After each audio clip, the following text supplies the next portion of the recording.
I've actually gone to this. One time on this side, it was so bad. I forget whatever giant thing was going on. I had to go to the Library of Congress and come in. I come in the Senate side anyway. I had to go, and I couldn't. It's been so long since It's been so. It's bigger. It's been so long since I did it. I couldn't remember where it is. You have to go in the You have to go in the basement and find it. And I was like, God, I'm wandering around. I go, can I help you with something? Like, I'm looking for the damn hallway to the cabin. Yeah. Andy, where's Andy? What's up? He's on his way. Hold on, okay. Well, that's the thing.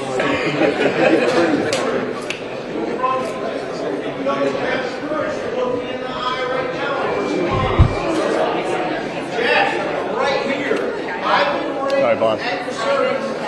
Took Jamie Raskin, David Buckley's false information was the staff director of the K6 cover-up committee, known as the Defense Direction Cover-up Committee, and yet you failed to even interview me. Staff Director David Buckley didn't interview me because I have dirt on every single one of you.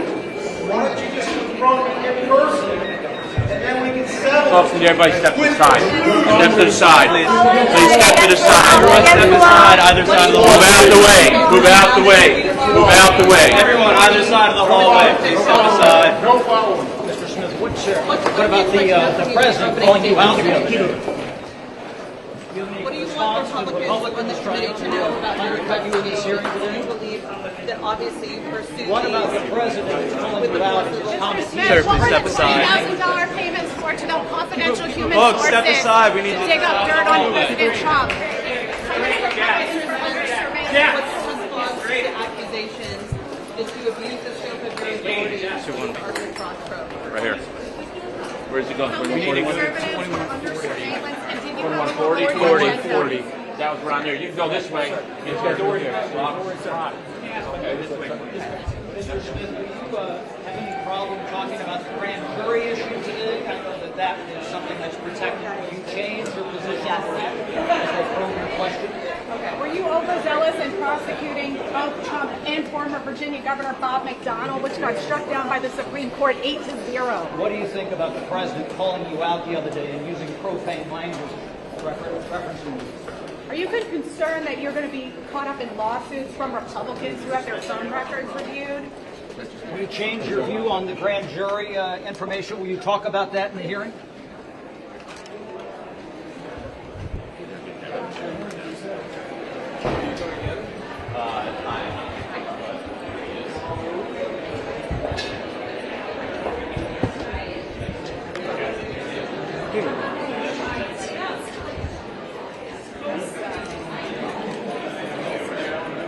Still more room.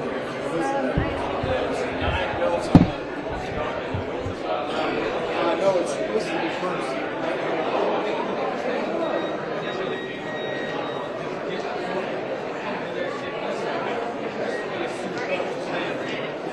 That worked.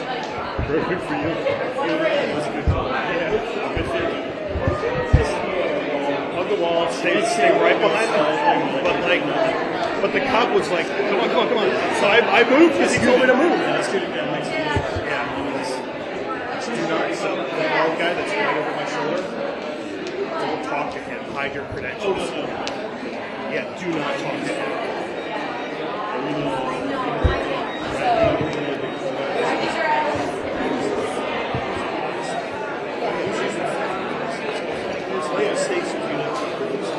Oh yeah, technically it's a mystery. Yeah. It's assault. But the problem is, it takes pictures of your ID and tries to dox you. We've had 3 of our people have their kids fall from school. It's just an activist. And like Sean said, right. Because the Speaker of the House establishes the rules. Unlike the Senate, the Senate's the whole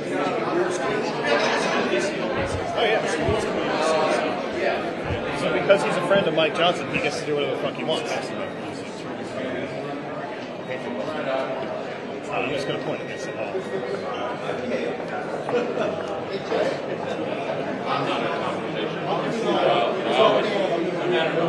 But you notice I don't lose next one.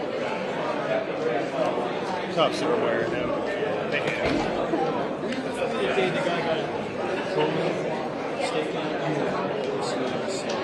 I was here for it. James Comer came out last week. Yeah. The testimony they did Right. and for filming of the press conference. Yep. And so it came out, and this guy infiltrated us and started giving Comer a hard time. Oh, yeah. Even Our pool producer got shoved. And it was really,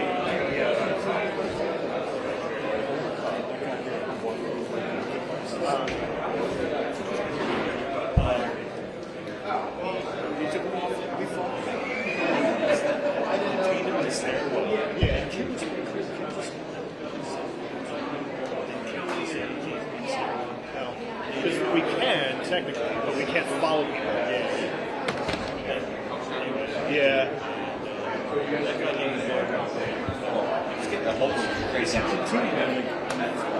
Oh, yeah. it's somebody I've never seen before. Right,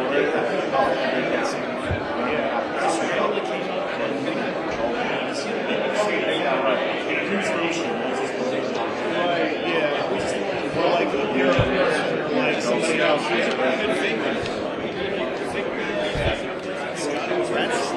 That's the thing that needs to be brought up with the RTCA committee, because so many of these bloggers and activists are infiltrating press areas. It's dangerous. Because you don't know if they're packing right, and especially with outside events, when they just kind of slip on in, they could be smuggling explosives. It's so easy to just walk right in. There's no screen. Yeah. Unless they decide to do like a preemptive sweep. But even then, you could just walk right up and just like say, "Oh, I missed the sweep." And like, "Oh,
I don't know. Just those senators.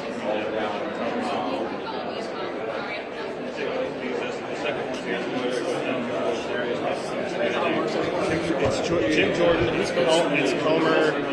They all come from that way. Like you see what.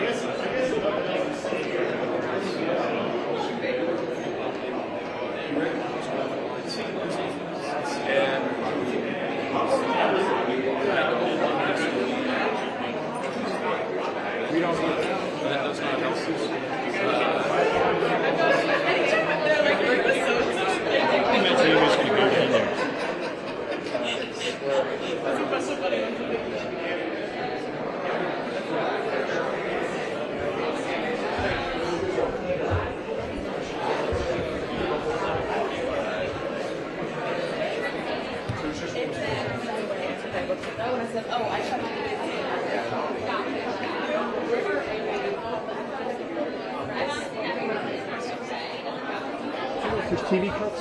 Hey, yeah, do you want to just be in for the Just front cuts, end? yeah. Appreciate it. Conventions, inauguration, and then me up here. You rarely, if never, see me. You hear me talking so much. But then Doug.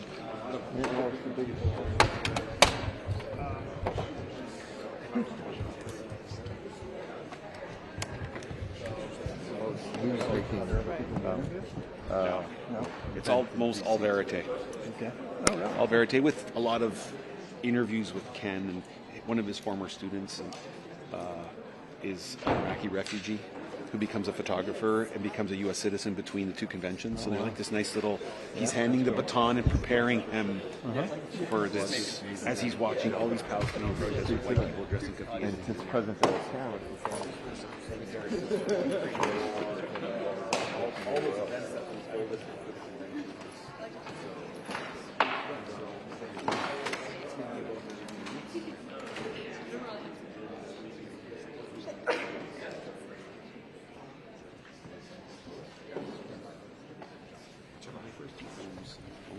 my flyers in Afghanistan. That was kind of an accident. I never made it. I was just shooting video to sell to the pool, and then I accumulated so much footage. I think I took a course on how to use.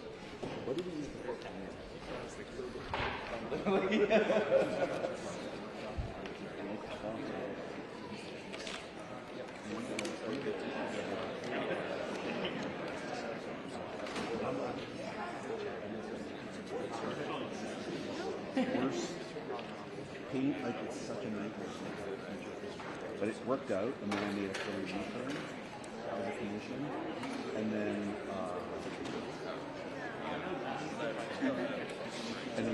I was wanting to make it like this, like what you do, but what is I just thought it's such a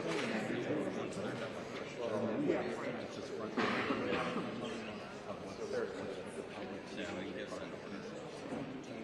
Yeah, and I kept meaning to do something. I've been doing the video values for the next year, covering the pandemic politics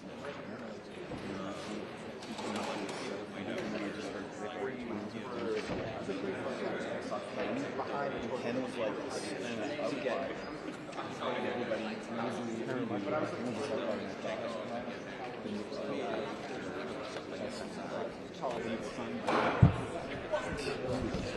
that's like Cincinnati. Yeah, it's like at the bottom it's always tubers, right? And it's this thing. And dude, I mean, just find a human background.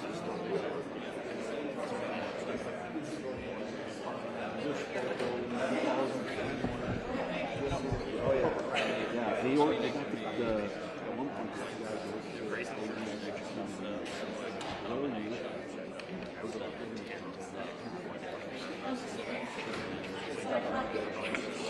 Drive them around in front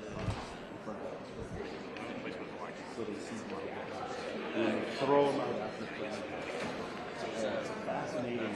I just thought it's a documentary. I'm almost finished. Yes, I've just handed it off to the editor. It's real. Oh yeah.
you? Yeah.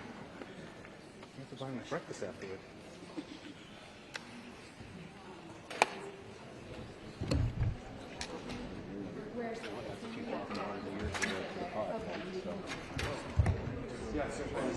Oh yeah, yeah.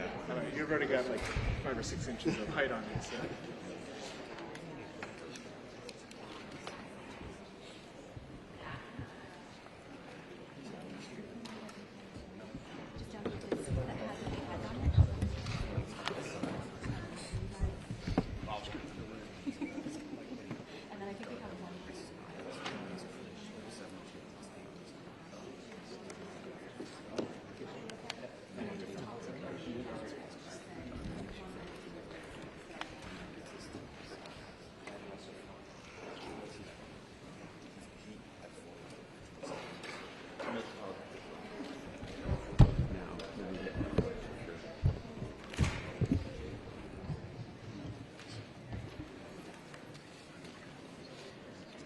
No. I'm happy. I'm like you're seeing out. You know that.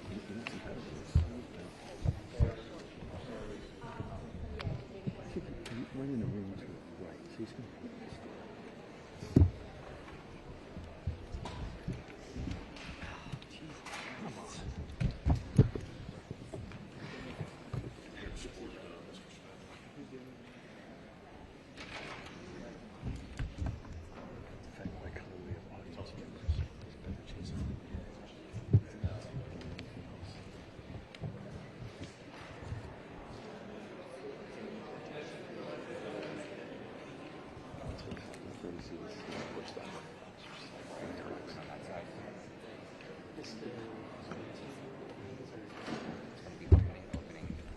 swearing in, and then his testimony. It's going to run one round of questions, but it's going to go all day. Yeah. 5 to 7 minutes? I think between 5 and 7 minutes. Between what? 5 and 7 p.m.? Or, yeah. I think 5 or 7 p.m. minutes. I said 5 minutes. Okay. I said 5 p.m. It's supposed to go to like 2:30, 3 o'clock today. Okay. Long day. So. We got Paris Hilton. Paris Hilton's here again? Yeah. AOC at 2:30 at the Triangle. That's funny. So I shot out of Vertex having photographers during the whole election with this 4K and a stabilizer, and I put it on cinematic so it's flat, it's straight. Yeah, it's awesome.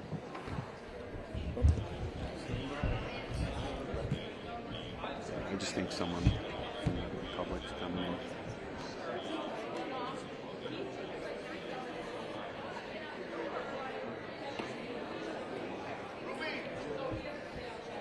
Oh, look who it is.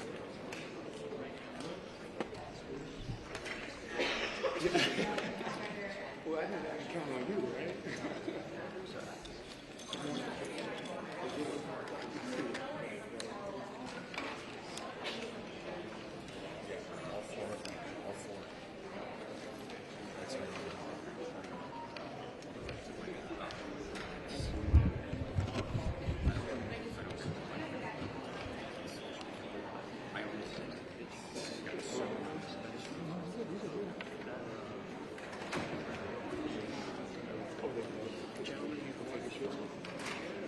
Shot of water.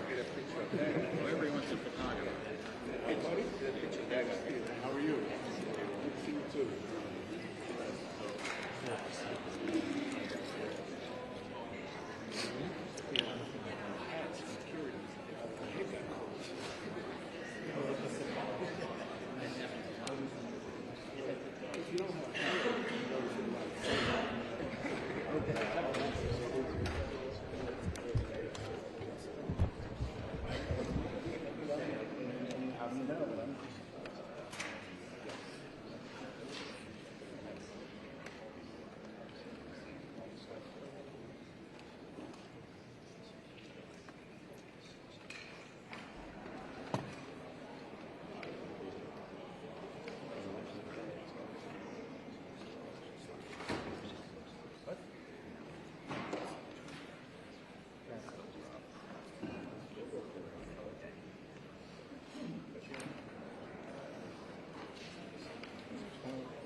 It's huge.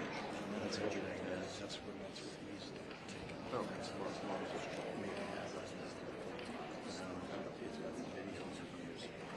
crucial.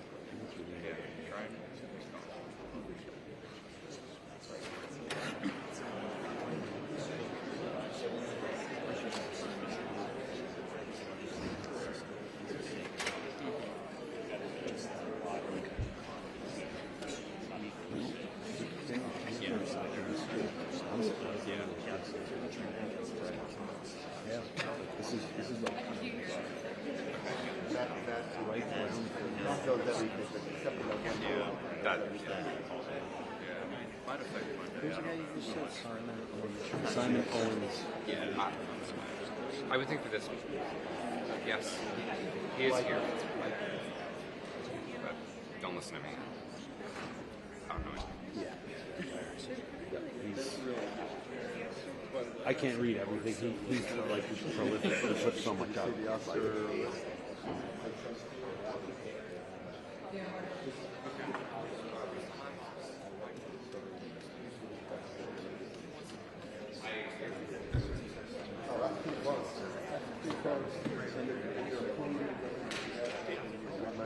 Well, I'm in a like a fantasy league culture magazine. Manager from the Wire Service So newspaper. that F1 nomination is a lot of points. That's premier. What they get? I think just what they get out of it. You can't just restart. Okay. So I just wanted to keep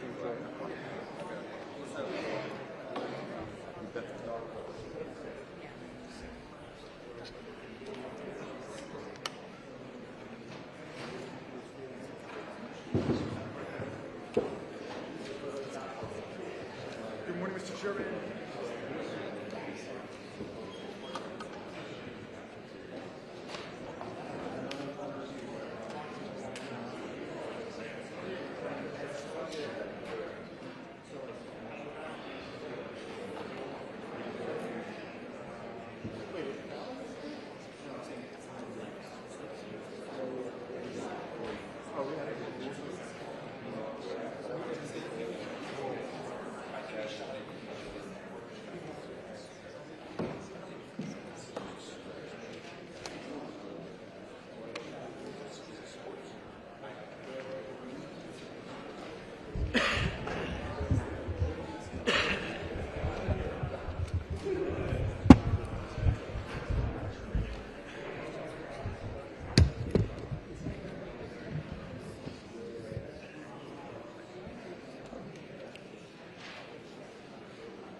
Right, because we have to try to. That's when you can go He should be.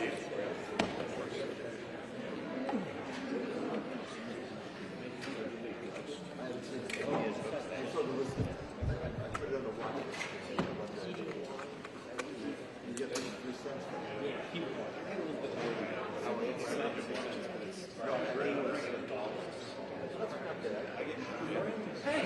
You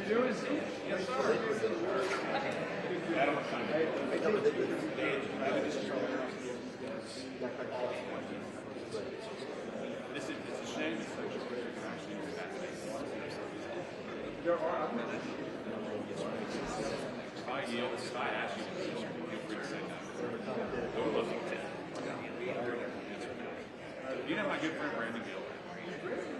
This is my good friend David. Well, I know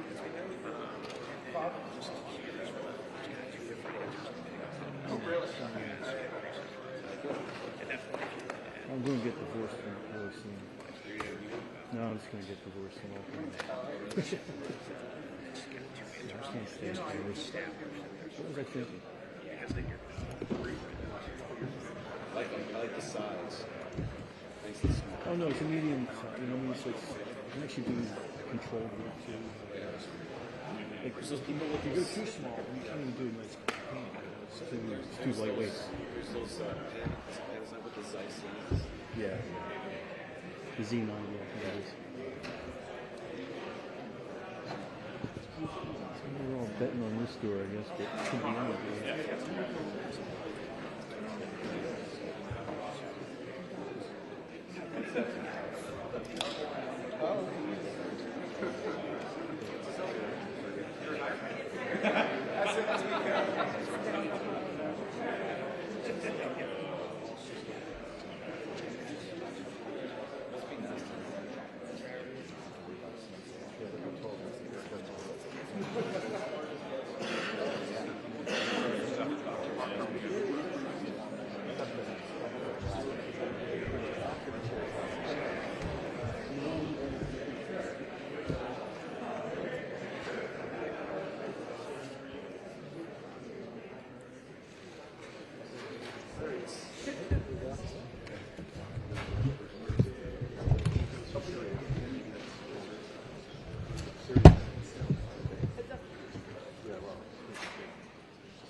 Why? First day.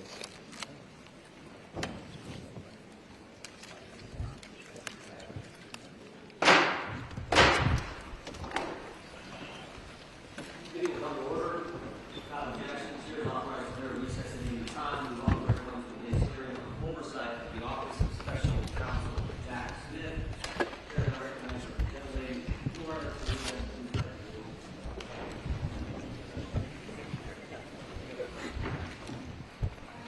Smith.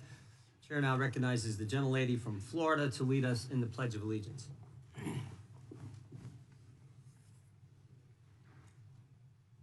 Allegiance to the flag of the United States of America and to the republic for which it stands, one nation, under God, indivisible, with liberty and justice for all. We'll begin today's hearing with opening statements. Chair is now recognized for an opening statement. It was always about politics. And to get President Trump, they were willing to do just about anything. January 7th, 2023, Kevin McCarthy becomes Speaker of the House. 16 days later, Jack Smith issues a subpoena for his phone records. Phone records from 2 years prior for a 2-month time frame, Election Day 2020 to January 7th, 2021. Jack Smith and the Biden Justice Department get the phone records of the top Republican in government, the guy second in line to the president. They know who he called, who called him, when the call took place, and how long it lasted. You can pattern an individual's life. They know who the speaker talked to before big votes, who he talked to after big votes, when he calls his colleagues, when he calls his family. And to add insult to injury, they go to the judge with a subpoena for a gag order on the carrier. AT&T, don't tell your customer, the Speaker of the House, that you just gave his phone calls to Jack Smith and Joe Biden. And here's the kicker. They say to the court, we need this gag order because he's a flight risk. Someone might tamper with witnesses or with evidence. Are you kidding me? The Speaker of the House is going to run? They got my phone records for 2.5 years. Even the Democrats said this was wrong. But of course, we shouldn't be surprised. Democrats have been going after President Trump for 10 years, for a decade. And the country should never, ever forget what they did. Over the next few hours, we're going to hear a lot of yelling and screaming, I assume, from the other side. But we should never forget what took place, what they did to the guy, we the people, elected president twice. It all started in 2016 when they spied on his campaign. The Clinton campaign hired the law firm Perkins Coie, who hired the public relations firm Fusion GPS, who hired a foreigner, Christopher Steele, to put together the fake dossier. Bunch of garbage in that document, but that was used by Jim Comey's FBI. And we all know Jim Comey. He was the guy who just last year was strolling along the beach when the good Lord had the waves wash up on shore, seashells in the formation of 8647. That guy took that dossier to the FISA court, lied to the court, and then spied on the other party's campaign. This, of course, led to the Mueller investigation, 2.5 years, 19 lawyers, 40 agents, $30 million to find nothing. No conspiracy, no coordination whatsoever. Then it was impeachment 1, the anonymous whistleblower. We couldn't even know who was bringing the charge against the guy they were trying to take it, the guy we elected, who they trying to kick out of office. We couldn't know. Secret hearings in the bunker, in the basement of the Capitol. Again, nothing. Then it was impeachment 2. No secret hearings here because they didn't have any hearings. It was the snap impeachment, and the Senate trial actually took place after President Trump wasn't in office. Then, of course, it was Alvin Bragg, who said before he got elected district attorney that there was no case here. Then he gets elected and changes his mind when the left starts pressuring him to go after President Trump. He hires Michael Colangelo, former Democrat National Committee consultant, and the number 3 guy at the Department of Justice. And then, of course, it's Fani and Nathan, Fani Willis and Nathan Wade in Fulton County, Georgia. We actually deposed Mr. Wade, one of the most interesting depositions I've sat through. We said to him, you know, you billed taxpayers in Georgia thousands of dollars for meetings in D.C. with the January 6th committee and with the Biden administration. And we asked him some questions. Who'd you talk to, Mr. Wade? He couldn't remember. We said, where'd you meet? Did you meet the Capitol? Did you meet the White House? Where'd you meet? Couldn't remember that either. We said, were these meetings in person, on the phone, or did you have a Zoom meeting? Couldn't remember, couldn't remember, couldn't remember. We finally just asked him, did you really come to D.C. and meet people? He said, oh yeah, I came, and I billed the taxpayers. I know I came, just no idea who he talked to or what he did. And then there was the raid on President Trump's home, you know, where they searched Barron's room and the First Lady's closet. In our deposition with Stephen D'Antuono, head of the FBI Washington field office, he told us none of the normal process, none of the normal protocol was followed in the investigation. He said, first of all, the case was run out of D.C. Normally you run it out of the Miami field office. No, we're going to run out of D.C. He said he recommended, and the people in the FBI at the time in the Washington field office recommended they give the president notice before they do the search, or at least when they got there, before they start the search, call the president's lawyers, ask them to come there and meet them and conduct the search together. Again, the answer from Maine Justice was no. Which brings us back to Mr. Smith. On November 18th, 2022, 3 days after President Trump announces he's running for president, Attorney General Garland names Jack Smith special counsel. One of the first things Mr. Smith does is put on his team the very people responsible for the raid on President Trump's home. The very people. And then Jack Smith also puts on his team the people responsible for getting the phone records of dozens of members of Congress. People like Thomas Wyndham, who, when we deposed him, took the fifth 71 times. We've actually referred him to the Justice Department for obstructing our investigation.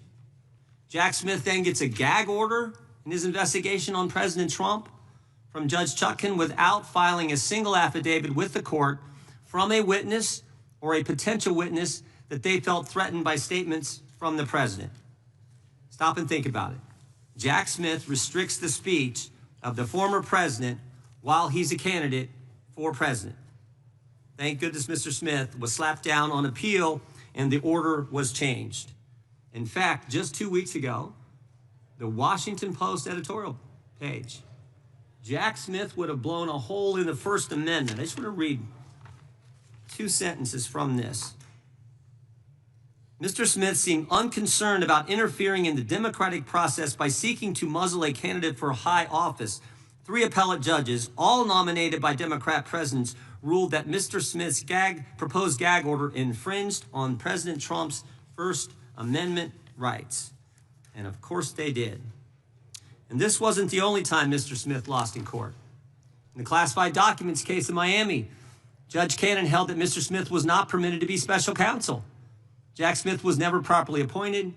In fact, he couldn't be properly appointed because he was never confirmed by the Senate for any position in the executive branch as the law requires. Here's what Judge Cannon stated.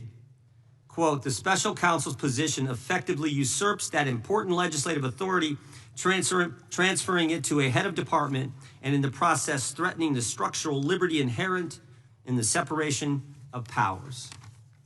And of course, on July 1st, 2024, the United States Supreme Court ruled that President Trump had immunity for actions taken in his official capacity as the president.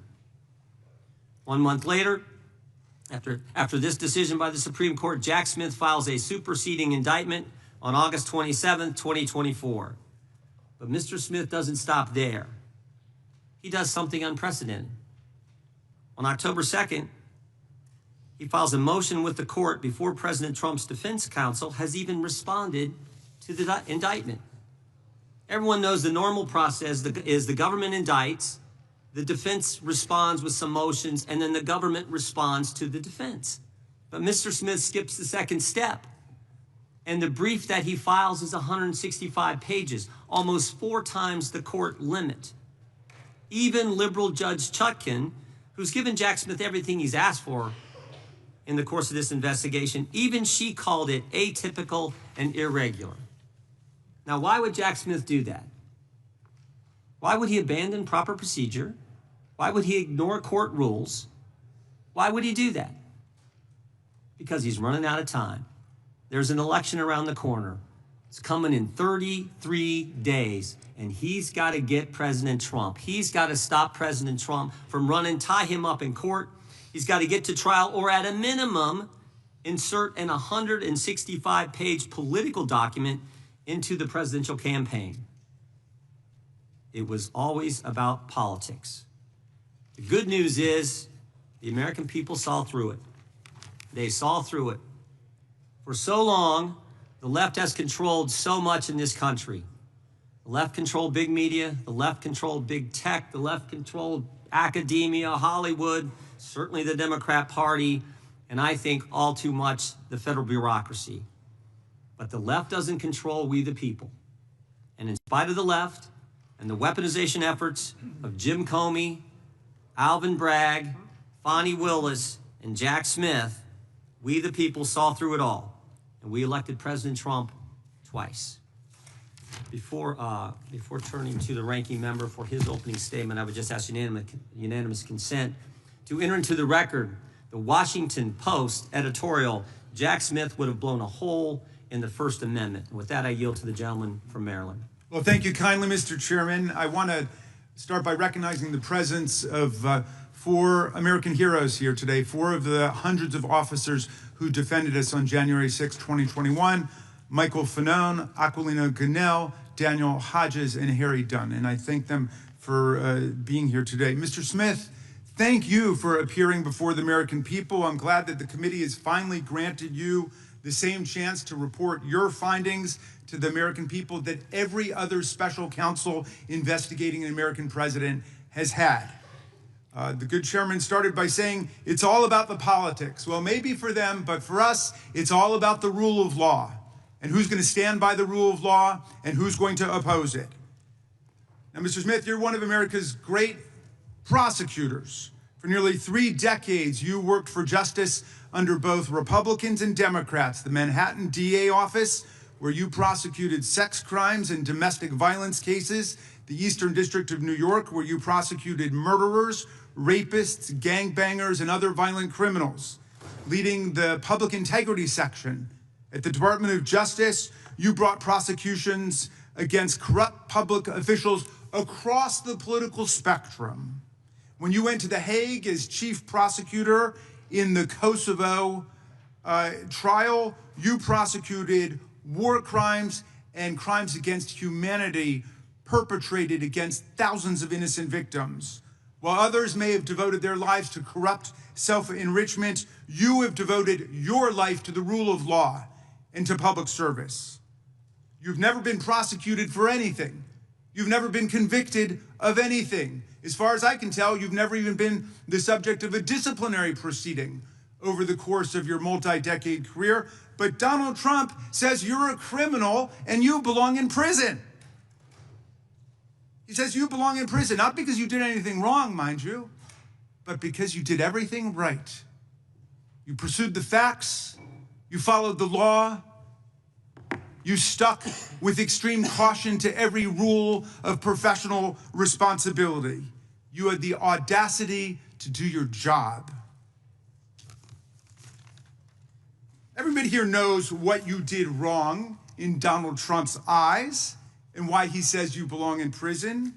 You found, and I quote from your sworn testimony before the committee, you found proof beyond a reasonable doubt that President Trump engaged in a criminal scheme to overturn the results of the 2020 election and to prevent the lawful transfer of power. When asked whether you believe the evidence was enough to obtain a criminal conviction against Donald Trump at trial, you had a one-word answer: yes. When asked if Donald Trump was responsible for the violence that took place at the Capitol on January 6th, you said, our view of the evidence was that he caused it and that he exploited it and that it was foreseeable to him. You found that Trump knew he had lost the election. How? Well, his own Attorney General, William Barr, repeatedly told him so and described all of Trump's theories as BS. Trump's top campaign advisors told him he lost the election. Vice President Pence told him he lost the election. More than 60 federal, state, and court decisions, including 8 rendered by judges he appointed to the bench, rejected every outlandish election fraud and corruption claim that he made. Trump himself even privately acknowledged it, gesturing to Joe Biden on TV and saying, quote, "Can you believe I lost to that effing guy?" He knew he lost, but he threw everything into his big lie, which some people, even in this room to this day, will stand by and swear by. Well, when the big lie wasn't enough to convince officials like Georgia Secretary of State Brad Raffensperger, a Republican, to commit election fraud and just fine Trump 11,780 votes, when it wasn't enough to convince Trump's DOJ to, quote, just call the election corrupt and leave the rest to me and the House Republicans, when it wasn't enough to force Vice President Mike Pence to announce and then exercise lawless powers to reject Electoral College votes and use counterfeit slates to anoint Trump the winner, That's when Trump incited mass violence on January 6th. While more than 140 officers were being brutally assaulted by Trump's mob, while rioters beat them with flagpoles and sprayed them with chemical agents and crushed them in doorways, and while they chanted, "Hang Mike Pence," and chased the vice president out of the Capitol, Trump and his team worked the phones, calling not the National Guard, which was under the direct unilateral control of Donald Trump, but calling members of Congress, urging them to delay certification and to nullify the election results. Special Counsel Smith, you pursued the facts. You followed every applicable law, ethics rule, and DOJ regulation. Your decisions were reviewed by the Public Integrity Section. You acted based solely on the facts, the opposite of Donald Trump, who now has purported to take over the Department of Justice. He's in charge of the whole thing under his unitary executive theory, and he acts openly, purely based on political vendetta and motives of personal revenge, and he doesn't deny it. Our colleagues have complained about the special counsel's review of toll records, which are phone records like a phone bill, showing only the timing and duration of calls and containing no content, no substance whatsoever from the calls. But those records were lawfully subpoenaed because Donald Trump made those members of Congress relevant to the investigation. It was Trump who chose to call them to advance his criminal scheme. As you testified, Mr. Smith, if Donald Trump had chosen to call a number of Democratic senators, we would have gotten toll records for them too. I trust our colleagues get the point because America certainly gets the point. There's much Mr. Smith still can't talk about, though we know he badly wants to. His investigation developed what he calls powerful evidence that Trump stole documents containing our country's most sensitive secrets, hoarded them in the ballrooms and the bathrooms of his well-trafficked Mar-a-Lago social club. He showed them off to visitors, and then he obstructed a federal investigation by instructing his attorney to pluck out anything really bad before turning materials over to the FBI and having his staff delete incriminating security tape footage. But today we're not going to hear a lot about that because you are gagged by an absurd judicial order rendered faithfully by Trump's most servile and sycophantic appointee to the federal bench, Judge Eileen Cannon. This order not only blocks release of Volume 2 of your report, which is unprecedented, about the classified document scam, it also gags you from discussing the report or its contents with us, with America.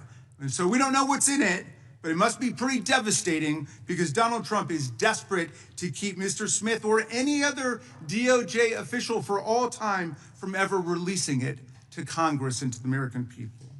Now, Mr. Smith, if any of our colleagues foolishly choose to attack you and vilify you today, and I know that's not going to happen from some serious prosecutors over there like Mr. Knott and Mr. Schmidt, who understand what federal prosecutors do and what the rule of law means. But if anybody decides to attack you personally, they will only be revealing their own ignorance of what prosecutors do and their own indifference to what the rule of law requires in America.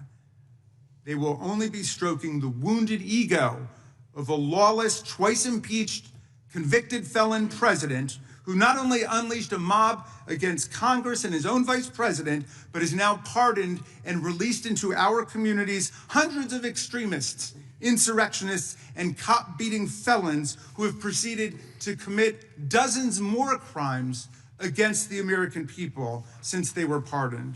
Mr. Smith, I understand you are a long-distance marathon runner. I read that you're a triathlete who's done more than 100 triathlons and 9 Ironman competitions. You are in the fight for justice and the rule of law for the long distance, for the long haul, and I thank you for that. And we should all try to follow your example. America looks forward to your testimony today. I yield back to you, Mr. Chairman. The gentleman yields back without objection. All of their opening statements will be included in the record. We will now introduce today's witness. Mr. Jack Smith was appointed as special counsel on November 18th, 2022. He served until January 7th, 2025. We welcome our witness today. We'll begin by swearing you in. Would you please rise and raise your right hand? Do you swear or affirm under penalty of perjury that the testimony you're about to give is true and correct to the best of your knowledge, information, and belief, so help you God? I do. Let the record reflect that the witness has answered in the affirmative. Thank you. You can be seated. Please know that your written testimony will be entered into the record in its entirety. Accordingly, we ask that you summarize your testimony. Mr. Smith, you may begin. Chairman Jordan, Ranking Member Raskin, members of the committee, thank you for the opportunity to discuss my work as special counsel.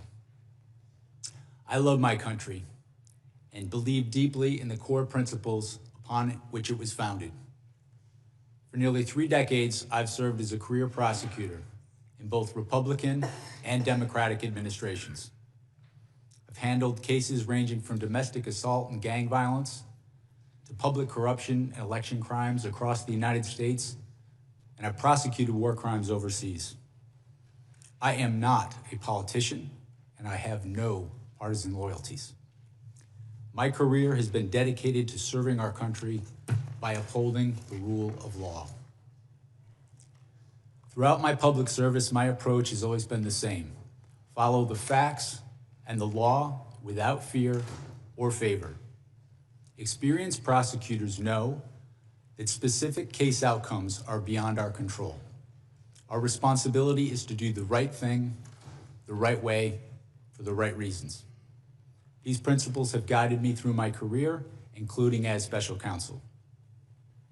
I'm proud of the work my team did, and I appreciate the opportunity to appear here today to correct false and misleading narratives about our work.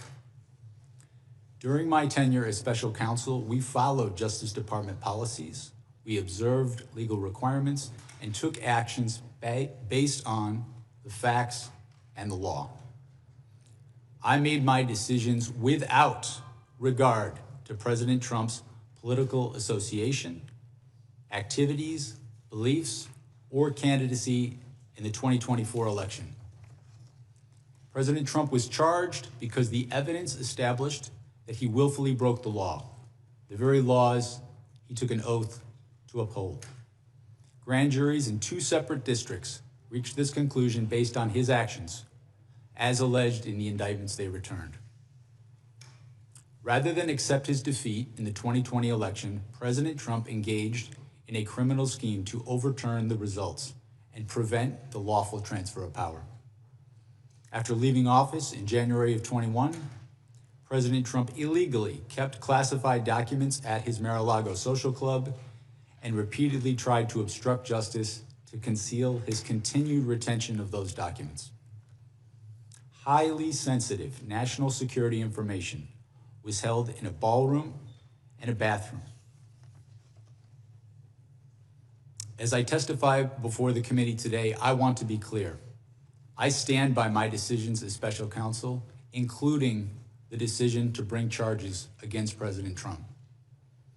Our investigation developed proof beyond a reasonable doubt that President Trump engaged in criminal activity. If asked whether to prosecute a former president based on the same facts today, I would do so regardless of whether that president was a Democrat or a Republican. No one should be above the law in this country, and the law required that he be held to account, so that is what I did. To have done otherwise on the facts of these cases would have been to shirk my duties as a prosecutor and as a public servant, of which I had no intention of doing. I remain grateful for the counsel, judgment, and advice of my team. President Trump has sought to seek revenge against career prosecutors, FBI agents, and support staff simply for having worked on these cases. To vilify and seek retribution against these people is wrong. Those dedicated public servants are the best of us, and it has been a privilege to serve with them. After nearly 30 years of public service, including in international settings, I have seen how the rule of law can erode. My fear is that we have seen the rule of law function in our country for so long that many of us have come to take it for granted. The rule of law is not self-executing. It depends on our collective commitment to apply it. It requires dedicated service on behalf of others, especially when that service is difficult and comes with costs. Our willingness to pay those costs is what tests and defines our commitment to the rule of law and to this wonderful country. Thank you. Gentlemen, we will now proceed under the 5-minute rule. We have votes coming in any minute now, but I think we'll have time for 3 or 4 members to get their 5-minute questions in before the committee will take a recess to go vote. They are not going to close the vote until we get there. I know that much. So we will start with the gentleman from California. You're recognized for 5 minutes. Good morning, Mr. Smith. When Attorney General Garland appointed you, he cited the particularly sensitive matters at issue and extraordinary circumstances as the reason for appointing a special counsel. What did you take that to mean?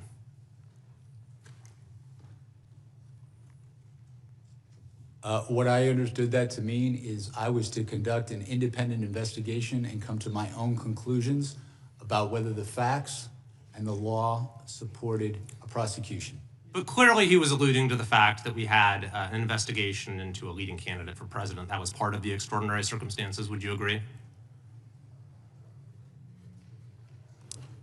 I will rely on his public statements about that. I understood my role as special counsel was governed by the regulations, which required me to make an independent decision on my own. So certainly you would agree it was important to approach the investigation with humility and restraint. Is that fair?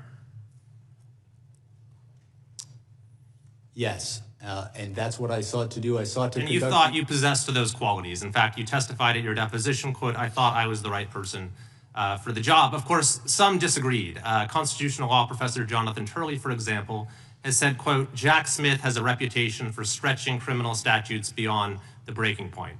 I assume you disagree with that statement by Professor Turley.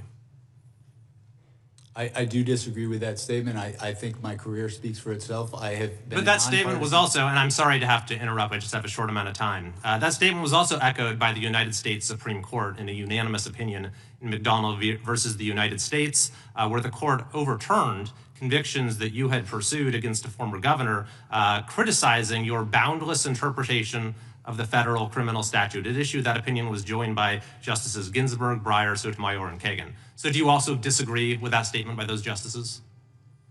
I have conducted my career in a nonpartisan fashion.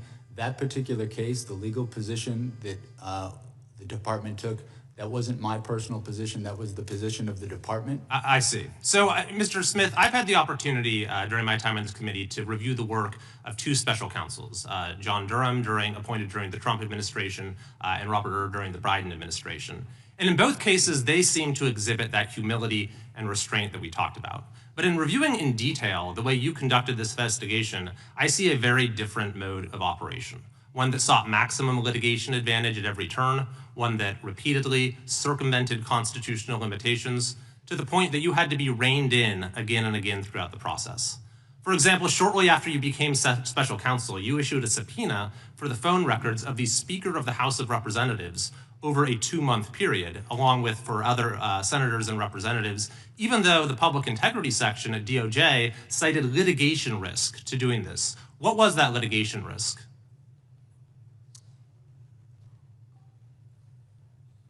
With respect to the toll record subpoenas that we issued, they were approved by the public integrity section.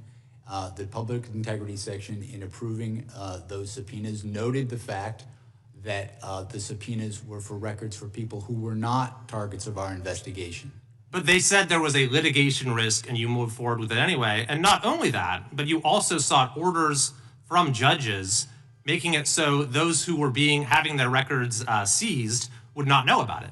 And you even didn't tell those judges that it was members of Congress whose records you were going after, in apparent contravention of a federal statute saying that a telephone provider for a Senate office shall not be barred from providing notice that the records had been requested. Now, if you sought to do that today, would you be able to get away with that, with asking the judges for a non-disclosure order without telling them these are members of Congress? When we secured these toll record subpoenas, it was done consistent with department policy. You're correct in that that policy has since changed. They changed the policy based upon the actions that you took. Similarly, you issued a gag order against President Trump that the D.C. Circuit Court of Appeals vacated as overbroad. Is that correct? Well, the D.C. Court of Appeals, in passing on that order, found that it was justified. They narrowed the order, but they confirmed that the phenomenon... They narrowed the order because it was overbroad. In addition to that, you sought an early trial date that the district court rejected, and when you presented your prosecution memo to Attorney General Garland, it's been reported that he was visibly unimpressed and expressed First Amendment concerns. So, Mr. Smith, looking at the record, I see that you were reversed and rebuked by the Department of Justice itself, by the Attorney General, by the Solicitor General, by multiple district court justices, judges, by the Court of Appeals, and by the U.S. Supreme Court itself. So my final question is, do you believe that you made any mistakes? Do you have any regrets as to how you conducted this investigation? If I have any regret, it would be not expressing enough appreciation for my staff who work so hard in these investigations.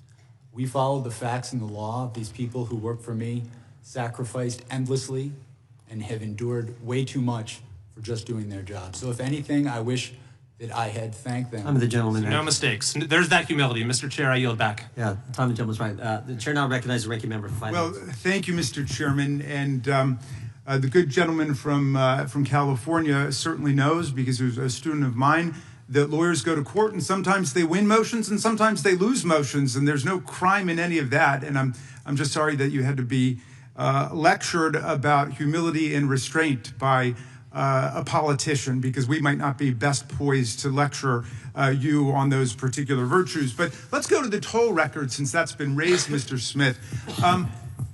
First of all, Congress has allowed toll records to be subpoenaed. This committee has actually tried to limit it over the years, and the senators who are whining the most over on the Republican side in the Senate, they never went along with our determination to try to limit the government's ability to subpoena toll records. So it's perfectly lawful what you did. Explain, why did you want those toll records? We wanted to conduct a thorough investigation of the matters that was assigned to me, including attempts to interfere with the lawful transfer of power. The conspiracy that we were investigating, it was relevant to get toll records to understand the scope of that conspiracy, who they were seeking to coerce, who they were seeking to influence, who was seeking to help them. And that's normal investigative practice, right? In conducting a criminal investigation, securing non-content toll records, as you described, is a common practice in almost any complex conspiracy. Okay, let's go to something else that I've been hearing over the last week by our colleagues as they've eagerly anticipated your arrival here. They've been saying that there's some kind of First Amendment defense that Donald Trump would have had to the crimes you indicted him for. Is there a valid First Amendment defense to defrauding the public? Is there a valid First Amendment defense to disrupting a federal proceeding? Is there a valid First Amendment defense to violating the voting rights of the people and cheating the public out of a fair election? The First Amendment is something we took seriously in our investigation, but the First Amendment does not protect speech that facilitates a crime. Speech that is used to facilitate a crime, a fraud crime in particular, is not protected under the First Amendment. The Supreme Court precedent on that is clear. This is an issue that we litigated before the district court, and the district court ruled, as I just stated, that it is not in fact protected. And the case law is perfectly clear on this, right? All frauds are perpetrated by speech, right? Yes. All conspiracies are perpetrated by speech. So just because your criminal conduct is brigaded with speech doesn't somehow mean you've got a First Amendment defense against trying to overthrow the government. I mean, the people who attacked the police officers on January 6th were chanting, "Hang Mike Pence." I suppose that was political speech, or they were saying, "Stop the steal." Does that mean they've got a First Amendment defense to violent assault against the officers? It does not. William Barr, by the way, was somebody who was perfectly clear about that Donald Trump's own attorney general said there's no freedom of speech that you have to engage in a conspiracy to overthrow an election, to commit crime. He was perfectly clear about that. Back in those days, in fact, lots of people on that side of the aisle, including my good friend, the chairman, denounced the violence that took place on January 6th. The cat's got their tongue these days. My friend Chairman Jordan said, what happened last week was terrible, was tragic. It's as wrong can be, he said. Republicans, we know all political violence is wrong. I asked my friend Chairman Jordan at a rules hearing, are you also not interested in what happened to us on January 6th? He said, of course, everyone's interested in holding people accountable who did wrong. The FBI is doing that. The Justice Department is doing that, appropriately so. What do you think about the attack on the Department of Justice and the Special Counsel for doing your jobs? I think the attack is unjustified. I think the people who worked with me as career public servants are people, they're part of the reason I've been a prosecutor for so long, is to work with people like that, not just the prosecutors in my office, but also the agents, FBI agents who are heroes, who have served their country not only as agents, but also overseas. I think those attacks are unwarranted based on the facts, and I think that they have no basis in who we are as Americans, as a country. I don't see attacking people like that as anything appropriate. Thank you, and Mr. Chairman, I yield back to you. The gentleman yields back. Mr. Smith, is Cassidy Hutchinson a liar? She was their star witness, January 6th committee, their star witness in one of those staged and choreographed hearings they paid the former president of ABC News to put together. She was, in fact, the only witness at this special prime time hearing, Tuesday, June 28th, 2022, 8 o'clock in the evening, and she told some stories. I mean, these were some stories. She talked about President lunged across the back seat, grabbed the steering wheel, tried to drive the car to the Capitol. And I just want to know, you think she was lying?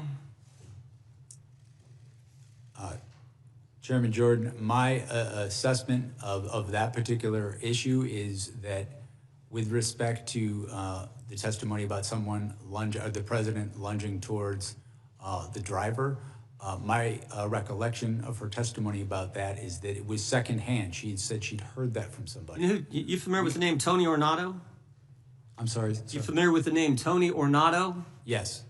White House Deputy Chief of Operations, Deputy Chief of Staff for Operations, right? You remember what he said about it? As I sit here right now, I do not. Yeah, he said it didn't happen. How about Bobby Engel? You familiar with that name? Yes, I am. Secret Service agent who was actually in the car that day. You know what he said? He said it didn't happen. And they both said the first time they ever heard this story was when Ms. Hutchinson testified in the primetime hearing as their star witness of the January 6th committee. By the way, did you ever confirm her testimony about this particular incident? We conducted, as I said before, our own independent investigation of all aspects of the case that we thought was relevant. We, attorneys from my office... Did you ever confirm it? That's a simple question. Well, we interviewed her, I should say, attorneys in my office before... Did you ever confirm the president leaping across the seat, grabbing the steering wheel, this whole concoction she brought up in the January 6th hearing? Did you ever confirm that? Right. We interviewed another firsthand witness who was in the car who did not confirm that had happened, but also... In your deposition to the committee last month, Mr. Smith, you said this: my recollection with Ms. Hutchinson was a number of the things that she gave evidence on were secondhand hearsay. You remember making that statement to us last month in the deposition? I did, and I was referring particularly to what we're talking about now. Yeah, and you also said Ms. Hutchinson, regarding this particular claim, was a second or even third-hand witness. We asked you, if you were a defense attorney, how would you handle cross-examining her if she was on the witness stand? And you said, if I were a defense attorney and Ms. Hutchinson were a witness, the first thing I would do was seek to preclude her testimony because it was hearsay. You remember saying all that? Yes, that's correct, sir. That's correct, right? Were you going to put her on the witness stand if you ever got to trial? We had not made final determinations as to who we were going to call as a witness. We had a large... You were still considering her? We had a large choice of witnesses in this case. Are you familiar with what Washington Post reporters Carol Leonnig and Aaron Davis said in their book? They did this book, 300-some pages book on chronicling the whole investigation of the Justice Department. And here's what they said on page 310. They said Jack Smith had wondered whether some of Hutchinson's claims might be relied upon at trial. Still, at one point, Smith told the elections team he wasn't ready to give up on Hutchinson's account. Ultimately, however, Trump administration officials uniformly, fiercely disputed her accounts under oath. Prosecutors on your team told Smith they wouldn't want to use Hutchinson as a witness in court, and Smith agreed. Are Carol Leonnig and Aaron Davis, who wrote this, are they lying? My recollection is that I certainly had not made any final determinations about who we were going to call. And that's the point. That is the point. The fact that they used her in a primetime hearing and you won't rule out using her, or didn't rule out using her, putting her on the witness stand when everybody knows she wasn't telling the truth, that says it all. That's the degree the left and Democrats were willing to go to get President Trump, putting on the witness stand someone everybody knows is making it up. Everybody knows that. And you were willing to do it. By the way, you know how many times Cassidy Hutchinson was mentioned in their report, the January 6th report? Any idea, Mr. Smith? I do not. 185 times. Someone that the whole country knows wasn't telling the truth, and you were still considering putting her on the witness stand because you had to get President Trump. And everybody can see that. We better take a recess for votes. We will resume as soon as votes are over. Back here 10 minutes after. Mrs. Smith, you guys can go back to the room that you were in.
Committee will come to order. Gentlemen from ranking members recognized for unanimous consent request. Thank you very kindly, Mr. Chairman, and this just goes to the question of the hypothetical witness at the trial that didn't happen.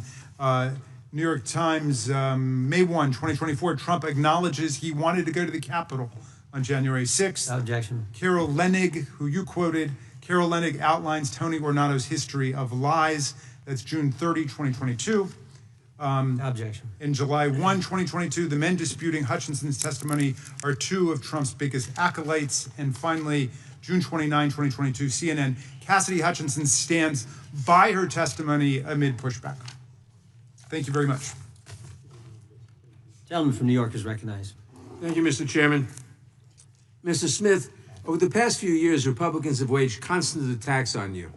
Donald Trump has said you are totally compromised, a political hitman, a left-wing radical, a criminal, a fully weaponized monster, and that you should be considered mentally deranged and thrown out of the country. Just this week, he called you a sick bastard. Unfortunately, the rules of decorum prevent me from saying what I think of Donald Trump. But he is not the only one to launch attacks against you. Chairman Jordan has accused you of abusive surveillance and accused you and your team of partisan and politically motivated prosecutions. Despite the mountain of evidence that you laid out in the special counsel's report and in your court filings, President Trump's supporters are convinced that the only reason your team tried to hold him accountable is because you have a vendetta against him. I want to address these allegations today. You have had a long and distinguished career with the Justice Department, including serving as the chief of DOJ's Public Integrity Section for 5 years. While leading the Public Integrity Section, you led investigations and prosecution of public figures and political leaders from both parties, Republicans and Democrats. Can you give us a couple of examples?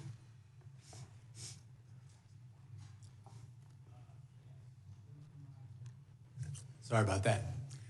During my time as the chief of public integrity, I investigated cases involving both Republicans and Democrats.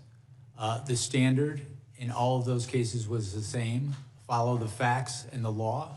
Didn't matter what party you were in, it mattered the facts of the case. In doing that, there were cases I brought against Democrats and cases I brought against Republicans. There were also cases that I investigated and did not bring against Democrats and Republicans. Party affiliation played no role in my investigations. I can think of multiple cases of prominent members of Congress that we investigated who were Republicans, who upon reviewing the law and the facts, I decided not to go forward in those cases. And the same could be said with people on the Democratic side. I've always tried to follow the facts and the law in my career. When it comes to deciding whether to pursue a criminal prosecution of an individual, what factors do you consider? The primary factors are the facts and the law.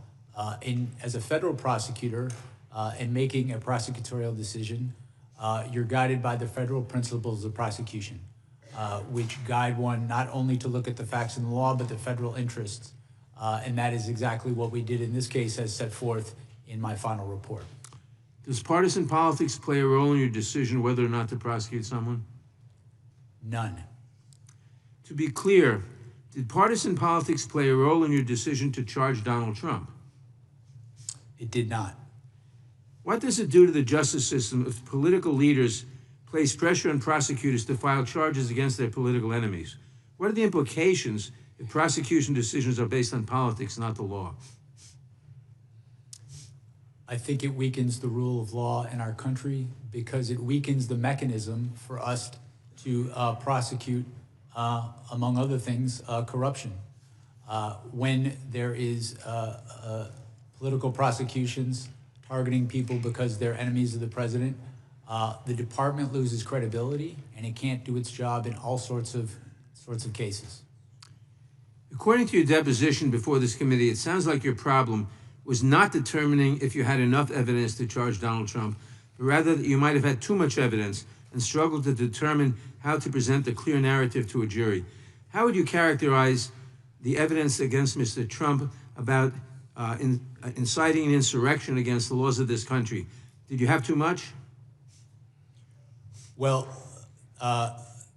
With respect to presenting the case that we charged, one of the central challenges was trying to present that in a concise way because we did have so many witnesses. Some of the most powerful witnesses were witnesses who, in fact, were fellow Republicans who had voted for Donald Trump, who had campaigned for him, and who wanted him to win the election. These included state officials, people who worked on his campaign, and advisors. I will say, however, with respect to the charge of insurrection, we did not charge that. As I set forth in my report, well, I believe that there is, courts have found that that was an insurrection and that there's a reasonable interpretation, a reasonable prosecutor could interpret the evidence to support that charge. I chose not to do that, looking at the facts in the law. I thought the charges we brought were appropriate given the evidence that we had. Thank you, Mr. Smith, for your decades-long public service and for working tirelessly to uphold the rule of law. Those who attack and smear you and your team in order to protect Donald Trump should be ashamed of themselves. I yield back. Gentleman yields back. Gentleman from California is recognized. Mr. Smith, do you see criminals to my left? You don't see any. Do you see people who are committing crimes because they continue to believe things that just aren't true? That's paraphrasing Ronald Reagan, that liberals aren't stupid, they just know things that don't happen to be true. If the president believed that he was cheated in an election, that there was fraud, or in some other way a number of items led to his defeat, when in fact he should have won according to the Constitution, does that make him a criminal? Sir, No, that's a yes or no, please, Mr. Smith. These people here are continuing to grapple constantly with things that aren't true, like socialism works, or that somehow everything the Republicans do is evil and everything they do is right. They've never reached a conclusion in a typical partisan case in which we're not evil because we think something different and we're not wrong. You understand the Constitution. Do you understand the Bill of Rights, that someone has the absolute right to believe something, whether it's true or not, and to advocate for something, whether it's true or not? Do you understand that in addition to your oath to the Constitution, that that's one of the things the First Amendment allows for, isn't it? Yes, sir. Okay, so if you know that people have a right to opine, lobby for, assert, do everything they can legally to ask for people to make different decisions, then why is it you saw criminal conduct on behalf of a president who believed he didn't win? Chairman Jordan and myself have something in common along with a number of others here. We saw wrongdoing, and on January 6th, we voted not to confirm 2 states because they had violated the U.S. Constitution in how they selected who got ballots. And yet, you're going to come here and say, oh, I just followed the law. When you went after these people and you said, well, technically I can do that, you didn't see any selective nature or any separation of powers under the Constitution to spying on the activities and the conversations of the Speaker of the House? To what end would conversations between the Speaker of the U.S. House, third or second in line to be the president, and the president, in what basis would it be any of your business other than you believe that there was a conspiracy without conspiracy as a basic premise? You, like the president's men for Richard Nixon, went after your political enemies.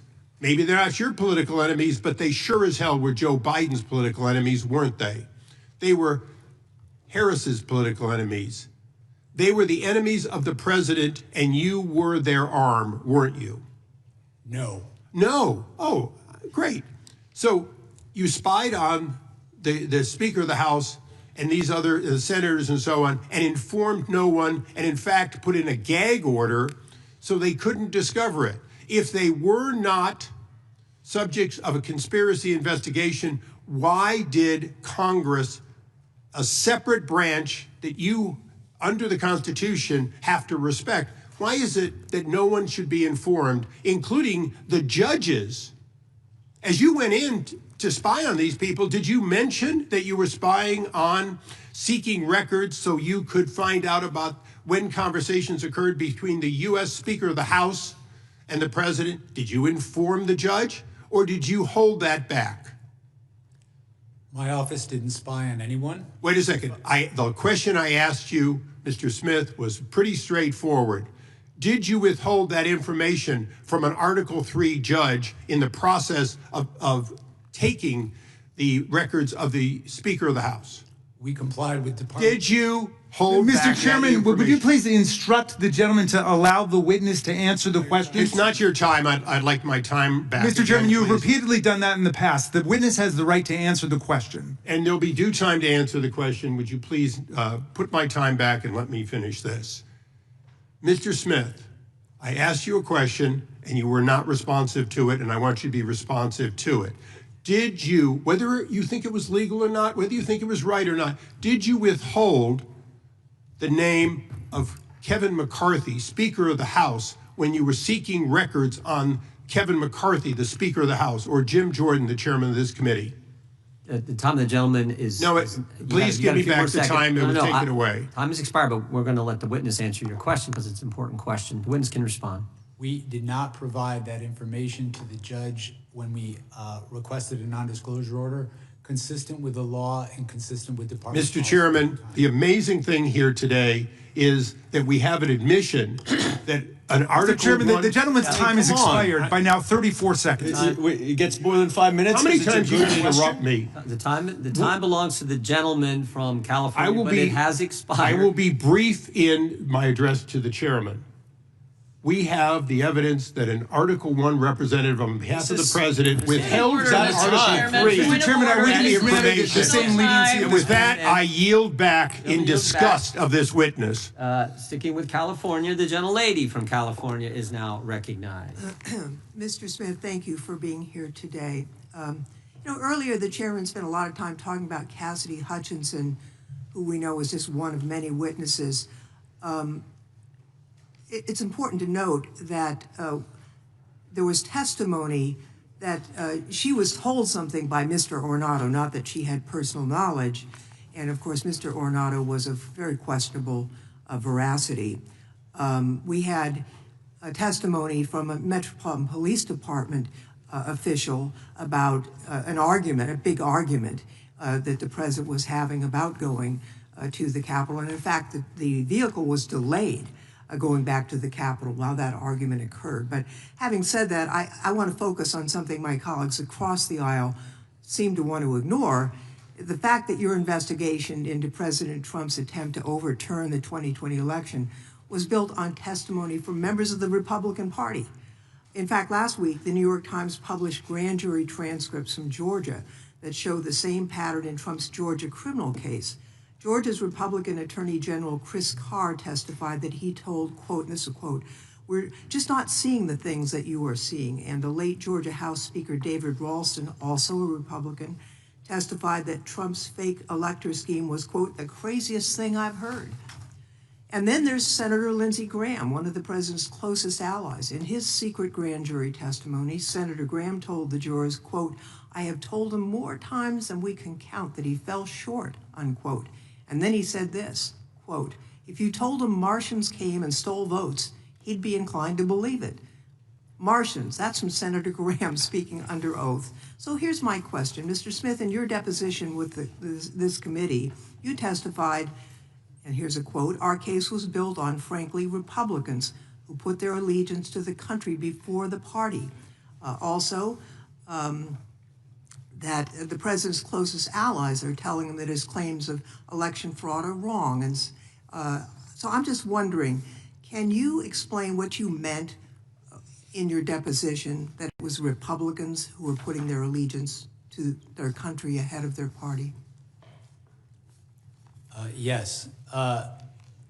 There were witnesses who I felt would be very strong witnesses, including, for example, the Secretary of State in Georgia, who told Donald Trump the truth, told him things that he did not want to hear and put him on notice that what he was saying was false.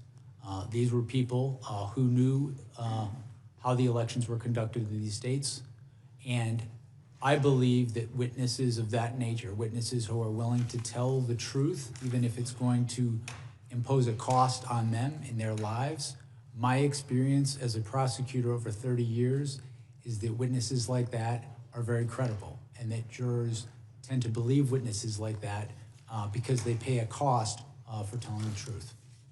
In terms of the grand jury testimony that's now been released, the fact that Donald Trump, according to Senator Graham, would believe that Martians stole the election, what does that tell you about Trump's state of mind?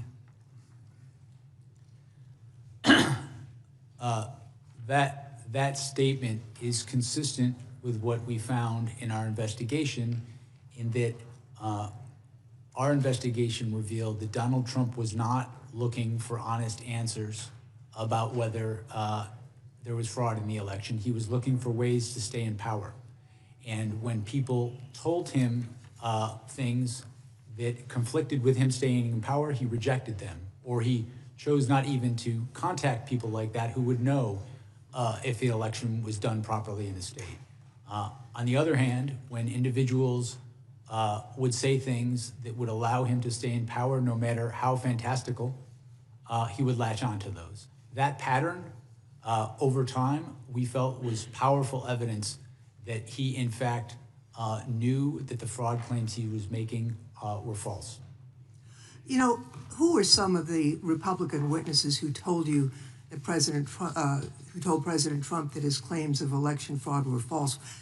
Can you share that with us? There were a range of witnesses. They ranged from people on his campaign team who had wanted him to win, were employed to help him win the election. They included state officials, state Republican officials who wanted him to win, voted for him, campaigned for him, asked him and his co-conspirators to provide evidence to support their claims, and invariably they never did. It included officials, advisors, people he worked with in the White House who he relied upon for important decisions and who he trusted in other contexts. We felt we had strong evidence from a variety of sources. Time of the gentlelady has expired. Mr. Chairman, with my fellow Californian, you were allowing the witness. Yeah, it's a good question. Isn't that grounds to let him answer? I've given him 30 seconds extra, the gentlelady 30 seconds extra. If the gentleman can be concise and finish up here quickly, we will allow him to finish. Yes, sir.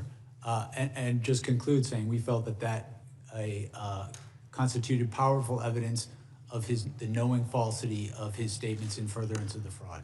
Mr. Chairman, I would like to yield back, noting the presence of officers who were severely attacked. Got nothing to yield back. You're a minute over. The gentleman from protecting Texas. our lives on January 6th. The gentleman from Texas, Mr. Gill, is recognized for 5 minutes. Mr. Smith, in January of 2023, did you subpoena then Speaker of the House Kevin McCarthy's toll records? Yes, sir, we did. Yes, you did. And the subpoena covered the time period between November 2020 and January 2021. Is that right? I'm sorry, sir. Could you say that again? We're not going to delay like this. The subpoena covered the time period between November of 2020 and January 2021. How many days after Kevin McCarthy was sworn in as Speaker did you subpoena his records? I don't recall, but those two things had nothing to do with one. It was 16 days after becoming the highest-ranking Republican in the House of Representatives. You subpoenaed his toll records. Do you agree that that might reasonably be considered a violation of the speech or debate clause?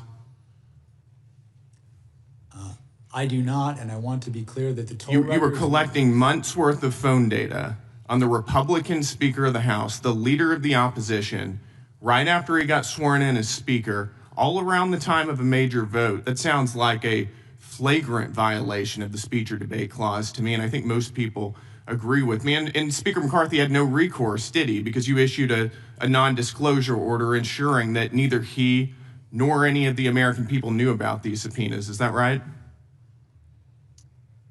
The toll record, the non-content toll record subpoenas We did secure non-disclosure orders for those subpoenas. You did, and let me ask you, Mr. Smith, at the time you secured those non-disclosure orders, was Speaker McCarthy a flight risk? The non-disclosure order was based on concerns about... Was Speaker McCarthy a flight risk? He was not. He was not. Then why did your non-disclosure order refer to him as a flight risk? It says right here, the court finds reasonable grounds to believe that such disclosure will result in flight from prosecution.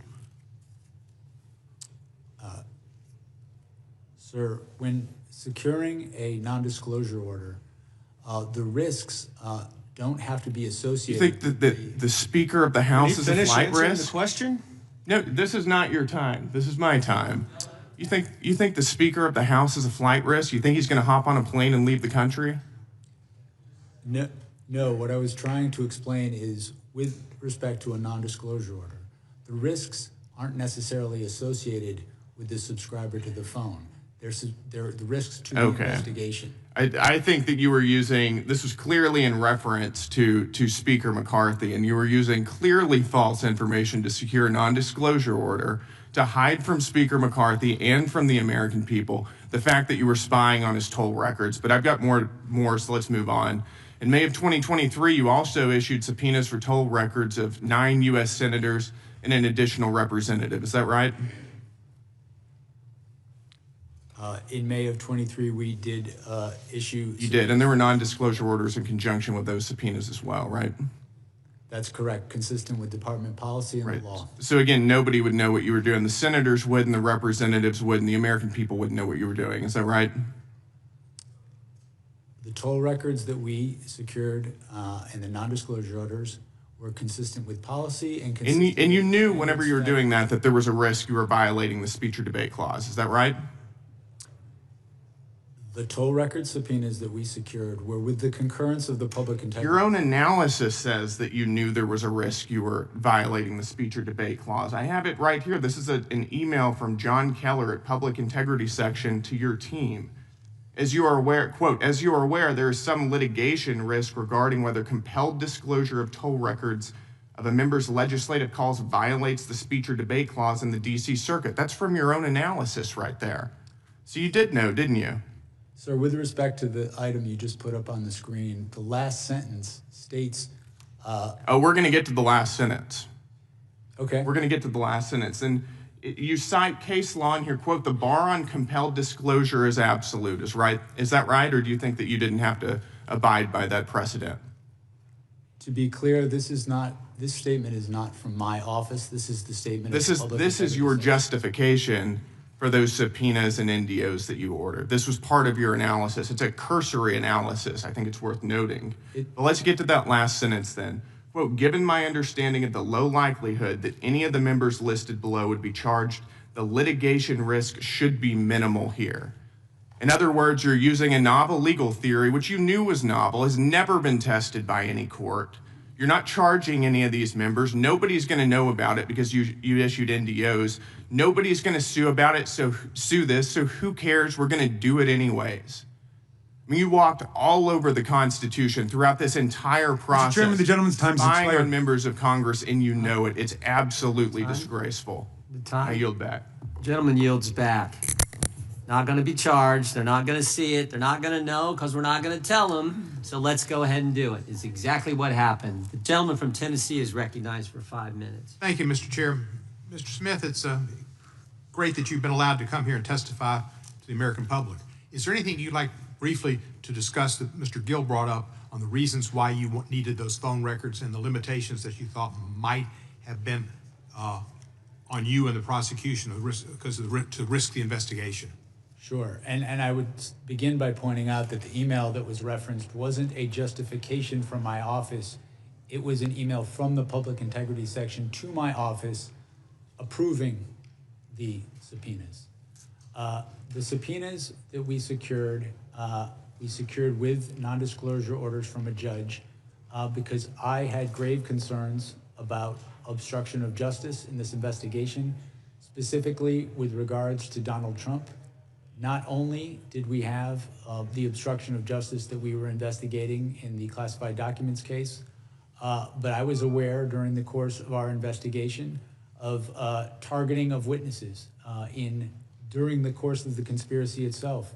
There were election workers who had their lives turned upside down and received vile death threats because they were targeted by Donald Trump and his co-conspirators.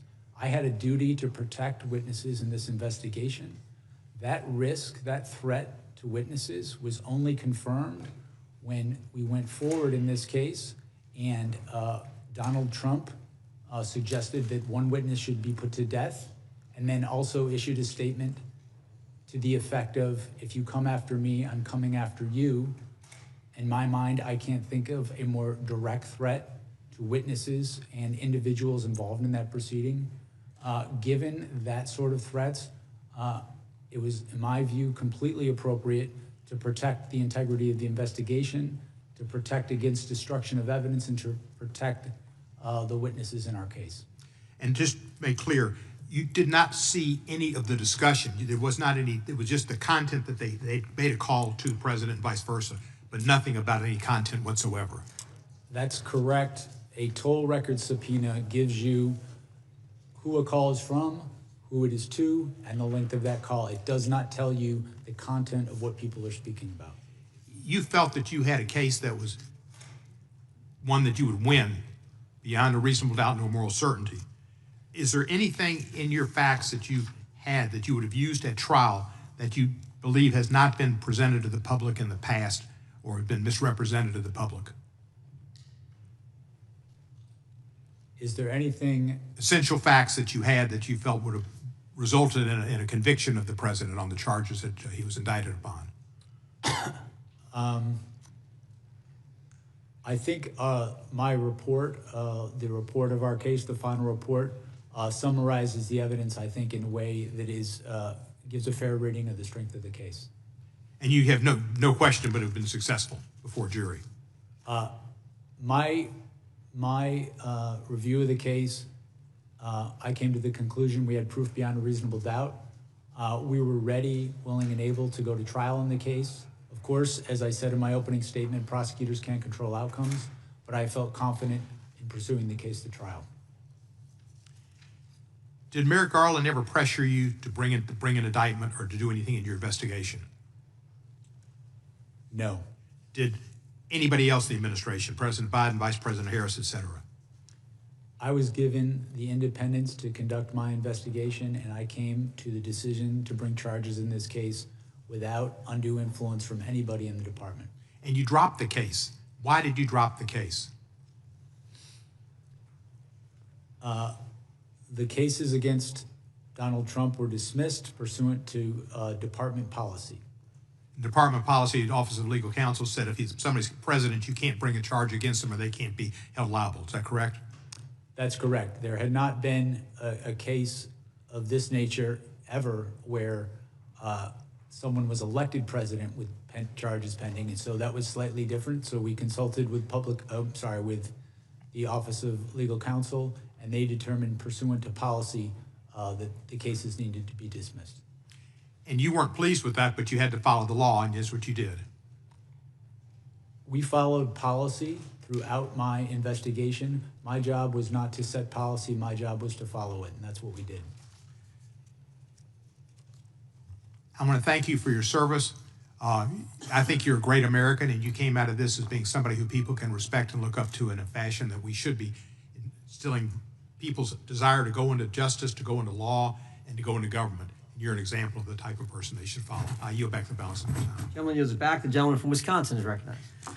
Mr. Smith, there's something that's really bothering me since your deposition. It's how and why you got the position of special counsel and your personal relationship with Marshall Miller.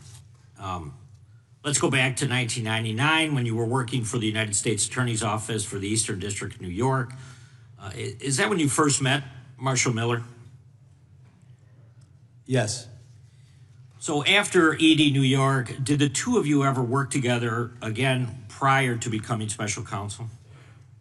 According to the public bios for you and Mr. Miller, you overlapped at DOJ from 2014-15 when you were chief of DOJ's Public Integrity Section and Mr. Miller was chief of staff for DOJ's Criminal Division. Is that accurate? I believe that is accurate, yes. Okay, so were the two of you social outside of work? I would say intermittently, yes. Okay, but after 20 years of knowing each other, it's safe to say you were friends, correct? Yes. Okay, so let's fast forward to 2022. Mr. Miller is appointed Principal Associate Deputy Attorney General at DOJ, the number 3 at DOJ. You call your friend to congratulate him, and according to the deposition transcript, you say you'd be interested in a position at DOJ. Is that correct? Yes. What I recall is that I expressed an interest if the right position came up, I would be interested in considering. But at that point, there's no discussion about special counsel. Is that correct? This is some time ago, and so I don't have a specific recollection of all these conversations. So you were first approached about special counsel and that role before the 22 midterm elections. And according to the deposition transcript, in October of 2022, you fly to D.C., meet with the AG and the Deputy Attorney General. Is that correct? Yes, I flew to D.C., I believe it was in October, and I met the Deputy Attorney General, and also I met the Attorney General. So in multiple conversations with your friend Marshall Miller, he never once tipped you off that the Attorney General or Deputy Attorney General have you on the short list for special counsel? That never came up? Again, this was some time ago, but my recollection is I came to Washington and I met with those individuals as well as the Human Rights Section. Marshall Miller is the person who set that up. So he was at the meetings. Was he at the meetings? So just to tie all this together, you've known Mr. Miller since you were both AUSA in New York. You stayed in touch over a 20-year career in federal government. He gets a job with the Biden administration, and just a few short months later, you're offered the role of special counsel. I'm having a hard time believing that this is some big coincidence and that there wasn't a back and forth on the special counsel. So maybe you never received directives explicitly from the AG or the Deputy Attorney General, but was Marshall Miller, did he become a two-way conduit throughout the investigation with DOJ? No, and I would not take direction from a political person, a political figure, about how I should conduct an investigation. But you never spoke to him throughout the entire time you were conducting the investigation? No, I didn't say that. What I said was that he was, I think you asked if he was a conduit of information. He was present, to my recollection, at meetings, briefings that I had with the Attorney General and Deputy Attorney General during my time as special counsel. I mean, I don't want to assume anything, but Mr. Miller wanted you in that position, not because you're necessarily the best lawyer he ever met, but because of the long-term friendship that you have with him. What I can tell you is I have been a prosecutor for 30 years. I have been an apolitical public servant for 30 years. I've prosecuted cases against Democrats and Republicans, all the same. I've had, in my view, the experience necessary for this position, and that's why I accepted it. So he knew that you would pursue, I mean, he had to have an idea that you would pursue exactly what the Biden administration wanted, which was criminal charges against President Trump. I think that anybody who knows me well knows the idea that I would take direction from a political figure about how an investigation should come out. I don't think anybody who knows me thinks that's true. Well, Chairman Jordan, I think the next deposition should be with Marshall Miller at this point. I yield back. Gentleman yields back. The gentleman from Georgia is recognized. And while we are deposing Marshall Miller, maybe we can depose Donald Trump about why he chose his personal lawyer to be the head of the DOJ. On January 6, 2026, the 5th anniversary of the insurrection, the White House launched a taxpayer-funded website that attempts to rewrite history about what happened on that day of infamy. On January 6, 2021, there was an insurrection at the United States Capitol that resulted in a police officer dying the next day, another 4 officers dying by suicide in the months thereafter, with at least 140 police officers being injured by the insurrectionists, with 15 of them requiring hospitalization. And I'm proud that we have 4 former officers as well as on-duty Capitol Hill police officers here today.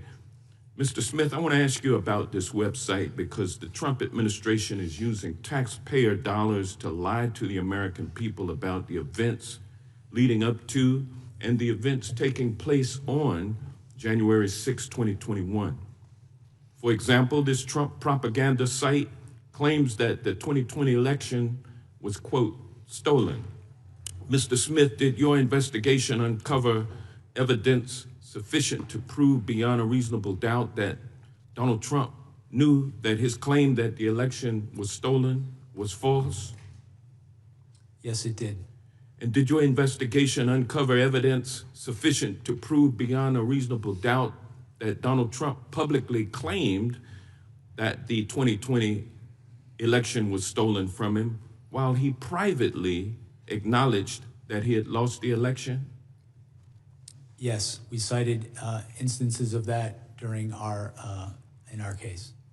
But yet here we see that on the 5th anniversary of the insurrection, the Trump White House propaganda machine is still promoting the stolen election theory on this government webpage with a text box titled, quote, fraudulent election, stolen election certified, end quote.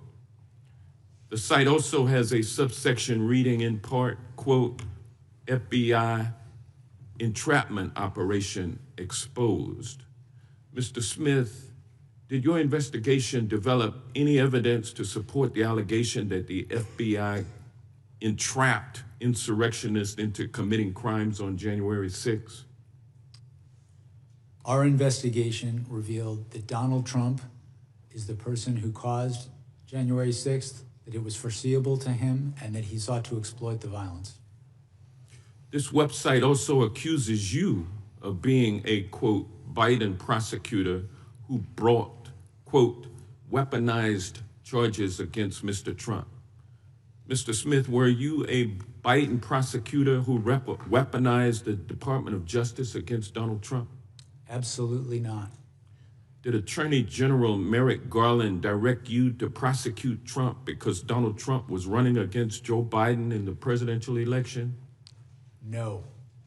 There are also allegations that President Trump was the victim of, quote, lawfare, and accusations that the Department of Justice lawyers who prosecuted Donald Trump used, quote, fabricated indictments and rigged show trials. Did you, Mr. Smith, or the men and women working on your team work to fabricate indictments or put on rigged show trials? No, we secured indictments from grand juries, and we were prepared to prove our case in court beyond a reasonable doubt. Did you use your appointment as special counsel to conduct a politically motivated witch hunt, scam investigation, and prosecution of Donald Trump? I did not. We followed the facts and we followed the law. Where that led us was to an indictment of an unprecedented criminal scheme to block the peaceful transfer of power. And those indictments have been dismissed. Can they be re-brought or resurrected after this, after Trump leaves office? They were dismissed without prejudice. So they can be refiled? And he can be prosecuted after he leaves office, is that correct? I'm not going to speak to that. I can only speak to what we did, which was dismiss the case without prejudice. All right. The website put out by the Trump White House on the anniversary of January 6th is nothing more than a pack of lies. It proves that Donald Trump is hell-bent on misusing taxpayer dollars in a feeble attempt to rewrite his criminal history and the history of what happened on January 6, 2021. And with that, I yield back, but I would like to, Mr. Chairman, offer for the record unanimous consent. Unanimous consent. A statement from Cybersecurity and Infrastructure Security Agency released on November 12th, 2020 that states the November 3rd election was the most secure in American history. Objection. And also testimony from, I would like to request unanimous consent to enter into the record the September 24th, 2020 testimony of Trump's former FBI Director Chris Wray, who told the Homeland Security Committee of the Senate that the FBI had, quote, not seen or historically had any kind of coordinated national voter fraud effort in a major election. Without objection. And last but not least, Mr. Chairman, I'd like to ask unanimous consent to enter into the record this article titled "Disputing Trump, Barr Says No Widespread Election Fraud." Without objection. The gentleman yields back. The gentleman from Texas is recognized for 5 minutes. Thank you, Mr. Chairman. Mr. Smith, on November 18th, 2022, A.G. Garland appointed you as special counsel. Can you tell me about your swearing in or the oath of office that you took after that? I don't recall the specifics of it. I know I was sworn in. I don't recall the specifics of how that was done. You don't remember who swore you in? I don't. Would you agree that taking the oath of office is a legal requirement for the job that you had?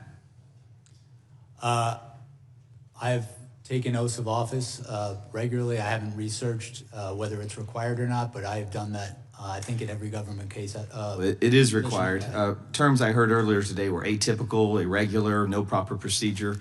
Yet in your opening statement, you said that we've followed Justice Department policies, and I would assume you meant the law as well. It strikes me as odd that you don't remember who swore you in, how you were sworn in. It's pretty significant. We all get sworn in here, and I remember every day. You don't remember who swore you in. I don't remember the details of it as I sit here today. But you did take the oath of office before you got rolling.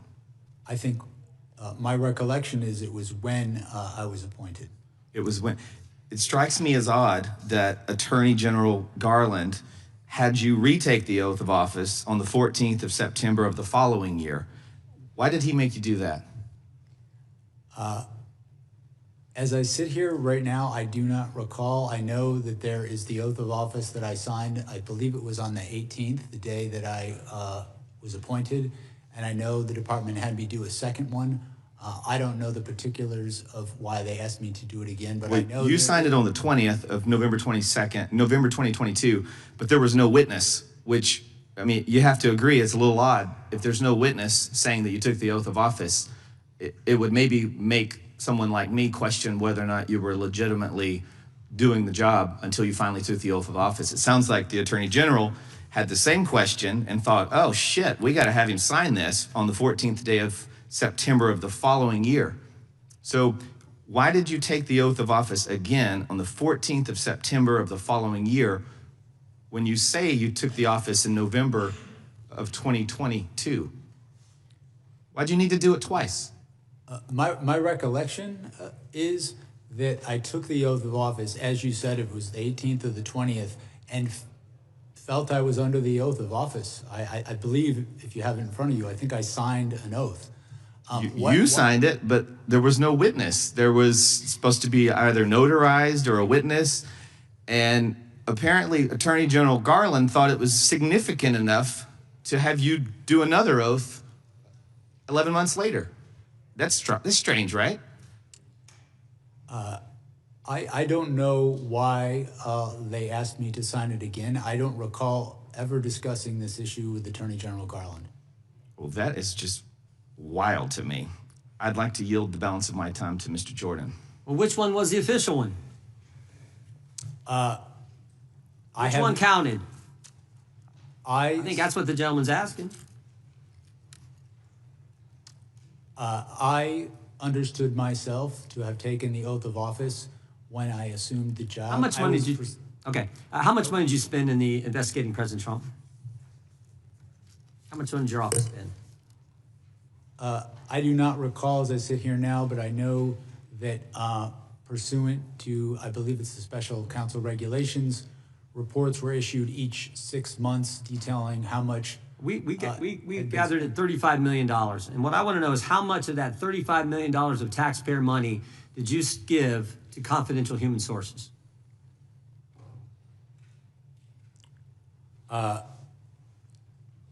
We know you gave $20,000 to someone. It just got reported last week. How much more money did you pay confidential people we don't know about, with American tax money going after the guy we elected president?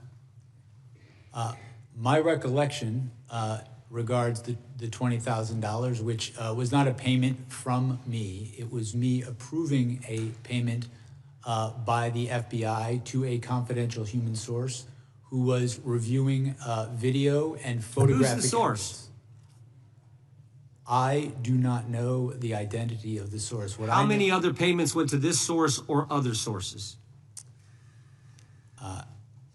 As I sit here, I do not know the answer to that question. My role as special counsel, $35 million, and you're giving money to people the country doesn't know who they are, and you're giving their hard-earned money to these folks? The main question I have, too, with this is, why'd you have to do it? You subpoenaed bank records from the RNC, phone records from members of Congress. You got subpoenas for bank records for people sitting right down the front row. Why did you have to pay people for information when you could subpoena them and get it? Time has expired. Time has expired. You can answer the question, though. Country'd like to know why you had to do it. My recollection and understanding is the payment, the $20,000 that I approved, was for a confidential human source to assist in the review of video and photographic evidence showing people who were attacking the Capitol, attacking police officers, obstructing the proceeding, and seeing if we could prove that some of those people had come directly. That wasn't my question, but my time has expired. The gentleman from California is recognized. Mr. Smith, I want you to have the utmost confidence in what you did. You did everything right. Harry Dunn, Danny Hodges, Sergeant Cannell, Mike Fanone, they did everything right. These guys, my Republican colleagues, are a joke. They're wrong. History will harshly judge them, so I want you to lean in today. You have nothing to be ashamed of. You did everything right, sir. And I am these guys are so lucky they're not under oath, because they would have to tell you what they really think of Trump. They call him crooked. They call him cruel. They call him a scumbag. I've heard you all say it.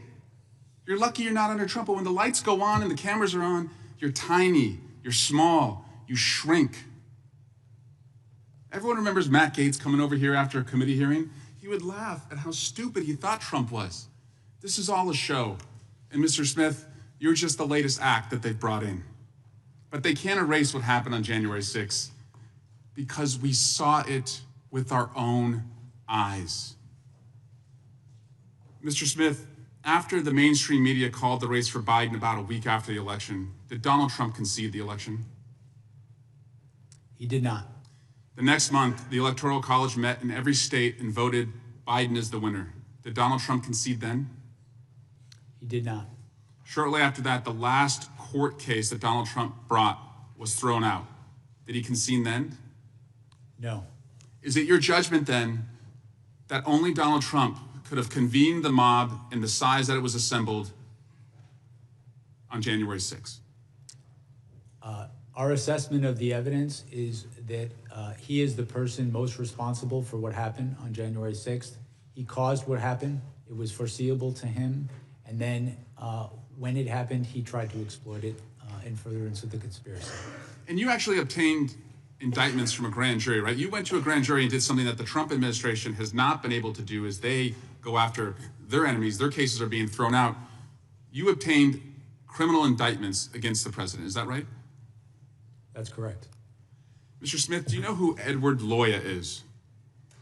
I'm sorry? Edward Loya, L-O-Y-A? I believe Mr. Loya worked at the Public Integrity Section when I was Did you know that he said of you, when it comes to investigating allegations of sophisticated federal criminal matters, Jack Smith is the gold standard? Do you know who Mr. James McGovern is? Yes, he was a prosecutor I worked with in New York.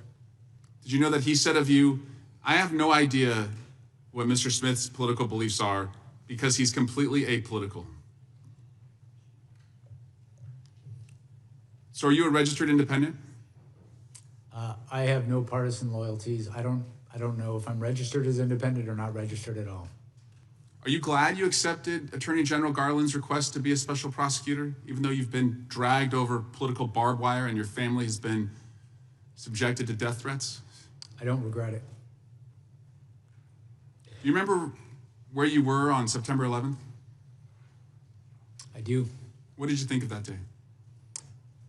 I was in Brooklyn when that happened. I was at the command center that night. I worked on that investigation. I remember pretty clearly. Do you remember where you were on January 6th? On January 6th, I was living in Europe working for the State Department seconded to a war crimes tribunal. What did you think as you watched on television what happened at the Capitol that day? To be honest with you, I don't recall if I saw it that day or a later day because of the time period. What did you think when you saw it? I was shocked. I was shocked by it. I obviously, being in Europe and not following things as closely, I was not, frankly, up to speed on the events leading up to it. What shocked you about it? I just never seen anything like that happen in our country. Mr. Smith, I don't know if I'll ever have the honor to talk to you again. If I don't, please know that I and my colleagues on the Democratic side, and even my Republican colleagues when they speak privately, have nothing but respect and appreciation for what you tried to do and how you did it. You, unlike many here, are a man of honor. And I yield back. Gentleman yields back. The gentleman from Alabama is recognized. Thank you, Mr. Chairman. Mr. Smith, you appear before this committee today not as a neutral observer of the law, but at one point you were one of the most powerful prosecutors in the federal system, armed with enormous discretion, minimal oversight, and a mandate that goes to the very heart of our constitutional order. You brought charges during an active election cycle. You relied on legal theories that had never before been tested in context. And you did so while disregarding long-standing Department of Justice policies designed to prevent prosecutors from influencing elections. Mr. Smith, you claimed in your investigation you developed proof beyond a reasonable doubt that President Trump engaged in a criminal scheme to overturn the results in the 2020 election and to prevent lawful transfer of power. However, a few weeks ago in Georgia, Fulton County election board officials stated that 315,000 ballots were certified without required signatures on the tabulator tapes for poll workers. These signatures were required by the Georgia statute. If not counted, this could have turned the state of Georgia red, and I won't doubt there were similar schemes in many other states. You were illegally appointed to serve as special counsel since you were not confirmed by advance and consent Senate and stated in the appointments clause. You also issued an indictment against then President Biden's most formidable political opponent. The candidate was President Trump, and you issued a gag order for President Trump during a 2024 election cycle. This was a major violation of President Trump's First Amendment rights and a poor attempt to outright censor the leading political candidate. These actions were nothing short of election interference. 9 senators, including Senator Tuberville from my state of Alabama, and multiple Republican members of the House of Representatives had their phones subpoenaed, or their records subpoenaed. Some you seized their phones.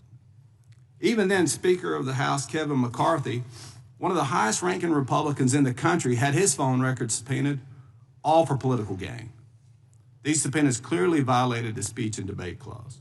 As John Keller of the DOJ's Public Integrity section addressed this issue in an email dated May 17th of 2023, D.C. Circuit President stated that the speech and debate clause, and the bar is this, bar on compelled disclosure is absolute. These instances are not only the tip of the iceberg about you and your team's flagrant disregard of the Constitution. Mr. Smith, your actions have changed and damaged confidence in our justice system. Today, this committee will determine whether that damage was a result of reckless judgment, political bias, or deliberate misuse of authority. And with that, Mr. Chairman, I'll yield you the balance of my time for questions. I thank the gentleman for yielding. I want to go back to that email. If we could put that up, this email that Mr. Gill highlighted a few minutes ago. This is the justification from the Public Integrity section. If you look at the bottom, John Keller, Public Integrity section, for going and getting the phone records, toll records of members of Congress. And there's a couple of things I want to highlight. That first highlighted area, there is some litigation risk. So they admit there's some concern here. And they send this to the copy to Jack Smith's team. And then you go down later, as Mr. Gill pointed out, the case law is clear. A legislator may intervene and oppose such use. So the risk is real. But here's the deal. There was really no risk because we weren't going to know. They weren't going to tell us. They made sure they didn't tell us because they went to the judge and got a gag order. And look at the last sentence. The last sentence. Low likelihood that any of the members listed below would be charged. So they're not going to know because we're not going to charge any of these guys. They didn't do anything wrong. And so therefore, the litigation risk should be minimal. They're not going to be charged.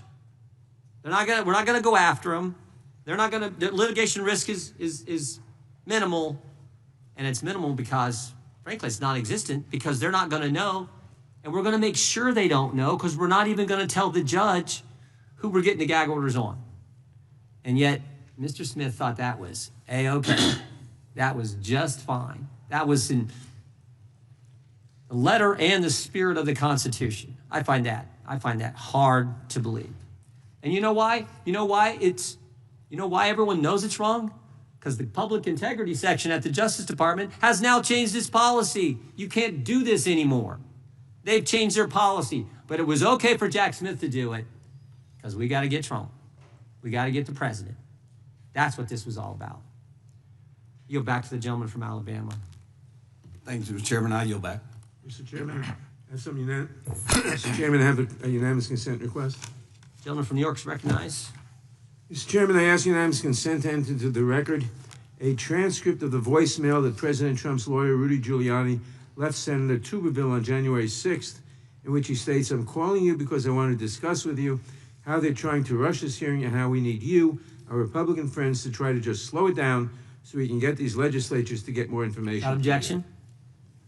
Gentleman yields back to the chair. Now recognizes the gentleman from California. Thank you, Mr. Chairman. The House Judiciary Committee is responsible for helping to ensure the rule of law. Unfortunately, the chairman of this committee ignored a bipartisan congressional subpoena directed at him. His actions have made it harder for this committee and other congressional committees to get witnesses and testimony and damage the rule of law. Now, before I ask questions of Mr. Smith, I just want to make a simple observation. How scared are Republicans of talking about the Epstein files? They're so scared that they literally are calling Jack Smith the distinguished federal prosecutor who secured multiple indictments against Donald Trump with multiple felony counts. Republicans would rather talk about the criminality of Donald Trump in trying to steal an election and trying to stop the peaceful transfer of power, and the criminality of Donald Trump in stealing classified documents of obstructing justice than about Donald Trump's associations with Jeffrey Epstein and his pedophilia ring. I demand this committee, this chairman, and Republicans to call an immediate hearing asking why the Department of Justice is refusing to release 99% of the Epstein files and why the DOJ is violating law right now. I have questions, Mr. Smith, for you, and thank you for being here today. My questions center on interactions or lack of interactions between the Biden administration and yourself. Did President Biden or anyone in the Biden White House ever direct you to seek retribution against anyone perceived to be Biden's political opponent? No. Did the Biden administration or President Biden or anyone in the White House ever write a social media post directing you to seek retribution against any particular individual? No. Did President Biden or anyone else in the Biden White House ever direct you to take any prosecutorial step whatsoever? No. Okay. Donald Trump made it clear he wanted to seek retribution against New York Attorney General Tish James. Trump relentlessly attacked her, saying, quote, she should be prosecuted and, quote, arrested and punished because she dared to hold Trump accountable for Trump's fraud in New York. Trump weaponized the Department of Justice, and the Trump DOJ opened a sham investigation into her alleged mortgage fraud. We know it's a sham investigation because they couldn't even get twice grand juries to secure indictments against her. When interim U.S. Attorney Eric Siebert, who Donald Trump himself appointed, spent 5 months investigating Tish James, He concluded there was not enough evidence to go forward. And what did Trump do? He fired his own U.S. attorney. Mr. Smith, did President Biden or anyone else in the Biden White House ever tell you that Donald Trump should be, quote, arrested and punished? No. Did President Biden or anyone else in the Biden White House ever threaten to fire you based on any action you took or did not take? No. Donald Trump also directed the Trump DOJ to open investigations into his own appointees who refused to do his bidding. His DOJ recently investigated Federal Reserve Chair Jerome Powell because Powell won't cede to Trump's bullying on interest rates. Did President Biden or anyone else in the Biden White House ever direct you to go after any Biden appointee? No. Okay. I just want to say a little bit about what the Republicans have brought up about these phone toll records. Do you believe the Speaker of the House is above the law? No, I don't believe anybody should be above the law. Right. And U.S. senators are not above the law, correct? No. Yeah. And members of Congress are not above the law, right? No. Yeah, that's right, because we're not. And what Republicans are trying to argue is somehow, if you're doing an investigation, you can't do stuff to senators or members of Congress. Get out of here. We're just under a law like everybody else. And by the way, the speech and debate clause only applies to legislative acts, communications with legislative acts. Stealing a frickin' election, trying to do so, is not a legislative act. It is a crime. So I don't know what the heck they're talking about. And this is so stupid. I'm a former prosecutor. You'd never in an investigation go and try to get someone's toll records or phone records and then tell them, hey, dude, we're about to get your phone records. Of course you wouldn't tell them. What the Republicans are saying today is just idiotic. I am so pleased you're here on national TV telling the American people that Trump was indicted. He was indicted lawfully, and multiple grand juries secured those indictments. Thank you for your service, and history will look upon you well. I yield back. Gentlelady from Florida is recognized for 5 minutes. Mr. Smith, you have a long tenure at the Department of Justice. Would you agree with the statement that DOJ charging policies require prosecutors to bring charges only where the admissible evidence is expected to be sufficient to obtain and sustain a conviction? Is that right? That is correct. That's from the federal principles of prosecution. And in this case you brought against President Trump, one of the charges you pursued was under Title 18, Section 371, which requires an agreement to interfere with the lawful function of the United States through deceit or dishonesty that the defendant knowingly and intentionally joined, and an overt act. And what I'd like to ask you about is this. So you would agree that Section 371 requires dishonesty or deceit and also proof that a criminal defendant acted knowingly and intentionally. Is that right? I believe that's correct. It requires knowing deceit targeted a lawful government function. So you would then also agree, would you not, that opinion, disagreement, or even mistake is insufficient to satisfy the burden of criminal intent set forth in that statute? A mistake certainly would. We needed to prove and intended to prove at trial that the false statements that Donald Trump made were knowingly false. That they were false and that it was done knowingly. So even under your theory of the case, even if we took your facts as true, you still would have been required to prove that the president said something false and that he or did it knowingly. So going on to your next charge, let's talk about obstruction. There too, that charge requires proof of wrongful intent, does it not? That's correct. So if a defendant there actually believes a factual claim is true, that would mean he could not be convicted of that charge. Isn't that right? Well, Not correctly convicted. The defendant for that charge would have to behave corruptly, and corruptly could include seeking an unlawful benefit, seeking a benefit to benefit themselves, in this case, to stay in office when they had in fact not won the election. But there too, there's a requirement of intent that this conduct must be knowing and intentional. Isn't that right? There is an intent requirement, yes. And corrupt didn't you intent. also acknowledge in your deposition that the president was receiving information from multiple advisors? Giuliani, Eastman, Clark, Powell, and in your deposition you said he was almost just regurgitating what they told him. Isn't that right?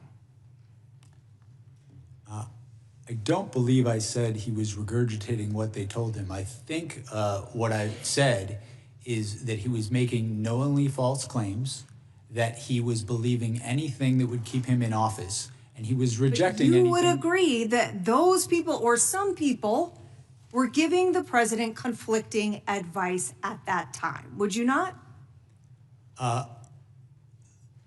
You are correct in that his original campaign staff told him he had lost. He fired them and brought in people who would... But criminal liability, under the statutes you used in your indictment, requires proving intent, not simply the undermining of democratic norms or expressing an opinion with which you do not agree.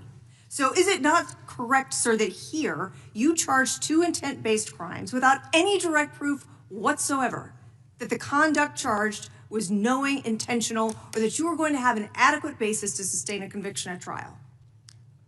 I felt we had proof beyond a reasonable doubt. I felt that that proof included direct testimony from a number of witnesses to prove the knowing falsity of his claims. Despite the fact that in your own deposition you acknowledge the existence of conflicting advice. If this defendant were anyone other than Donald J. Trump, Mr. Smith, I find it hard to believe that we would be sitting here today having a hearing about an indictment that was returned knowing that the elements of the offenses could not be demonstrated. Now, let's talk about this. I assume you're also familiar with the Department of Justice policy that prohibits prosecutors from selecting the timing of investigative or prosecutorial actions for the purpose of affecting any election. Yes, I am. That's the election year sensitivities policy, and we followed it in all respects. The public integrity section who administers that policy concurred that we followed it in all respects. Mr. Chairman, my time has expired. The gentlelady yields back. The chair recognizes the ranking member for UC. Thank you kindly, Mr. Chairman. This is from John Dowd. I was Donald Trump's lawyer. Jack Smith should be celebrated, not vilified. December 16th, 2025, last month. Objection? I ask unanimous consent to enter the record a criminal complaint filed by the Trump Department of Justice on December 13, 2025, detailing how Kash Patel and the FBI used a confidential human source and an undercover FBI agent to investigate a bomb threat in Los Angeles. And then finally, this is an article published by The Verge on October 19, 2023, titled "Peter Thiel was reportedly an FBI informant," which reports that Peter Thiel served as a confidential human source for the FBI. Without objection, the gentleman from Arizona is recognized for unanimous consent. Thank you, Mr. Chairman. First one is from MSN.com. Biden's FBI paid anti-Trump sedition hunters as informants in J6 Arctic frost probes. Objection. Jack Smith team approved $20,000 payment to informant to snitch on Trump during Arctic frost probe. Objection.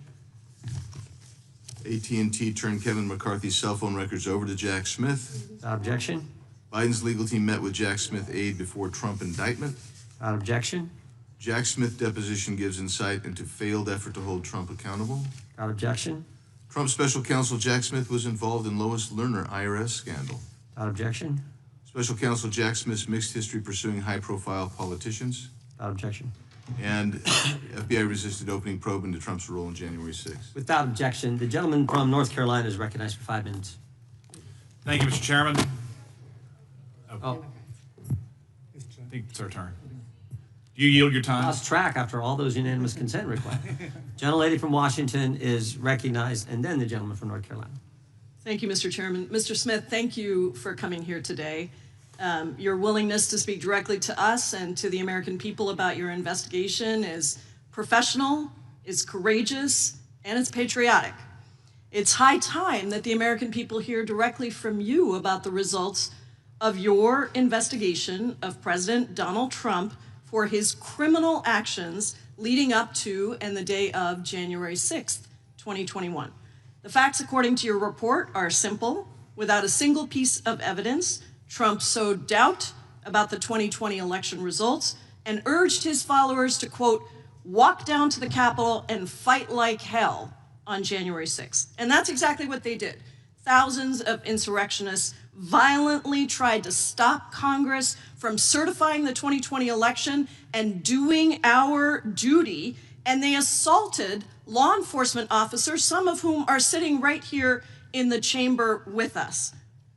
I was trapped in the House gallery with a small number of members that day, and I will never forget the pounding on the doors and the insurrectionists threatening to kill us right outside. My Republican colleagues keep trying to rewrite history. They claim that somehow Trump's words and actions did not legally rise to the level of criminal activity, that he did not directly cause violence at the Capitol. And so I want to set that record straight with you right now. First of all, you successfully secured indictments against Donald Trump in 2 major federal cases: election interference in the 2020 election and mishandling of classified documents after leaving office. Is that correct? Yes. And you've been a federal prosecutor for nearly 30 years. You led this investigation, combing through hundreds of thousands of documents, photos, videos, and communication. Did your investigation find that Donald Trump attempted to manufacture fraudulent state slates of presidential electors in 7 states that he lost? Yes. Did he pressure state officials to ignore true vote counts in those states? Yes. Did he spread lies and conspiracies to his followers to make them believe that the election had been illegally rigged against him? Yes. Did he pressure DOJ officials to stop the certification of the election? He did. Did he pressure his own vice president, Mike Pence, to stop the certification against the oath of office that he had sworn to the Constitution? He did. And when all of this didn't work, did he, Donald Trump, motivate and inspire an angry mob to the U.S. Capitol to stop the certification? Our proof showed that he caused what happened on January 6th, that it was foreseeable, and that he exploited that violence. Did Donald Trump know that his allegations of election fraud were lies when he spread them? Our proof was that he did, and we intended to prove that at trial. In fact, as the quotes from your report behind me show, he even privately admitted that he lost the election, correct? Yes. He said, quote, "It doesn't matter if you won or lost the election, you have to fight like hell." And he said, "Can you believe I lost to this effing guy?"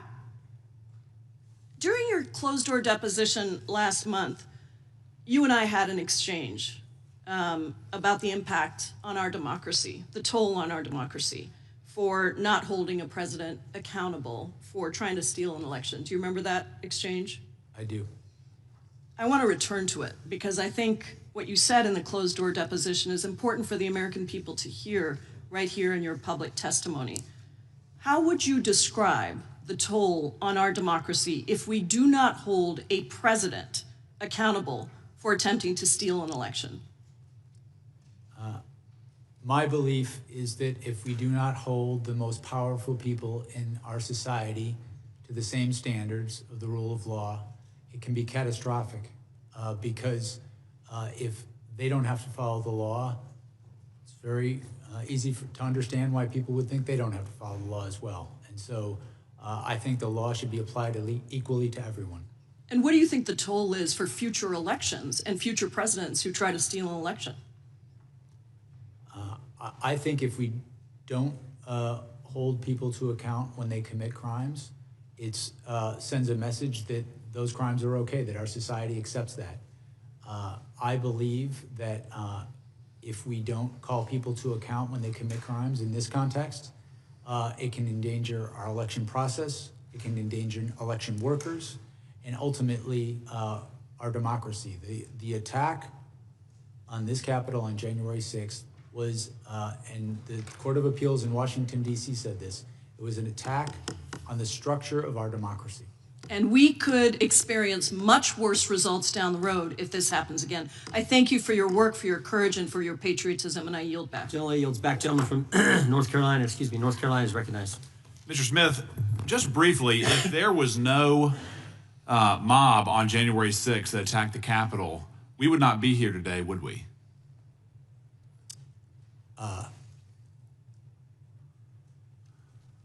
I can't speak to hypotheticals. The case I investigated involved a mob of supporters of Donald Trump's supporters. Sure, I understand that. I understand that. But had there not been a mob that rushed the Capitol, if they had just stayed in the original speech, if they had obeyed the instruction, go peacefully and patriotically and make your voices heard, we would not be here. Isn't that correct? Well, in that case, Donald Trump wouldn't have done many of the things. I'm just asking. If they had gone peacefully and patriotically, we would not have had a special prosecutor. President Trump would not have been indicted. There would not have been, quote, the attack on the foundations of our democracy, correct? That's a hypothetical, and I think it's a counterfactual hypothetical. Well, and second point, in regards to what we just heard from my colleague from Washington, I think it's noteworthy that the vice president, despite the enormous toll that he has taken in these events, was against charging the president criminally in this case. But in regards to my own experience, Mr. Smith, I've charged many conspiracies. There's obviously a lot of benefit to that charge.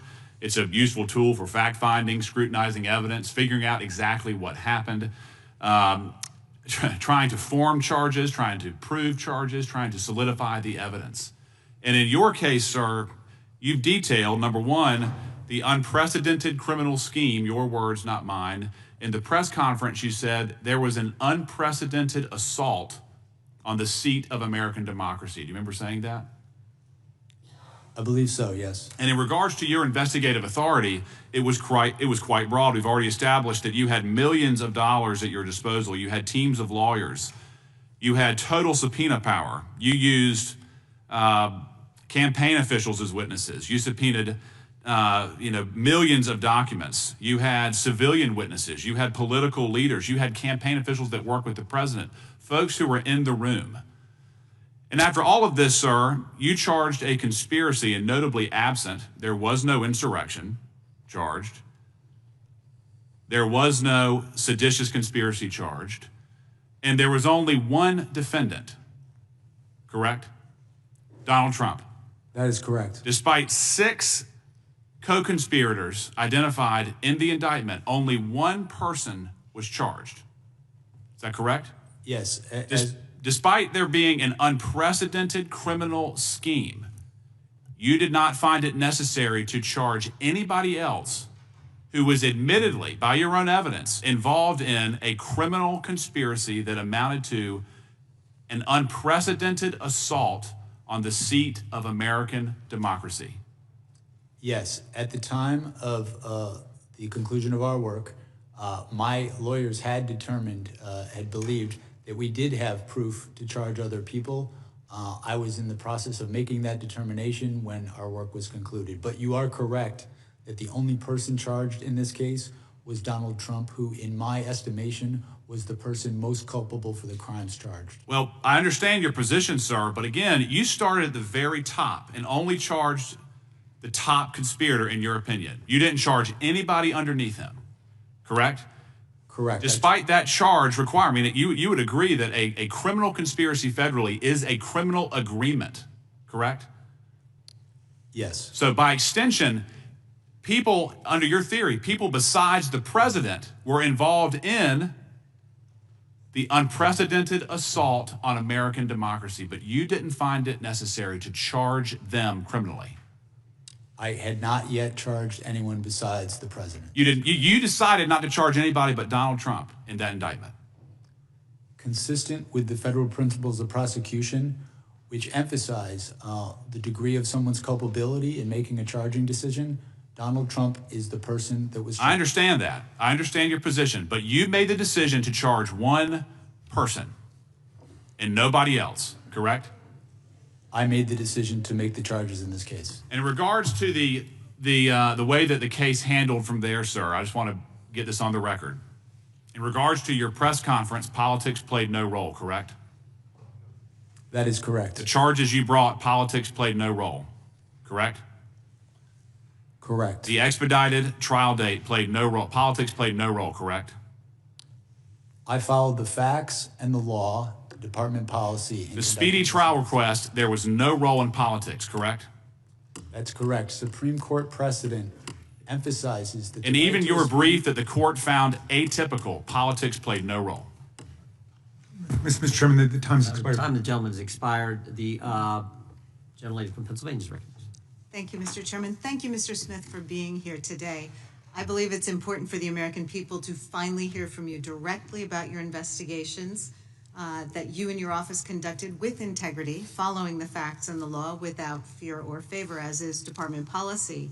And as people do hear from you, I think they're going to better understand why the White House and congressional Republicans are trying to rewrite history and seeking to discredit you and your investigation so that they can help the president avoid accountability for his crimes against the American people. So I'd like to move on from some of these baseless conspiracy theories we've been hearing and focus on your actual work as special counsel. In volume 1 of your report, you concluded that when it became clear that Mr. Trump had lost the election and that lawful means of challenging the election results had failed, he resorted to a series of criminal efforts to retain power. Chief among those criminal efforts was Mr. Trump's dissemination of demonstrably and often obviously false claims of election fraud in key states, claims that Donald Trump himself knew weren't true. In order to pressure officials to ignore vote tallies and submit fraudulent certificates of fake electors to Congress, he repeated these false claims and ultimately used them to direct an angry mob to attack the Capitol. So I represent southeastern Pennsylvania, which was one of the states targeted by Mr. Trump's criminal efforts. So being mindful of the clock, I wanted to try to explore 3 topics. First, the evidence that Trump made false claims of election fraud in Pennsylvania, knowing they were false. Second, the evidence concerning the submission of fake elector certificates from Pennsylvania to Congress. And third, why the evidence and witnesses concerning Trump's efforts in Pennsylvania were so compelling. So first up, in your report and deposition, you detailed the overwhelming evidence that Trump had lost Pennsylvania and he knew it. Despite this, he and his co-conspirators continued to make false statements about that result to advance their criminal plan. Can you describe the evidence that these were false claims and they knew they were false, including statements by election officials, court cases, and conversations between Trump and his Republican allies in the state? Sure. What springs to mind most immediately is I recall one particular claim that there were more votes than ballots that had been sent out. This was a claim that was obviously false because many even in the campaign knew that the reason for that discrepancy is we were talking about 2 different elections. One was the primary and one was the general election. My team interviewed Rudy Giuliani regarding that claim, and he admitted it was wrong. He admitted flat out that that was a mistake. And so that's one of several. With respect to witnesses in Pennsylvania, what springs to mind is the chair of the Republican Party, I believe, in Pennsylvania. This is relatively early, shortly after the election, had informed Donald Trump that the idea that fraud was the reason was not accurate. It was because of the counting of mail-in ballots, which was totally normal in this process. And again, this is someone who is a Republican who supported Donald Trump, wanted him to win. I submit he would have been a credible witness at trial. And I mean, a second part of this, in addition to making false claims about election results that they knew were false, and your deposition and report go into this in some detail, there was also this fraudulent elector plan where Trump and his co-conspirators solicited folks who had been planning to be Trump electors if he won and asking them to submit fake certificates to Congress. And I think what you found was pretty remarkable, including a former congressman who told the co-conspirators that this was illegal and it was an attempt to overturn the government. Is that right? That's correct. That particular elector, who was signed up to be a legitimate elector had Donald Trump in fact won the election, was a former U.S. attorney and former member of this Congress. I mean, the bottom line is that despite the facts and over objections from his allies, Trump still went to the ellipse on January 6th and lied about Pennsylvania's votes to direct his angry mob to attack the Capitol. So I just want to thank you for your work and your years of service to the country, and I would invite everyone to read your deposition and to read the report because it tells a very different story than what our colleagues do. Mr. Chairman, I have a unanimous consent. Young ladies recognized. Mr. Chairman, I ask unanimous consent to enter into a record a speech by former Vice President Pence published on C-SPAN in June of 23, in which he calls the president's comments on January 6th reckless. President Trump was wrong then, he's wrong now. Anyone who puts themselves over the Constitution should never be president, and anyone who asks someone else to put them over the Constitution should never be president. Without objection. And the gentleman from Virginia is recognized for 5 minutes. Thank you, Mr. Chairman. Mr. Smith, you've said several times in your deposition that you believe that the facts and the law, your interpretation of the law, would lead to a conviction of President Trump. Is that correct? Yes. And did you believe that same thing, that your interpretation of the law, your reading of the law, would have resulted in the conviction when you went after Virginia Governor Bob McDonnell back in 2014? Did you believe it at the time? I did believe, and ultimately you got a conviction in lower court, but that was overturned by the Supreme Court, correct? yes, the Supreme Court changed the law on what constituted an official act. Actually, that's incorrect. incorrect. That conviction was overturned. That's incorrect. They applied the law, and they said in their ruling, our concern is not with tawdry tales of Ferraris, Rolexes, and ball gowns. It's instead with the broader legal implications of the government's boundless interpretation of the federal bribery statute. A more limited interpretation of the term official act leaves ample room for prosecuting corruption while comporting with the text of the statute and the precedent of this court. They accused you of using a boundless interpretation of the federal bribery statutes. Now, did you believe when you went after John Edwards that your interpretation of the facts and the law were correct and that you would convict John Edwards of corruption?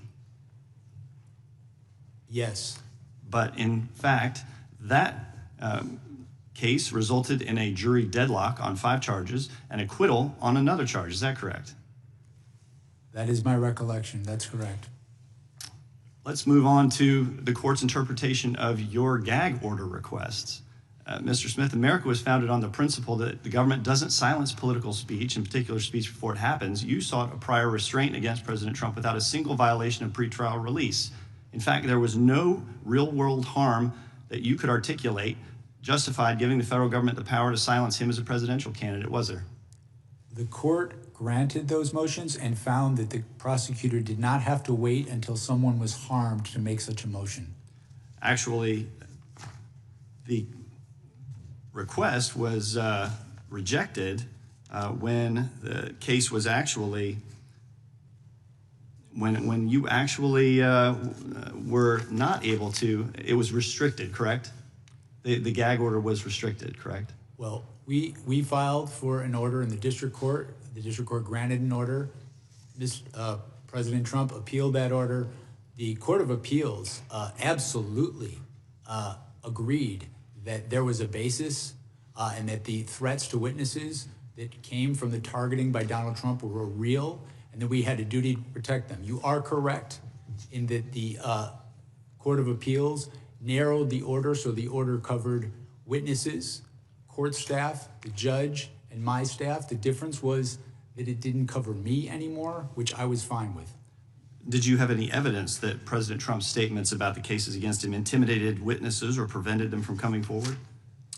I had evidence that he said, if you come after me, I'm coming after you. He suggested a witness should be put to death. The courts found that those sort of statements not only deter witnesses who've come forward, they deter witnesses who've yet to come forward. But you weren't able to identify a single witness who didn't come forward because they were intimidated by President Trump. We had extremely thorough evidence that his statements were having an effect on the proceedings that is not permitted in any court of law in the United States. Don't you think it's a pretty low bar to clear if you're trying to silence a candidate for president?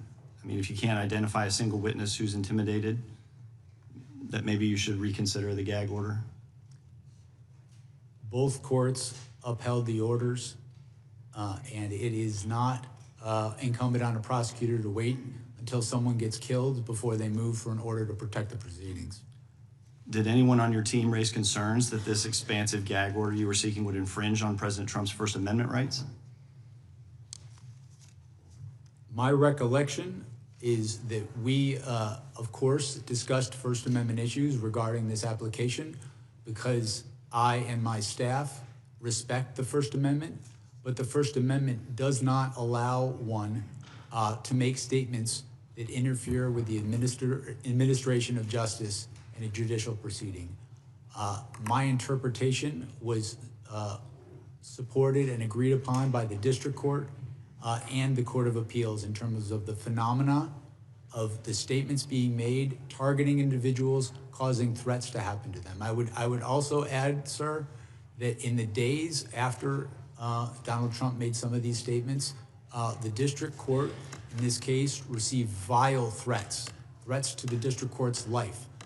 In that environment, I felt a duty as a prosecutor to make that motion, and I make no apologies. And the court stayed that motion on August 3rd, 2024.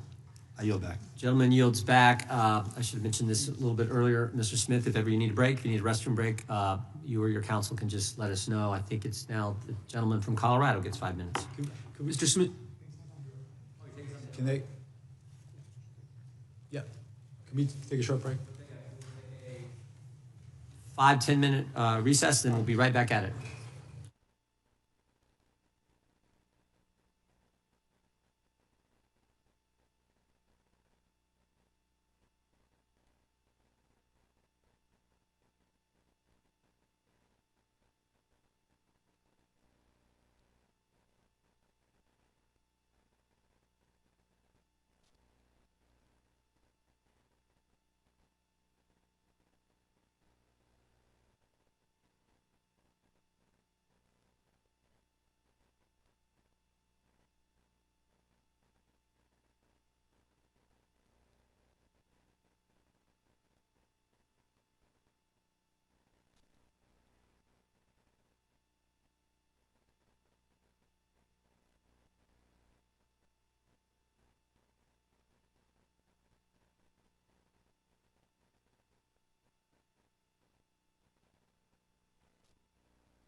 Hey, committee will be in order. Mr. Chairman,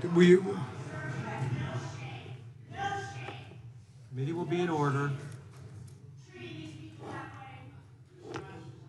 With the members of the audience will please sit down or remove themselves from the committee room.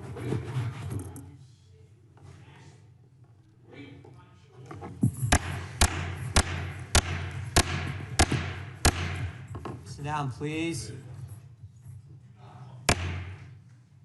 Had to call him in.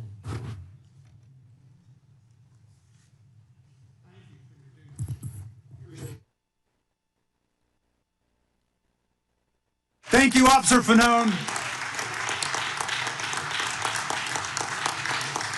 Mr. Chairman, please control the deranged observer, Mr. Rakeland, so he doesn't create any other problems with us today.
Committee will come to order. Mr. Chairman. Witness will go ahead and take the stand. We want to make sure the Capitol Police remains in the room just in case we have any other concerns.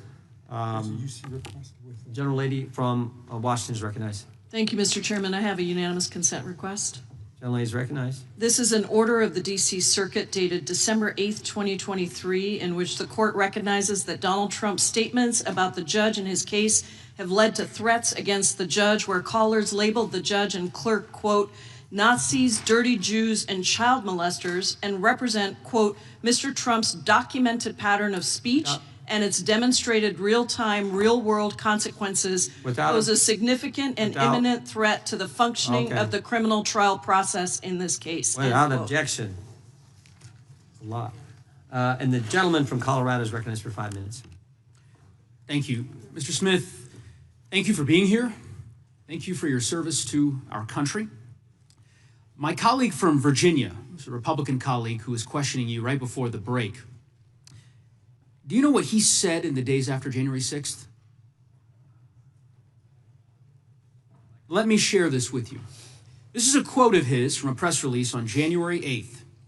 Congress stands united in our rejection of the violence that occurred this week, and I'll continue to urge the swift prosecution of those involved to the fullest extent of the law.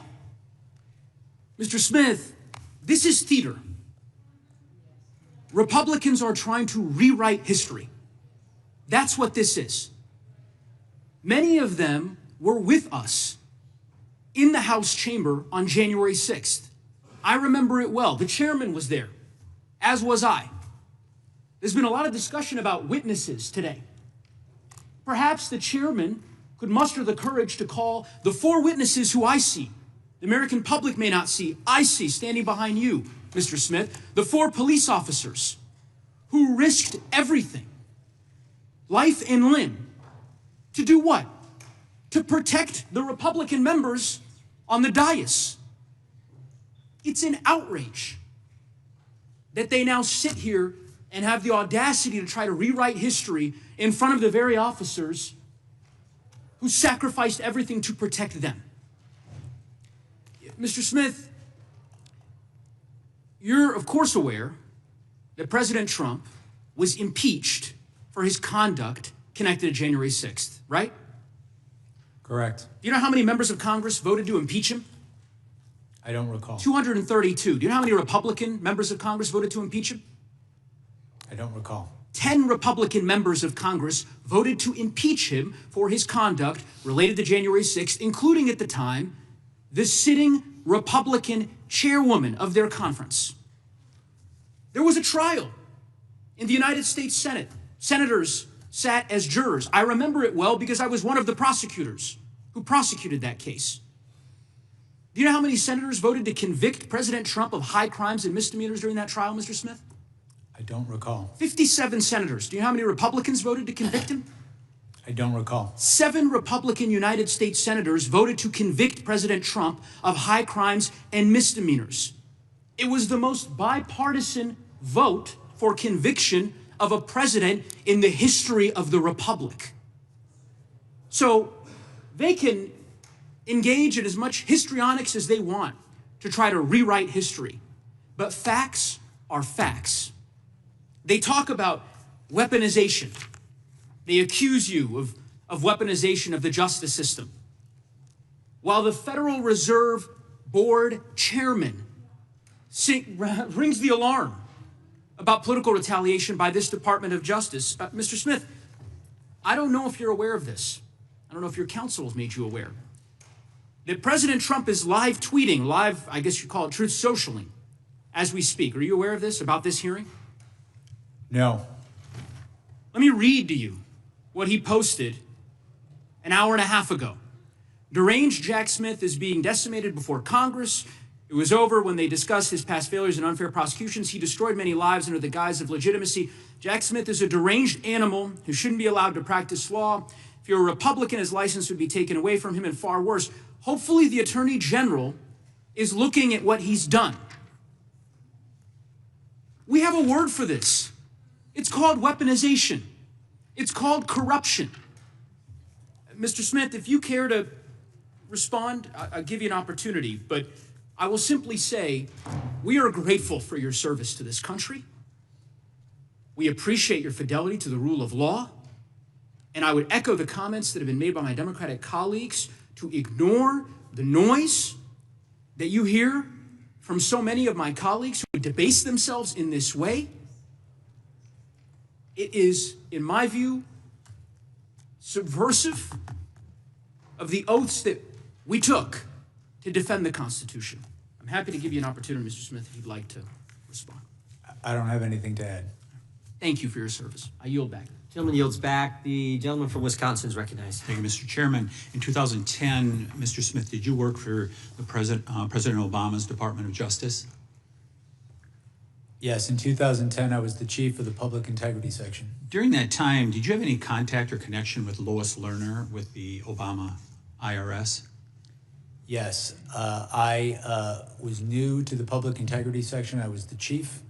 I was trying to learn about issues I had not been at. Did you attempt to work with Lois Lerner and the IRS to investigate nonprofits?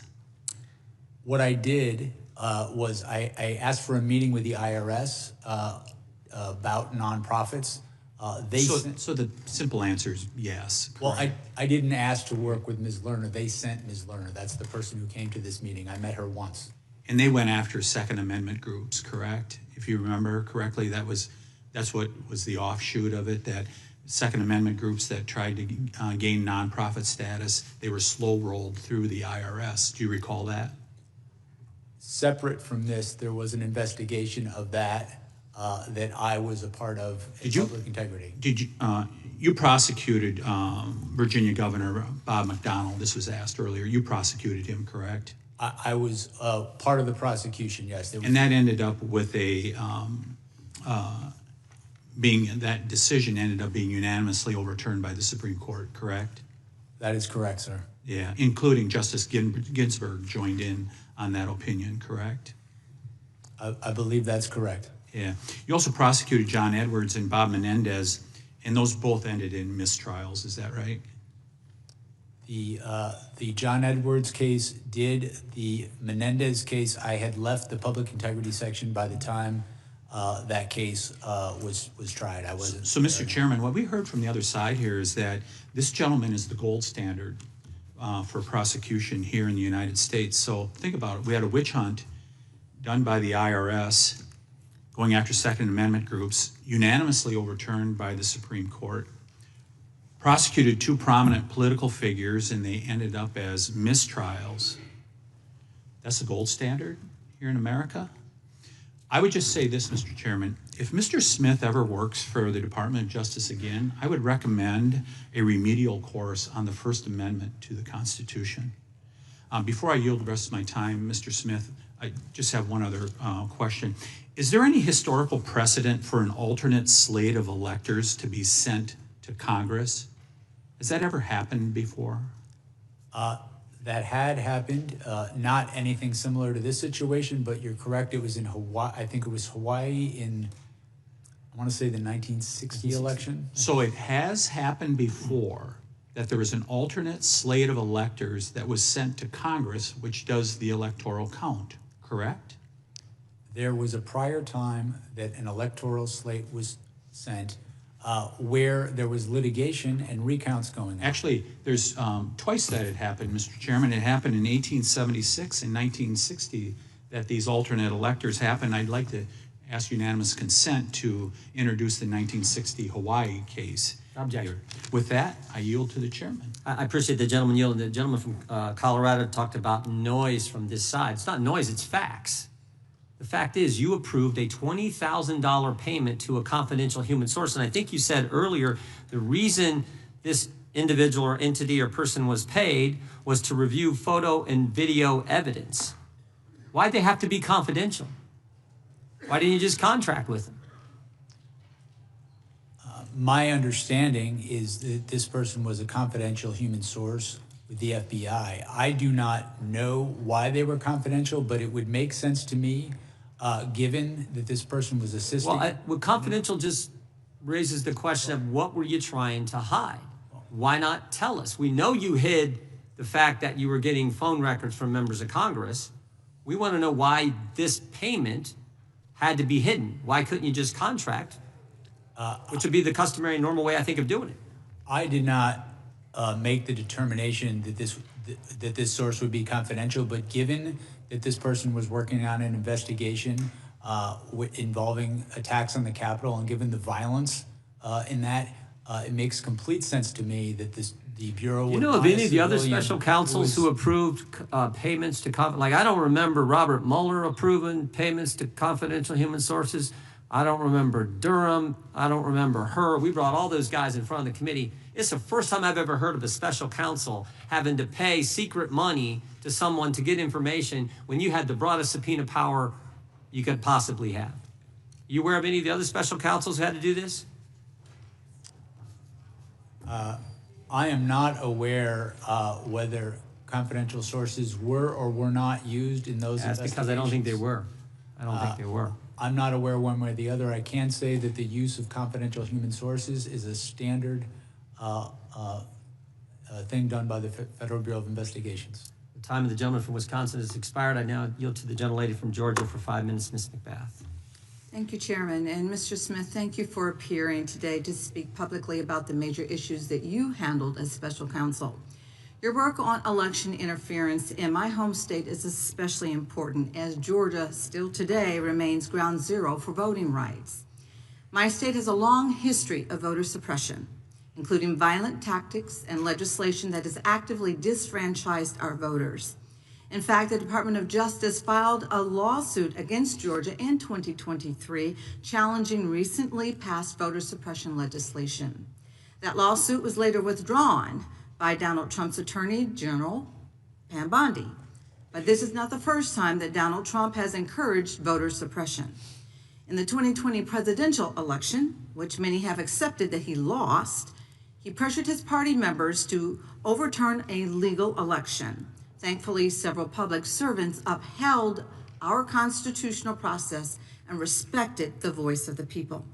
Your investigation revealed how far he is willing to go.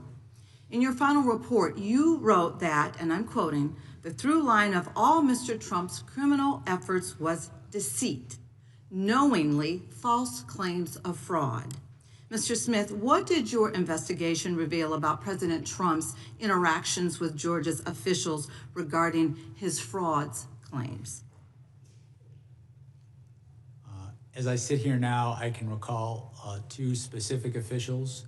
The first was the Secretary of State, who was a fellow Republican. My understanding, he voted for and supported Donald Trump in the election, but told Donald Trump in a conversation that was recorded in no uncertain terms the results of the election and debunked many of the fraud claims that Donald Trump had to him in real time. In addition to that, I recall that Donald Trump also spoke firsthand with the Attorney General of your state, also a Republican, who informed Donald Trump that he had supported him and voted for him twice in the past. He also told Donald Trump he did not see outcome-determined fraud in that state. I have an audio from a phone call between Trump and the Georgia Secretary of State regarding the 2020 election. Could you please play the audio? Are angry. The people of the country are angry, and there's nothing wrong with saying that, that you've recalculated. Well, Mr. President, the challenge that you have is the data you have is wrong. So, look, all I want to do is this. I just want to find 11,780 votes, which is one more than we have, because we won the state. Mr. Smith, you explained in your deposition that Georgia Secretary of State was one of the witnesses who disabused President Trump's false claims. How did Georgia Secretary of State push back against Trump's efforts? I think my recollection is in this same call, President Trump repeatedly raised fraud claims, and the Secretary of State repeatedly explained not only that they weren't true, but I believe my recollection is in several instances explained why they weren't true. And I believe that call ended, my recollection is that it ended with President Trump in essence threatening the Secretary of State that he might be a target for criminal prosecution if he didn't do what President Trump wanted him to do. So see, that raises a very critical point. President Trump didn't just spread lies about the election. In your words, and I'm quoting, he preyed on, end quote, Republican officials in Georgia and other states who believed would help him. Mr. Smith, Donald Trump thought these officials would break the law out of party loyalty. And when those officials, his own political allies, told him the truth, he dismissed them and continued to spread the lies anyway. Is that correct? That is correct. Mr. Smith, if your case had gone to trial, Would the evidence from Georgia have helped prove that President Trump knowingly engaged in a criminal scheme to overturn the 2020 election? Yes. After an investigation following the facts and the law, we believed we had proof beyond a reasonable doubt to prove those charges. And in your deposition, you mentioned a fake elector witness in Georgia who you thought would have been a very powerful witness at trial. Can you tell us a little bit more about that in a very limited amount of time? Sure. It was a witness who had been made to understand that his electoral vote, his alternative electoral vote, would only be used if they won in court, if they won in litigation. That didn't happen, and President Trump and his co-conspirators tried to use those alternative fake elector certificates to get Mike Pence. Mr. Chairman, regular order. Himself. Okay, well, Mr. Smith, thank you so much for the work that you and your team of career prosecutors have put forth in uncovering this evidence. The American people need to know what happened, and they need to know how their president pressured Georgia state officials to overturn their free Gentleman and fair from Alabama has a unanimous consent request. Thank you, Mr. Speaker. December 6, 2025, Atlanta News First. Fulton County admits to verifying 315,000 votes in the 2020 without poll worker signatures. I yield back. Without objection, the chair now recognizes for 5 minutes the gentleman from Arizona. Thank you, Mr. Chairman. Mr. Smith, isn't it true that for a federal criminal conspiracy charge, it requires more than one individual? In other words, you're making a contractual agreement of some kind with somebody other than yourself, right? That is correct. There has to be an agreement. And so when you made the determination to charge President Trump with conspiracy, you surely knew that you had somebody else that he must have agreed upon somewhere to engage in this act that generated the conspiracy, right? That's correct. We alleged specific individuals in the indictment as co-conspirators. And so you knew who you were going to do who you were going to charge when you pursued the indictment. You knew who the agreeing parties were, but you chose to list them as co-conspirators, but you didn't indict them. How often have you done that in the past? In the past, I have had a number of cases where I have charged some members of a conspiracy and not charged others. One member of the conspiracy. How many times have you done that? Charged one member of the conspiracy and let everybody else off the hook? I'm sure that's happened. That is not an. You don't remember doing that? That is not an uncommon thing to do in an investigation. In my view. So okay, I dispute that, but we're going to leave that as it may. But let's just get to this: if a member of Congress moves to decertify a state's electors, that would not be a crime, would it? When you say to decertify, you make a motion to decertify on that January 6th. Every 4 years. That's not a crime, right? Correct. And if another elected official urged someone to join them in that decertification, that's not a crime either, right? As you stated, it's not. Several members of Congress get together over breakfast. They say, this is the normal path. We watched it because we saw the Democrats do it for every Republican president. So we're not sure how to do it. We've never done it before. That's not a crime to sit down at breakfast to talk about that or any other time together to talk about decertification, is it? No, it's not a crime to talk about that over breakfast.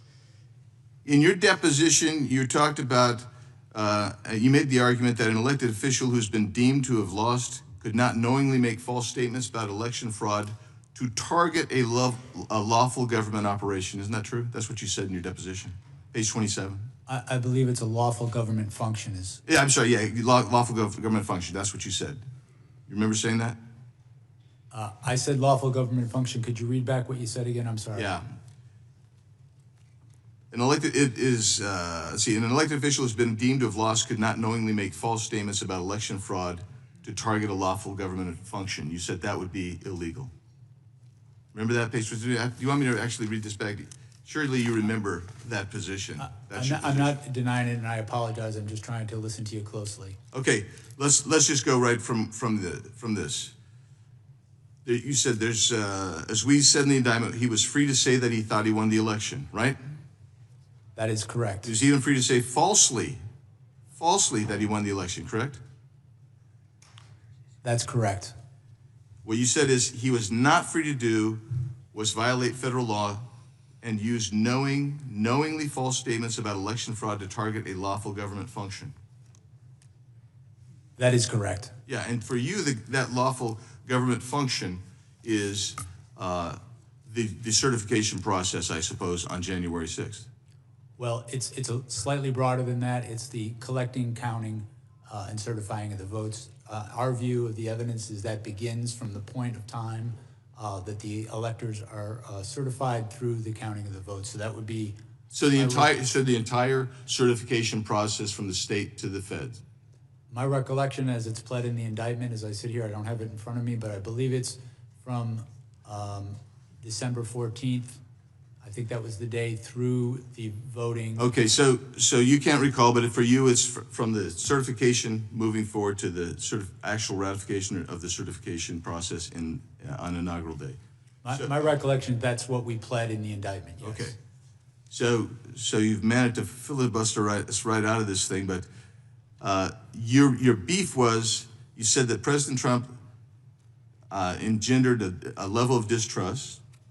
You said he made false statements to state legislators, to his supporters of all sorts, and somehow you discerned that his supporters were angry and that was somehow related to a criminal offense.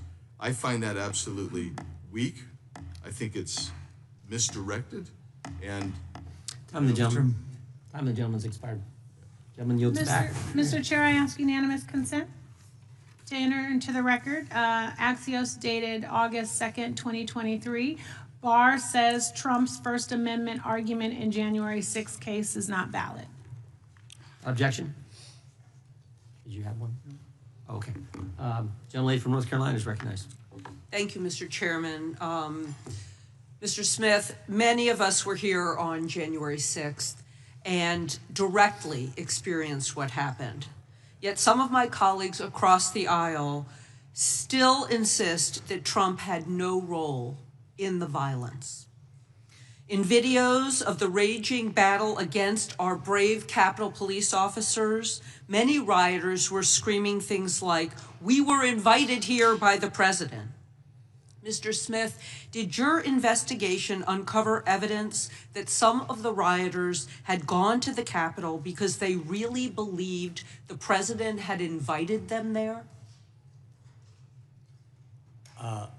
There were, I believe there's video of rioters saying, in fact, that, as we pled in the indictment, the knowing lies that Donald Trump put out in the weeks leading up to that led to a level of distrust, and he ultimately knew that the crowd at the Capitol, or at the ellipse, I should say, was angry before he told them to march toward the Capitol.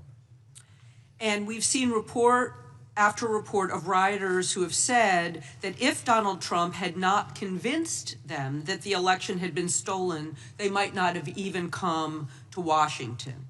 I'm going to share some quotes from some of those rioters. "I believed I was following up on the instructions of former President Trump," one rioter said about going to the Capitol.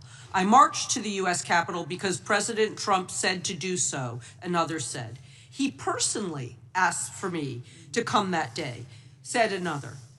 Can you give us a few examples of Trump's rhetoric and language that inspired people to go to the Capitol believing that they were going on the president's direct order?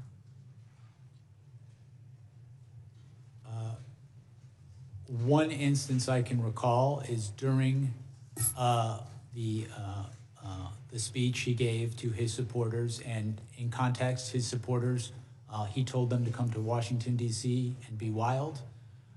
He was on notice that they were angry, and he told that crowd, "We can't let this happen." And he told them that, my recollection is multiple times, at a time when there was nothing that could be done to stop the outcome of the election, but to obstruct it. In addition to that, he told them when there is fraud, you can go by different rules. And my recollection is there is a videotape of when he's making these sort of statements and he's saying that they need to fight if they want to save their country. There are, in fact, people in the crowd chanting, "Fight for Trump." That all happened during the lip speech before people headed towards the Capitol and the Capitol was attacked.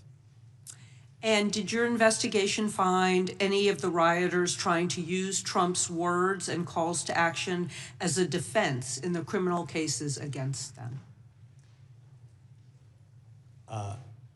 I can read you something from your special counsel report. I was just going to say, I think we cited a number of rioters who ultimately admitted that they had committed their crimes at the behest and in the name of Donald Trump. Okay. And it happened several times, and many of those accounts are on page 86 and page 87 of the special counsel report. Even the lawyer for Jacob Chansley, also known as the QAnon shaman, highlighted that his words, how the words affected his client. He heard the words of the president, he believed them, he genuinely believed them, and he thought that the president was actually going to walk with them to the Capitol. For my final question, Mr. Smith, do you believe that Donald Trump motivated and was responsible for the violence that occurred on that day, even if he didn't walk with them to the Capitol? Yes, as we stated in our report, the results of our investigation following the facts and following the law was that he was the person most responsible for what happened at the Capitol, and that he caused what happened at the Capitol, and that it was foreseeable to him. Thank you. Mr. Chairman, I have two UCs. Joan, can state her unanimous consent request. I asked unanimous consent to enter into the record a tweet from Representative Biggs on January 7th, 2021, in which he said, quote, "Yesterday, criminal rioters hijacked a joint session of Congress." Objection. Without objection. And the second one is a unanimous consent to enter into the record an interview from March 2024 on the Capitol Hill show, in which you called on those who attacked the Capitol on January 6th to be, quote, held accountable because, quote, that's the way our system does work and should work. Without objection. Thank you very much. Thank you I very recognize much. the gentleman from Texas. Thank the chairman. Mr. Smith, how many members of Congress or the Senate did you subpoena phone toll records? As I sit here right now, I do not recall a specific number. Is this the complete list right here?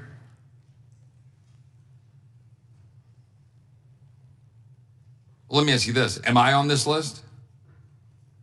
Did you target my records and subpoena my phone toll records?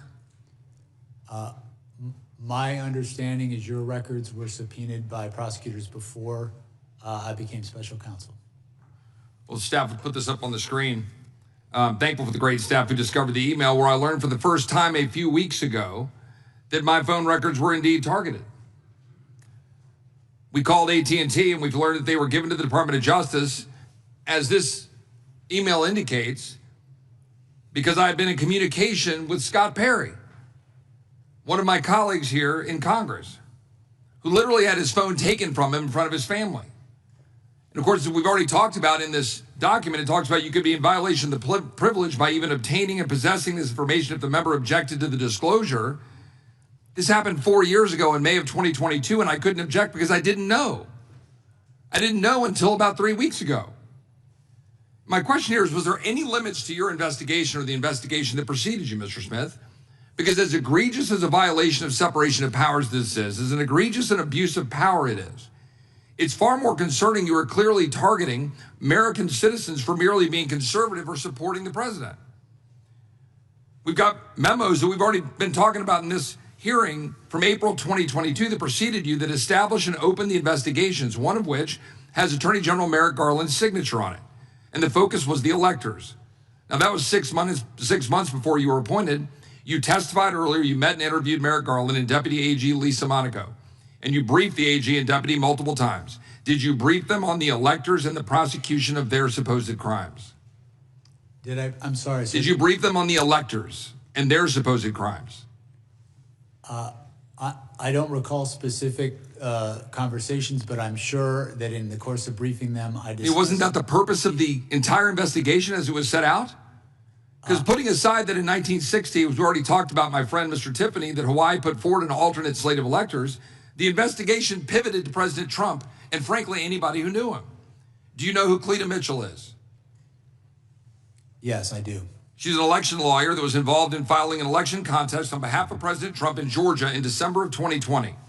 A 64-page complaint with over 1,100 pages of exhibits, witness affidavits, and expert witness reports documenting thousands of votes cast in violation of Georgia law, but which were nevertheless included in the vote totals.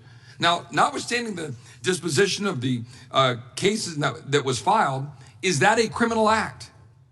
Filing an election contest on behalf of a candidate for office, a client. Is that a criminal act, yes or no? No, in fact, we stated... So why did you deem it appropriate to monitor Cleta Mitchell's long-distance phone records in 2023, 2.5 years after the election contest was filed and after the presidential electors were certified? What about Jenna Ellis? What about Sidney Powell? What about Bill Sepien? What crime did you suspect had been committed by them that would warrant monitoring their phone records 2.5 years after the 2020 election was certified?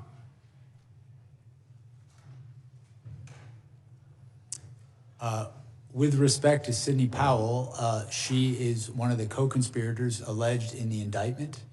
I don't know what you mean by monitoring, sir, if you're talking... Well, there were some 400 plus Republican conservative groups and leaders who were targeted by your investigation. Their financial records were obtained, records of the RNC, the Trump campaign, Cleta Mitchell, the Conservative Partnership Institute, the American First Policy Institute, NRCC, NRSC, PACs, conservative groups, people all across the country, citizens, because we hear a lot about members of Congress. And we should, because of separation of powers and the egregious abuse of power. But what we're not talking about enough, in my opinion, are the American citizens that have been targeted. Because frankly, are there any limits to the power of a special prosecutor or special counsel?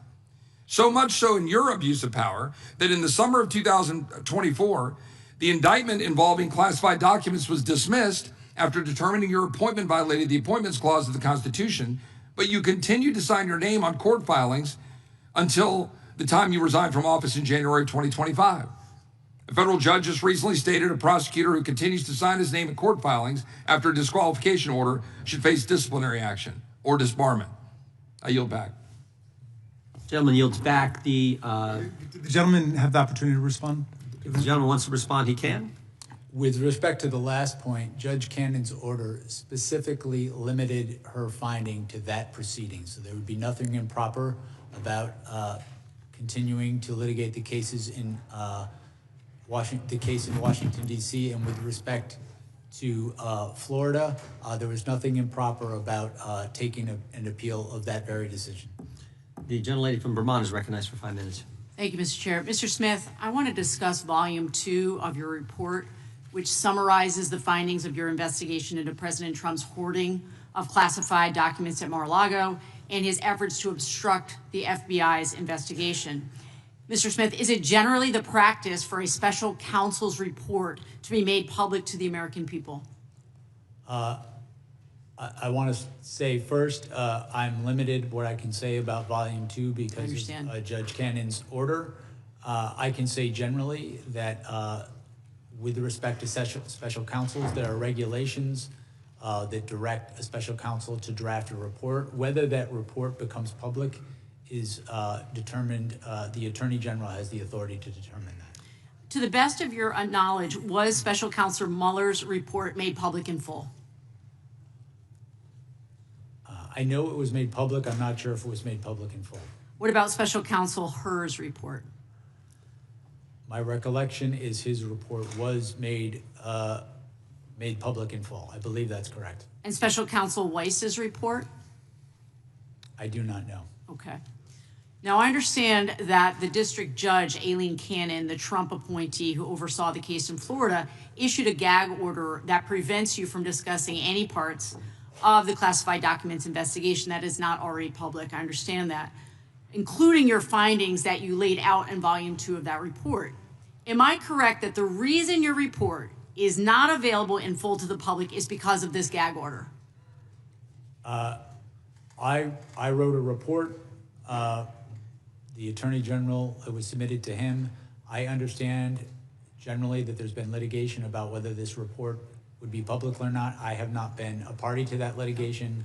I just know that there is an order, and I know the Department of Justice, the current Department of Justice, has interpreted that order in a way that I cannot speak about anything that could possibly be in that report and its findings. And when Judge Cannon issued that gag order, she cited pending cases against Trump's co-defendants. Is that correct?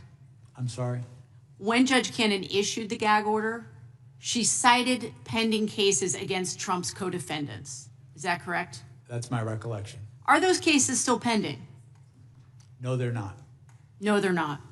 So there is no reason, from where I sit, for this important information to be not made public. At this point, I want to turn now to President Trump's attacks on you. Trump has a playbook for how he handles people who try to hold him accountable. In August 2023, right after your office indicted him, President Trump shared that playbook on social media for everyone to see. He wrote, "If you go after me, I'm coming for you." Trump has said that you, Mr. Smith, should be investigated and put in prison. He called you a disgrace to humanity, a radical left Marxist, a criminal. In fact, Trump has used the words deranged Jack Smith 185 times on Truth Social. How do you think that these statements have impacted you, your staff, and your investigation? With respect to me, I think the statements are meant to intimidate me. I will not be intimidated. I think these statements are also made as a warning to others what will happen if they stand up. And I am, as I say, I'm not going to be intimidated. We did our work pursuant to department policy. We followed the facts and we followed the law, and that process resulted in proof beyond a reasonable doubt that he committed serious crimes. I'm not going to pretend that didn't happen because he's threatening me. And Mr. Smith, do you believe that President Trump's Department of Justice will find some way to indict you? I believe that they will do everything in their power to do that because they've been ordered to by the president. That's very concerning, obviously. It's very concerning to all of us, at least on this side of the aisle. This is Trump's playbook at work. Complain loudly, gin up hatred and resentment, then express a hope that somebody will do something, but never explicitly order anyone to act, and then watch as his followers and loyalists go after their targets. This is what happened on January 6th. Trump stood at the Ellipse and gave a campaign speech to his supporters, and he said, "If you don't fight like hell, you're not going to have a country anymore." And I think it's clear that his intimidation will stop at nothing. I want to speak on behalf, in closing, I want to speak on behalf No closing, people. Chairman, regular order. No, I'm sorry. Mr. Chairman, I'm regular sorry, order. you have gone over numerous times. Time belongs to the gentlelady from Vermont. I'll let you go a couple more seconds. Thank you, Mr. Chair. Like I have all day. Thank you. On behalf of the people of the state of Vermont, thank you for all of your 30 years of service to this country, and to the police officers sitting here. I'm ashamed that you have not gotten your due. Time the gentlelady has expired. I yield back. The gentleman from New Jersey is recognized. I've got a UC request. Gentleman, ranking member is recognized for UC. Thank you kindly, Mr. Chairman. The first is a New York Times article titled "Hunting Leaks, Trump DOJ Officials Seized Records of Democrats," explaining how the Trump administration subpoenaed Apple for data from the accounts of at least a dozen people tied to the House Intelligence Committee in 2017-18, including Representative Swalwell and Senator Adam Schiff. No objection. And the other, similarly, is Trump's DOJ secretly obtained phone and text message logs of 43 congressional staffers and 2 members of Congress. That's December 10, 2024. Without objection, the chair now recognizes the gentleman from New Jersey. Thank you, Chairman. You know, I don't even know where to go because there's so much, Mr. Smith. There really is. But it isn't, what I do know is it's much more than how much people like or hate you, or like or hate Donald Trump, or like or hate Republicans, or like or hate Democrats. This is about the system. It's about what the Department of Justice did. It's about what you did. The core of the hearing is all about, can Americans still trust the justice system? Is it fair? Was it fair under you? And all they don't expect you to be perfect, but they expect you to treat everyone the same, Republicans and Democrats, liberals and conservatives, but that wasn't the case. When you treat people differently because of their political status, their political party, their ideals, that's hypocrisy. And I'm sorry to say, and I don't say it lightly, I do consider you to be a hypocrite. With that being said, I think the prosecutors and the people around you stretch norms, change standards depending upon who was under investigation. So you don't like Donald Trump, and so you're a liberal Democrat, whatever the case may be. And they went after him. And by the way, it's interesting, in all those congressional records that were subpoenaed, all those congressional records that were looked at, was one of them a Democrat? No. The answer is no. I'll answer for you. So I got simple questions. I always say I'm a simple guy, but it really boils down to this. How much can Americans trust this system? In your special counsel report, you stated President Trump engaged and was guilty of criminal conspiracies, and he was guilty of criminal conduct, and you publicly testified you believed you had the proof, etc. If prosecutors deal this way with cases, if they declare that it's guilty and it's over before a jury verdict, would Americans trust the justice system more, or would they? Would they trust the system more? The answer, go ahead, answer, please answer. I'm sorry, I didn't understand what you were asking me. So when this was all going on, before, and I believe it was political, before there was an entire case and we went through the whole case, you pretty much declared, and I'm not going to read the whole thing through again, that President Trump was guilty. That wasn't your job. That's a judge's job. It's a jury's job. It's not your job. Don't you think that's unfair, that that's wrong, that didn't make the playing field level?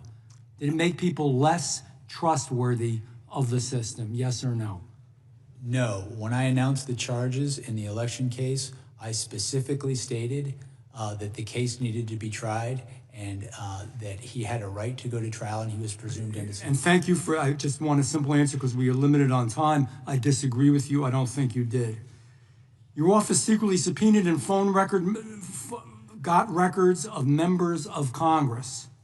And you kept those subpoenas hidden through non-disclosure orders. That's wrong. They should have known. You want to do that, fine, it's wrong. Number one, it's wrong because people have a right, the American public has a right to know, the elected officials have a right to know. It's your right to subpoena them, but they should know. Secondly, and I brought this up before, not one Democrat, it's all Republicans, all Republicans. Everything you've ever done is always against Republicans. Do you think that puts more trust in the system when you're so partisan in that way? Yes or no? No. Politics played no role in our investigation. I have prosecuted Republicans and Democrats throughout my career. I have dismissed cases against Republicans and Democrats. But you didn't have the proof. If prosecutors routinely rely on politically imbalanced investigations, and by this I mean, let me appeal to your sense of fairness. You're saying you're a fair man. We had a January 6th committee, select committee, that was appointed only by a Democrat, the then Speaker, Nancy Pelosi. Everybody on it was a Democrat, except 2 Republicans that hated Republicans. Was that fair? Was that fair? I mean, look at our system here in Congress. We've got Democrats, man, they speak up. You've got Republicans, we speak up. You hear both sides. That's the way a select committee should be. And you based everything upon this biased, unfair, prejudiced system. How is that fair? Tell me how that's fair. That's not correct. We conducted an independent investigation. You based a lot on that commission. You got all their records. That's not correct. We did collect their records. We conducted our own independent investigation following the facts and the law. And you used a lot of their information, Mr. Smith. I don't mean to cut you off. I've got limited time. Joe Biden took classified records that were not to be taken when he was vice president and when he was Senate. And I know you didn't deal directly with that case. Mr. Chairman? But nevertheless, he did. Is that fair? Because he let him go, don't do anything to him. But on the other hand, when it's President Trump who did it as president, then there was, you raided Mar-a-Lago. Is that fair? I'm the gentleman. Mr. I'm the gentleman's part of it. Well, I'd like him to answer. If the witness would like to respond, he can.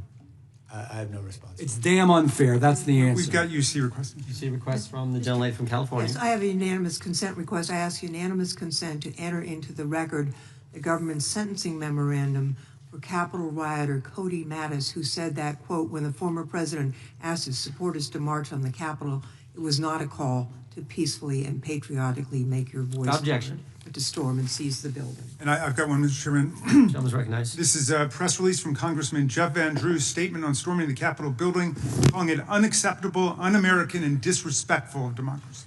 Without objection, the chair now recognizes the gentleman from Illinois. Thank you, Chairman, and thank you, Mr. Smith, for being here today. Let's remember why we're here today. Donald Trump incited an insurrection in 2020 because he refused to accept that he lost that election. And then he took classified documents with him and put them in Mar-a-Lago. Republicans support impunity for criminals, not accountability. There's no clearer example than that of the blanket pardon of nearly 1,600 insurrectionists on day one of this disgraceful presidency.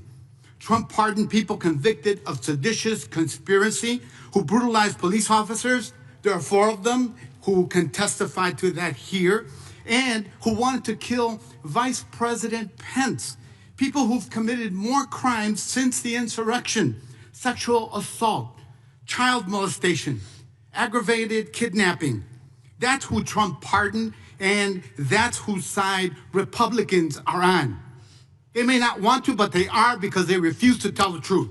Mr. Smith, let me ask you something. Does pardoning violent rioters who brutalize law enforcement officers, spray peppering them, tasering them, beating them up, kicking them, smashing them in door frames, make our country safer? Absolutely not. As a prosecutor, can you describe why these pardons make our communities less safe and undermine our criminal legal system more broadly?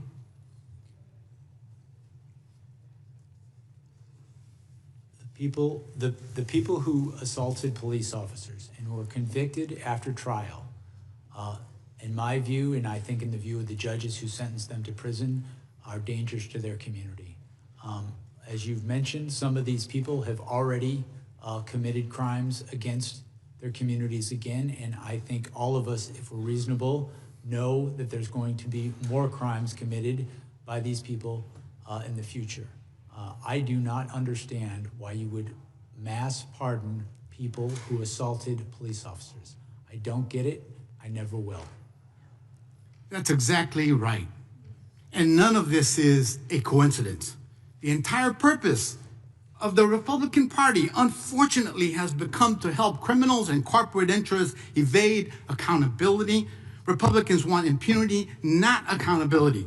They want impunity for the January 6th people, for the classified documents case, for the Epstein files, for billionaires and big corporations, and for terror that DHS is sowing on our streets. The Gestapo tactics by ICE and CBP are the obvious result of President Trump and the Republican Party that protect anyone who helps them turn our country into an authoritarian gangster state. Whether it's storming the Capitol to overthrow an election or murdering people in broad daylight, Republicans will back you if you back their political mafia and racketeering operation. That's why Democrats must fight for accountability through oversight, through legislation, evidence collection, and through prosecution for the openly criminal acts that we're seeing in our communities every day. Democracy doesn't exist without accountability, but you gotta have a spine. I thank you, Mr. Smith, for doing your part. Our fight continues for accountability, not for impunity. Thank you, and I yield back. May I have a Mr. Chairman, I would yield to the gentleman from New York. Mr. Smith, I just want to take a minute and allow you to explain why you requested the toll records of those officials for January 6th. For the January 6th investigation, you mean, Yeah. correct? With regard to the toll records that were subpoenaed regarding the period of the 4th, I think it was to the 7th, we had evidence that the president had directed Rudy Giuliani, one of his co-conspirators, to contact members of Congress to try to further delay the proceedings and exploit the violence that happened in the Capitol. We had evidence that those calls had happened. We wanted to get more evidence of that to corroborate it for trial. That is, again, as I've mentioned earlier today, a standard part of an investigation to understand who a conspiracy is trying to reach out to, how they're trying to influence people. And you want a documentary confirmation? Yes, correct. Time of the gentleman is expired. The gentleman from Texas, Mr. Nels, is recognized. Thank you, Mr. Chairman. Mr. Smith, I'll just cut right to the chase here. Your investigation and attempted prosecution of President Trump, it wasn't about justice. It was about politics. Politics. From day one, under the Biden-Harris DOJ, you weaponized the law to go after their top political opponent. You pushed flawed legal theories, and even the far left Washington Post called you out. They called you out, sir, for violating the First Amendment. You tried to criminalize political speech, slap unlawful gag orders on a presidential candidate, and spy on Republican members of Congress in violation of the speech or debate clause, including the sitting Speaker of the House. Mr. Smith, you mishandled documents, pressured defense lawyers, and dumped a massive trove of so-called evidence right before the election. And you did it to sway voters. That's why you did it. And don't get me started on that raid at Mar-a-Lago or your unconstitutional appointment, which a federal judge in Florida rightly tossed out. A very bad day for you. This wasn't, Mr. Smith, about upholding the law. It was about tearing down President Trump and anyone close to him. You even tried to ram through a politically motivated final report after your cases collapsed, including the Presidential Transition Act and basic fairness. But here's the good part, America, here's the good part. The American people saw right through it. They rejected, sir, your witch hunt loud and clear in November, handing President Trump a commanding victory. The voters spoke loud and clear. They wanted an end to the weaponization of our justice system. In your opening statement, you spoke about proof of beyond a reasonable doubt. Mr. Smith, I will give you proof beyond a reasonable doubt. Donald Trump winning the popular vote by over 2 million votes. The Electoral College by 85 votes, along with every single swing state. Now, sir, that is proof beyond a reasonable doubt that the crap you were shoveling did not pass the smell test with the American people. To put it bluntly, Mr. Smith, the stink remains on you. And lastly, I would like to quickly address the police officers of January 6th. Mr. Dunn, Mr. Fanone, Mr. Gonell, Mr. Hodges. I'm a member of the new select committee to actually examine what happened that day. And I can tell you, gentlemen, that the fault does not lie with Donald Trump. It lies with Yogananda Pittman and the U.S. Capitol leadership team. We know they had the intelligence, and there was going to be a high propensity for violence that day. Claim my time, yeah. You will be in order. The time belongs to the gentleman from Texas.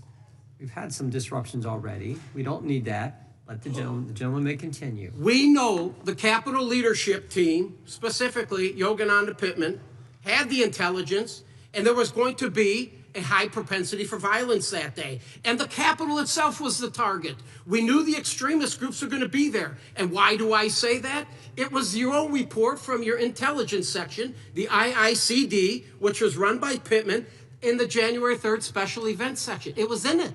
It was in it. And Mr. Dunn, I believe that you thought that day would be like just any other. In your testimony to the January 6th committee, you said you found out how ugly was going to get on a cell phone. Somebody sent you some information on social media.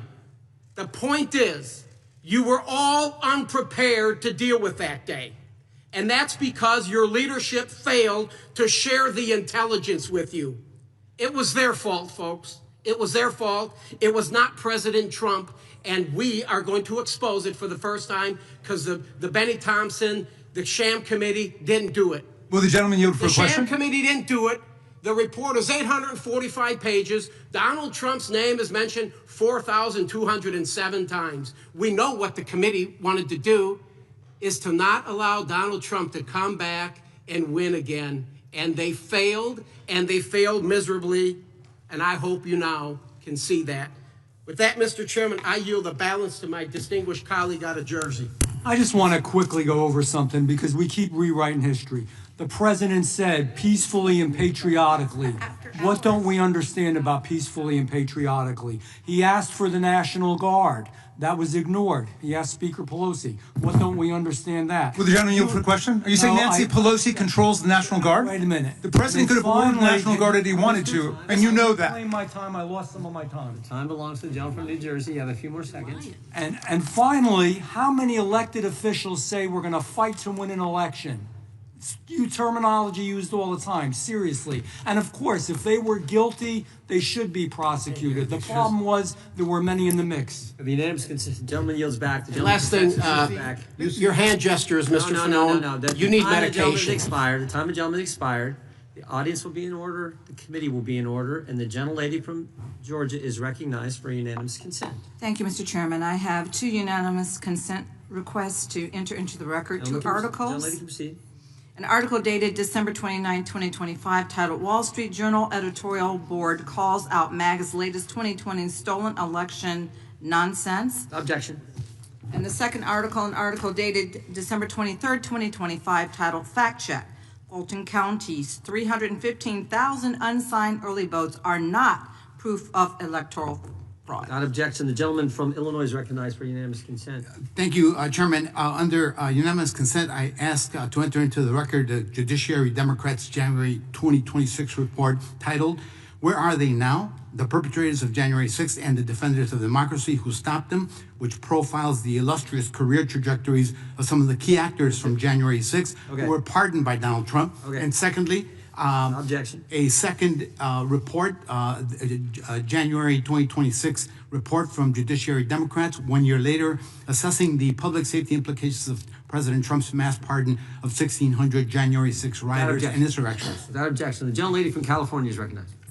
Thank you, Mr. Chair, and thank you, Mr. Smith, for joining us. You know, most people are wondering why you are even here today. But it's because we've heard conspiracy after conspiracy that the 2020 election was rigged. And Capitol Police officers were harmed and died because of those conspiracies. And we have important elections coming up.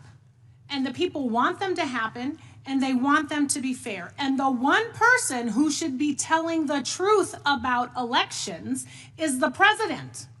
But Donald Trump has not and is still not telling the truth about the 2020 elections. In fact, there is a January 6th page on the taxpayer-funded White House website that says the election was stolen from Trump. A blatant, disproven lie he knows is totally false. So one of my Republican colleagues earlier brought up Trump's mind state, that he knew he lost and he knew that what he was saying was untrue, but that you had no proof. So, Mr. Smith, what evidence did you develop to suggest Trump knew he had lost the 2020 election? We had evidence from a variety of sources, evidence from people who were close to Donald Trump and who he relied on, people who wanted him to win the election, people who were employed by his campaign to help him win the election. Our evidence is that this was a conspiracy and that Donald Trump specifically sought to prey on party loyalty. Our investigation involved interviewing and subpoenaing records of Republicans because that's who Donald Trump sought to prey on to stay in office. And the reality is certain people refused to do that. The vice president refused to go along with that. people in various states' legislatures refused to go along with that. And the reality is that if we took this case to trial, a good number of our witnesses would be Republicans.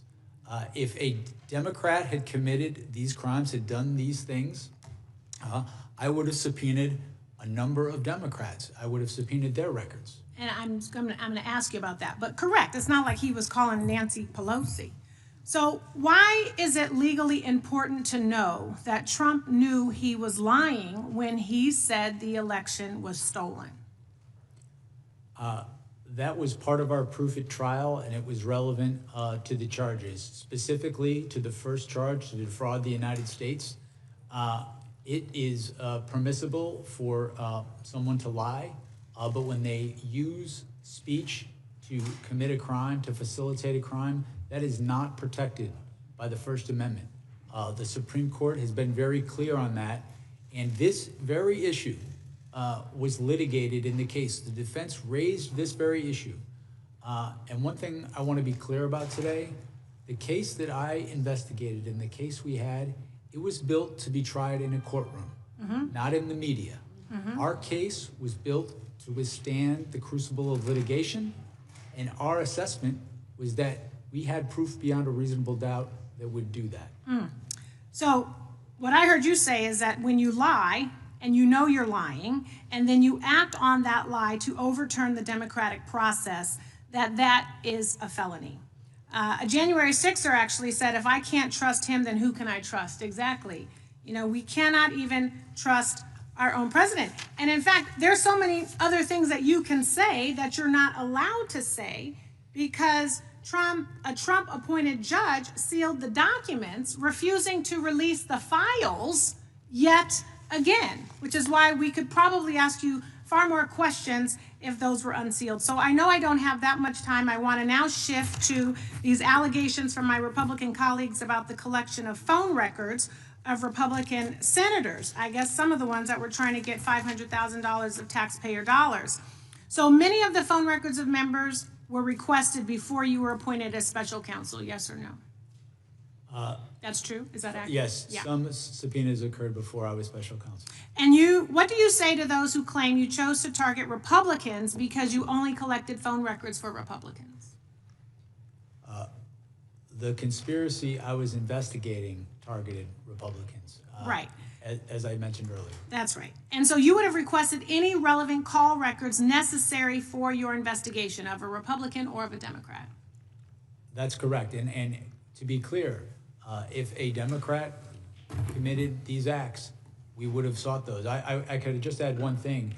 We interviewed Rudy Giuliani in the course of this investigation. And we asked him, why did you, in one of the voicemails he left for the senator, mention the fact that it was Republicans that you were reaching out to? And he said, because the Democrats weren't going to help us, and even some Republicans wouldn't help us. And so our evidence shows repeatedly that the plan was to see if you could prey on people's party loyalty. Time of the gentlelady's expired. The gentlelady from... Thank you, I yield back. Gentlelady yields back. The gentlelady from Wyoming is recognized for 5 minutes.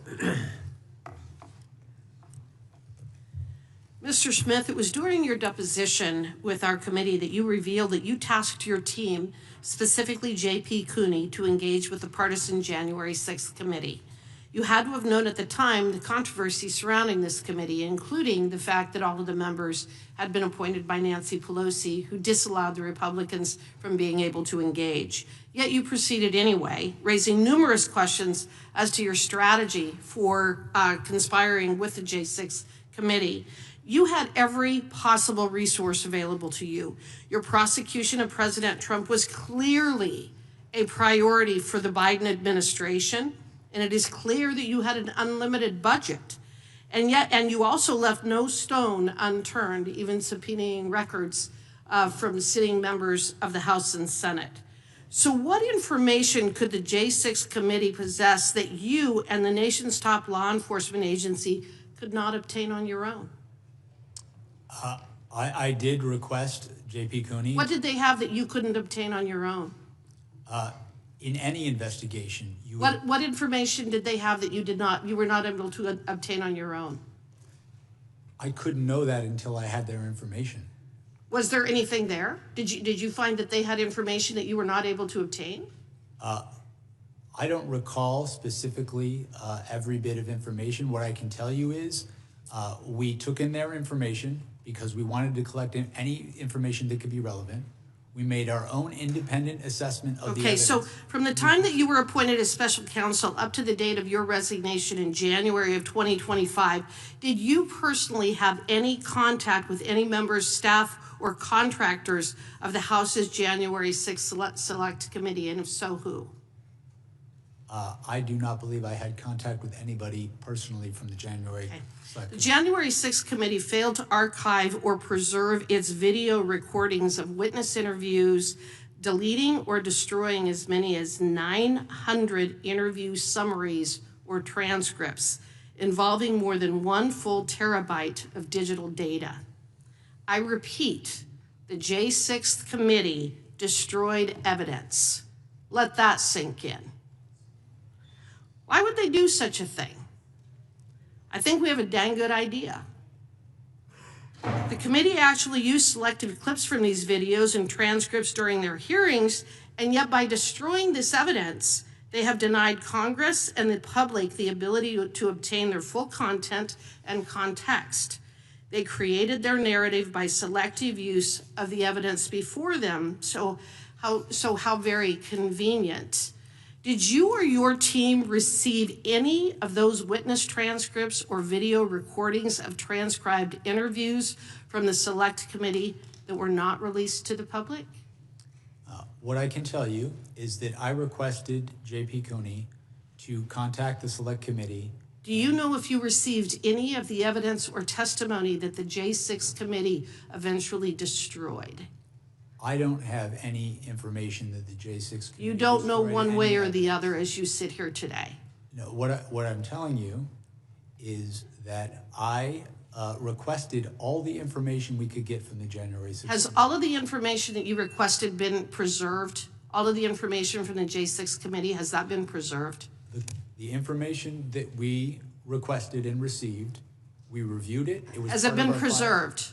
Yes, as part of our files. And Were you or your team advised, or did you get the impression from anyone affiliated with the January 6th Committee that these documents were not for public release, even though portions of them had already been shown to the American people? Were you advised to keep any of the information from the J6 Committee confidential?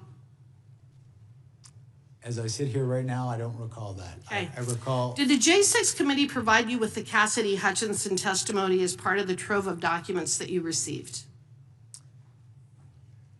As I sit here now, I don't recall, but it would. Well, you're familiar with her testimony, aren't you? I am, and in fact, wouldn't you agree with me that Ms. Hutchinson's testimony, especially the most explosive allegations made, was comprised of hearsay upon hearsay upon hearsay? Come on, you're an attorney, Mr. Smith. You can answer the question. Of course, it was hearsay.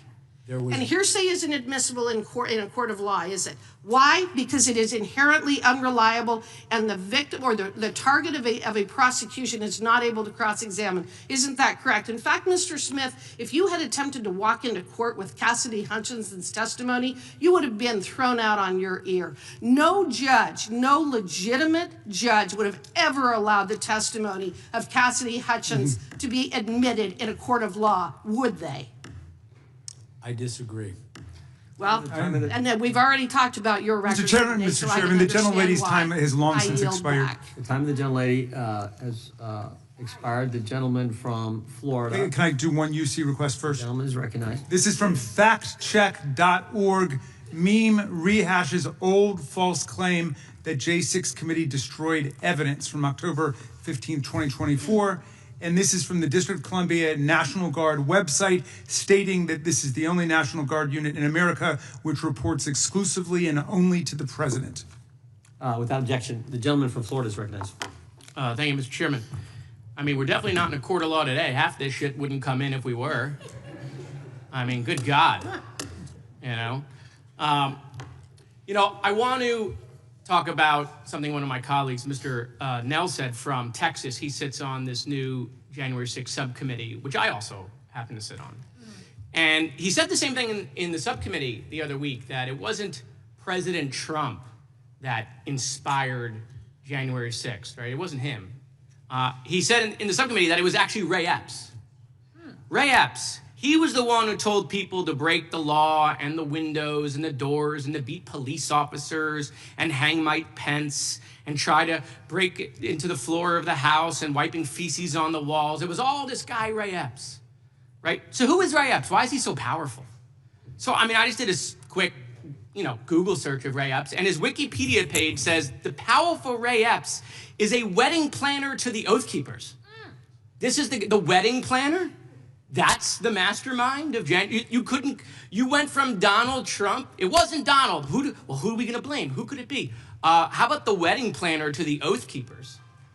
I mean, it's just pathetic. But, my colleagues love the past, Mr. Smith. Love the past. That's why you're here before Pam Bondi.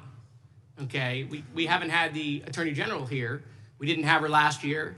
She's the only one in the cabinet to not come in committee of reference. But they love the past. Oh, they love talking about January 6th and Hunter Biden and COVID and Barack Obama and Hillary's emails. They love the past. These people love the past so much they're still reenacting the Civil War. Okay? Love the past. Right now. But they hate talking about the present. But you know what? Let's talk about the past real quick. Here are some quotes, because I heard one of my colleagues call you a hypocrite. Here are some quotes from my colleagues. Chairman Jordan, right after January 6th, stop the violence, support Capitol Police. Ted Cruz, those storming the Capitol need to stop right now. The Constitution protects but not violence. Chip Roy, today the People's House was attacked, which is an attack on the Republic itself. Steve Scalise, United States Capitol Police saved my life. Lindsey Graham, when it comes to accountability, the president needs to understand his actions were the problem. Troy Nels, oh my God, him again. I'm happy to stand shoulder to shoulder with Capitol Police. Darrell Issa, the violence and turmoil we witnessed in Washington, D.C. was completely unacceptable. Rep. McClintock, the attack on Capitol strikes the most sacred act of our democracy. And former Speaker of the House, Kevin McCarthy, whose name we heard a lot today, what did he have to say about it? Let me be clear, last week's violence attack on the Capitol was undemocratic, un-American, and criminal. And make no mistake, those who were responsible should be brought to justice. The president bears responsibility. Period. Or exclamation point. But let's talk also about, the present. That's the past. Let's talk about the present. These are the guys who created the weaponization committee for the DOJ. So let's talk about the present. Jerome Powell facing investigation. Okay. In fact, we heard about Jonathan Turley, that he's some legal messiah. Jonathan Turley calls the Jerome Powell thing legitimate concerns of retaliation. Lisa Cook under investigation. Mark Kelly, United States Senator, under investigation. Adam Schiff, United States Senator, under investigation. Eric Swalwell, United States Representative, under investigation. Chris Christie, potentially under investigation. Jack Smith, oh, that's you, under investigation. Okay, Miles Taylor, former Chief of Staff to the United States Department of Homeland Security, under investigation. Christopher Krebs, former Director of Cybersecurity, under investigation. Indicted. James Comey, Letitia James. John Bolton. It's weird that they indicted John Bolton but stole his foreign policy. Accused of crimes. Former President Joe Biden. Former President Barack Obama. Revoked or threatened with revocation of Secret Service protection. Kamala Harris. Hunter Biden. Ashley Biden, the daughter of President Joe Biden. Mayorkas. Mike Pompeo. Brian Hook. General Mark Milley. John Bolton. Dr. Anthony Fauci, the guy Trump gave a medal to. Security clearance revoked. Joe Biden, Anthony Blinken, Jacob Sullivan, Lisa Monaco, Mark Zaid, Norman Eisen, Letitia James, Alvin Bragg, Andrew Weissman, Hillary Clinton, Liz Cheney, Kamala Harris, Adam Kinzinger, Fiona Hill, Alexander Vindman, Miles Taylor. I could keep going. Any questions about any of that? We know you don't. But will the gentleman yield for a question? I will, please. Because you have a way of synthesizing that nobody else does, Mr. Moskowitz. Listening to our colleagues today, I wonder if they actually believe any of this would have happened had Donald Trump simply accepted the results of the election. You mean like Al Gore did when he lost 5-4 at the Supreme Court? Yeah. Yeah. Would any of this, would the violence have happened? Would the fake counterfeit slates have happened? No, the threats against Vice President Pence? No, none of it would have happened. And Leon Panetta would still have his security clearance. So would John Brennan. So would Michael Morrell, Michael Vickers. I can't get them all in, Mr. Chairman. I can't get, I have like 4 more pages of the weaponization of the Department Time of the gentleman from Florida concern. has expired. The gentleman from South Carolina is recognized. Thank you, Mr. Chairman. Mr. Smith, when was the initial indictment issued on President Trump? August 1st, 2023, does that sound about right? That's in the election case. That's correct. Correct. And on that election case, after that, you asked for a trial date when? I don't recall as I sit here right now. January 2024, does that sound about right? That sounds about right. Okay, so after the indictment, you in August, you asked for a January trial date. That's what, 5 months? 5 months? How much evidence did you have? Millions of pages? As I sit here right now, I don't recall the exact. I think in your testimony, they talked about a number, 13 million pages. Is that a ballpark accurate number? I think that was the question asked of me, and as I sit here, I don't have an accurate number. So let's just assume that that's true, right? Because you had a bunch of stuff. You had $50 million that you blew through the Treasury on a trial that went nowhere. How many pages per day is that? 100,000? That sound about right? What if we break that down per hour? It's 4,166 per minute is 70 pages. You like to read, sir?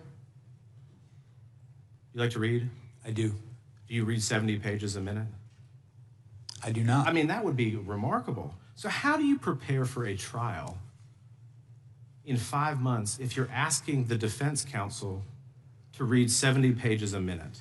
How do you do that and prepare a defense and look at all the witness testimony and video evidence that you supposedly had? How do you do that? You know what's shocking to me, and I think that one of the most egregious aspects of this case, Mr. Smith, is that if you get a traffic ticket in Washington, D.C., you're not going to trial in 5 months. But you want the president, the former president of the United States, to have a trial date with 13 million pages of documents within 5 months.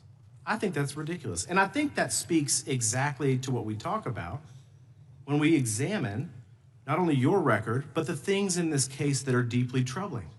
That this was not the pursuit of facts and law and letting the judge and the jury decide.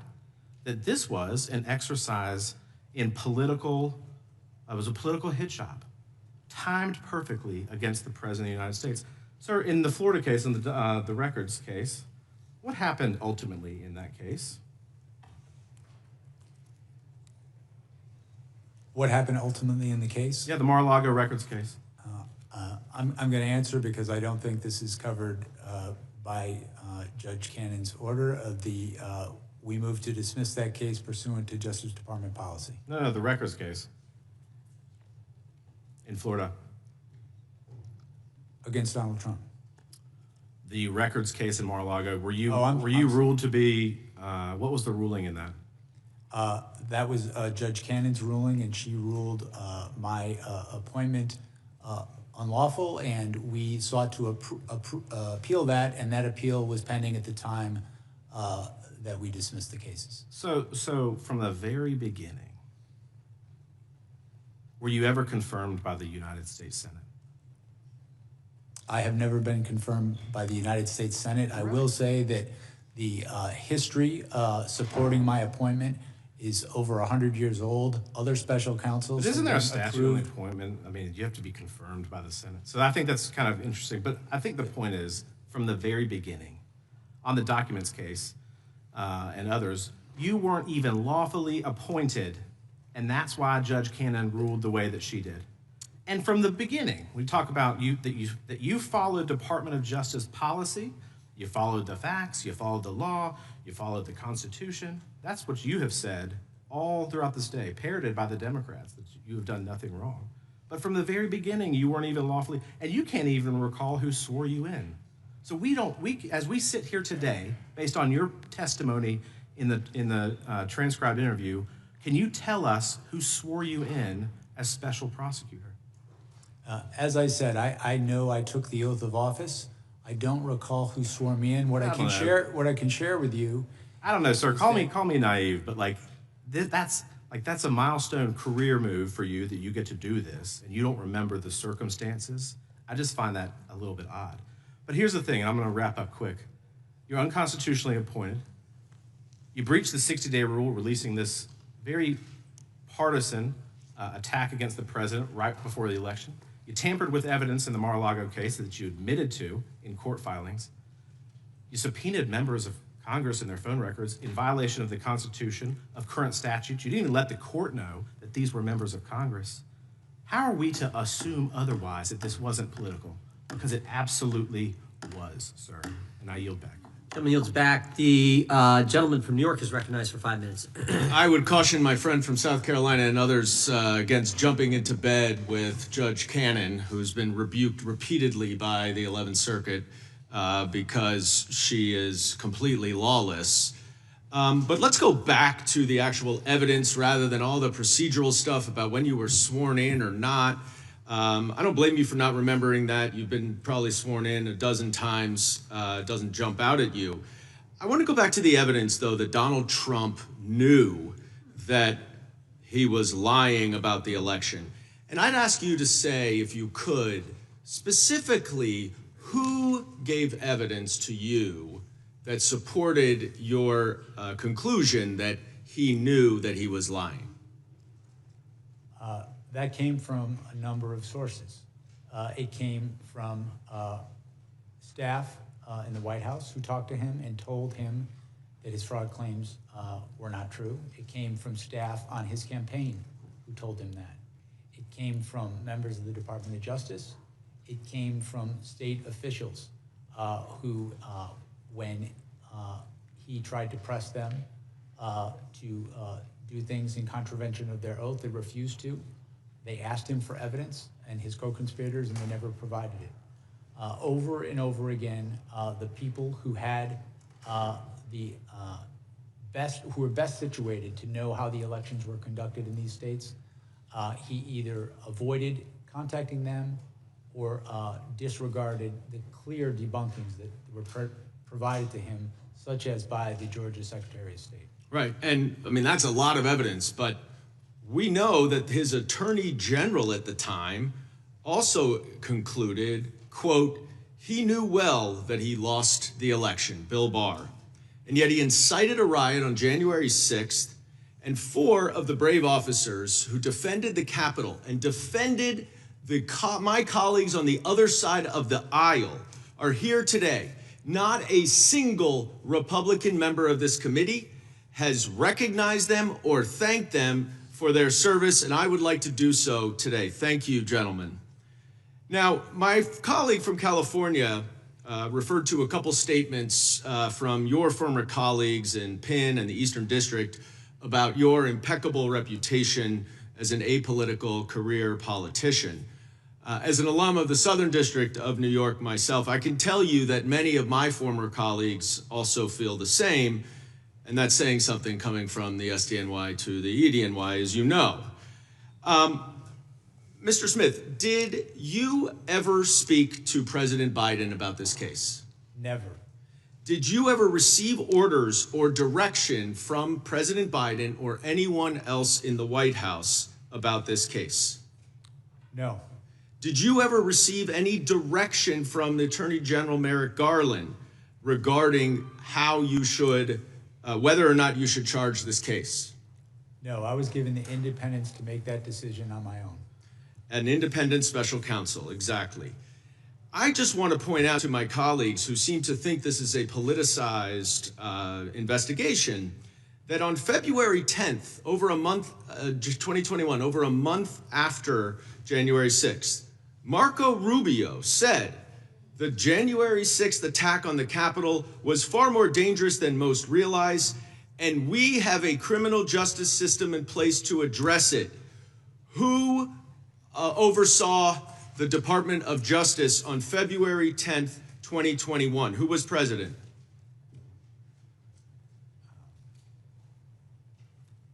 February 10th, 2021. That would be Joe Biden.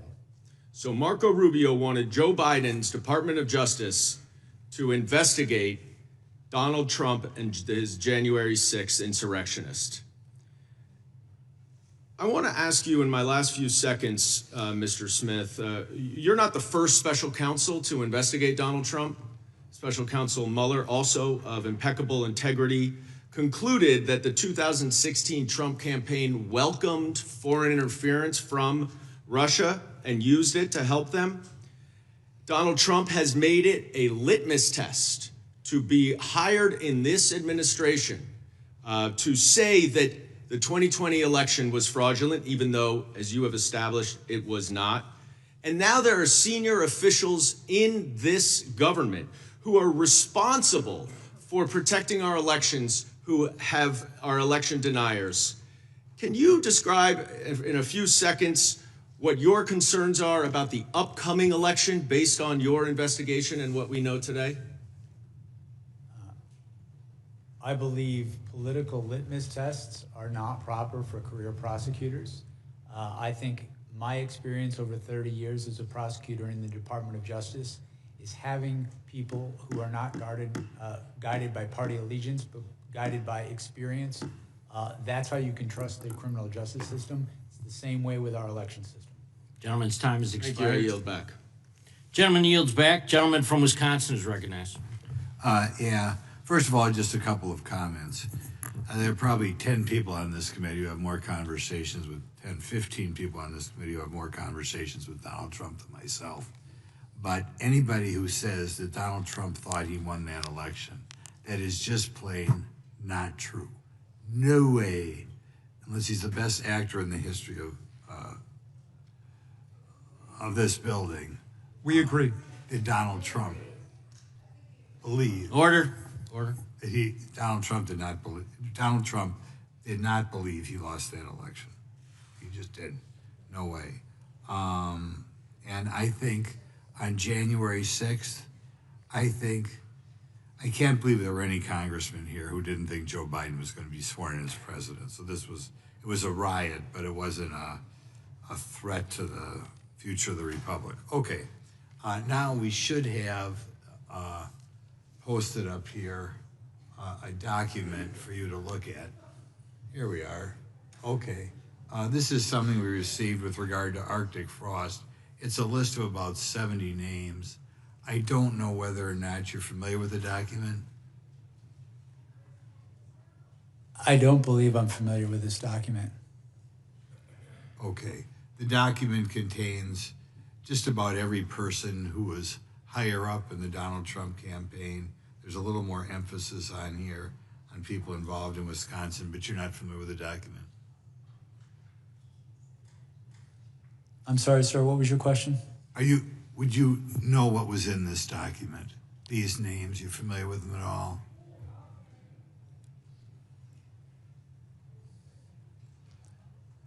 They're under the impression that most of these people, maybe almost all of them, were subpoenaed by you at some time or other. That helps you. Some of these names I am familiar with. Others I'm not familiar with, or I don't recall as I sit here now. Okay. We'll eventually submit another question for you on this later on. From the time you were appointed as special counsel to your resignation in January 2025, did you ever have contact with the January 6th Select Committee? I did not personally. When I became special counsel, I directed my deputy to ask the Select Committee to provide us whatever evidence they would provide us. So you directed people to have direct contact? I directed my deputy to make contact to collect evidence from them. And that's J.P. Cooney? J.P. Cooney, my deputy, correct. Okay. Did you have any concern that the evidence collected by the Partisan Select Committee would be in any way tainted by politics?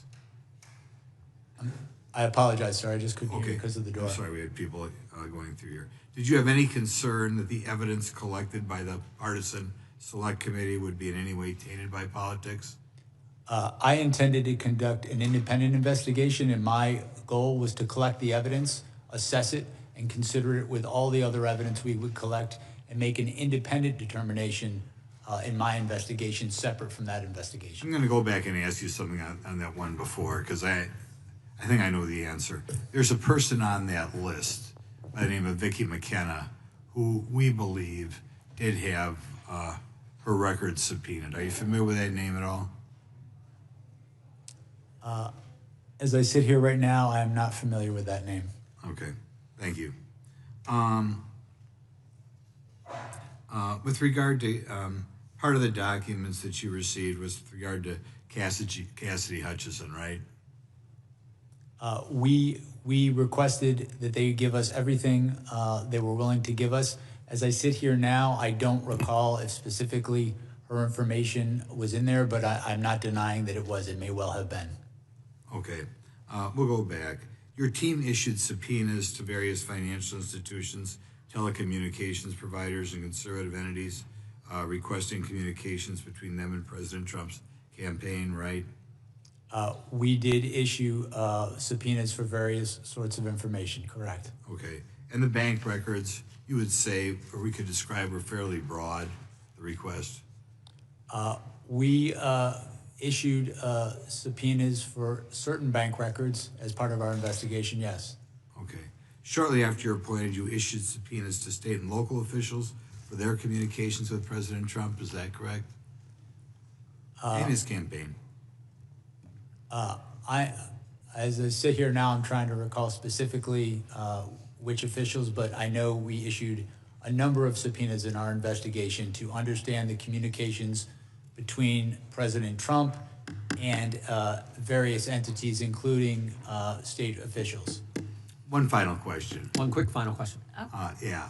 Do you really believe that President Trump thinks he lost that election? Yes. Our investigation following the facts and the law determined that... No way, thank you, that's enough. I have a unanimous consent request. Gentleman from New York is recognized for unanimous consent. Actually, I have two. One is to article entitled, "With AG Bondi next to him, Trump says deranged Jack Smith must be investigated." And the other is a tweet from Marco Rubio. "There is nothing patriotic about what is occurring on Capitol Hill. This is third world style anti-American anarchy." Without objection. Gentlelady from Texas is recognized. Can I get an extra 33 seconds? You get your full 5 minutes. Well, okay, fine. It's curious because you've sat here all day, and thank you so much for showing up, because this was something that you wanted to do. The Republicans wanted to make sure that you were hid in a room with no cameras, because I was there. They didn't really want you out public because they were afraid of what you would say, which is that you could have proven your case because you are a career prosecutor who knows how to prosecute criminals. So just to be clear, today it seems like the Republicans have not really fought very much about whether or not Trump was guilty or not.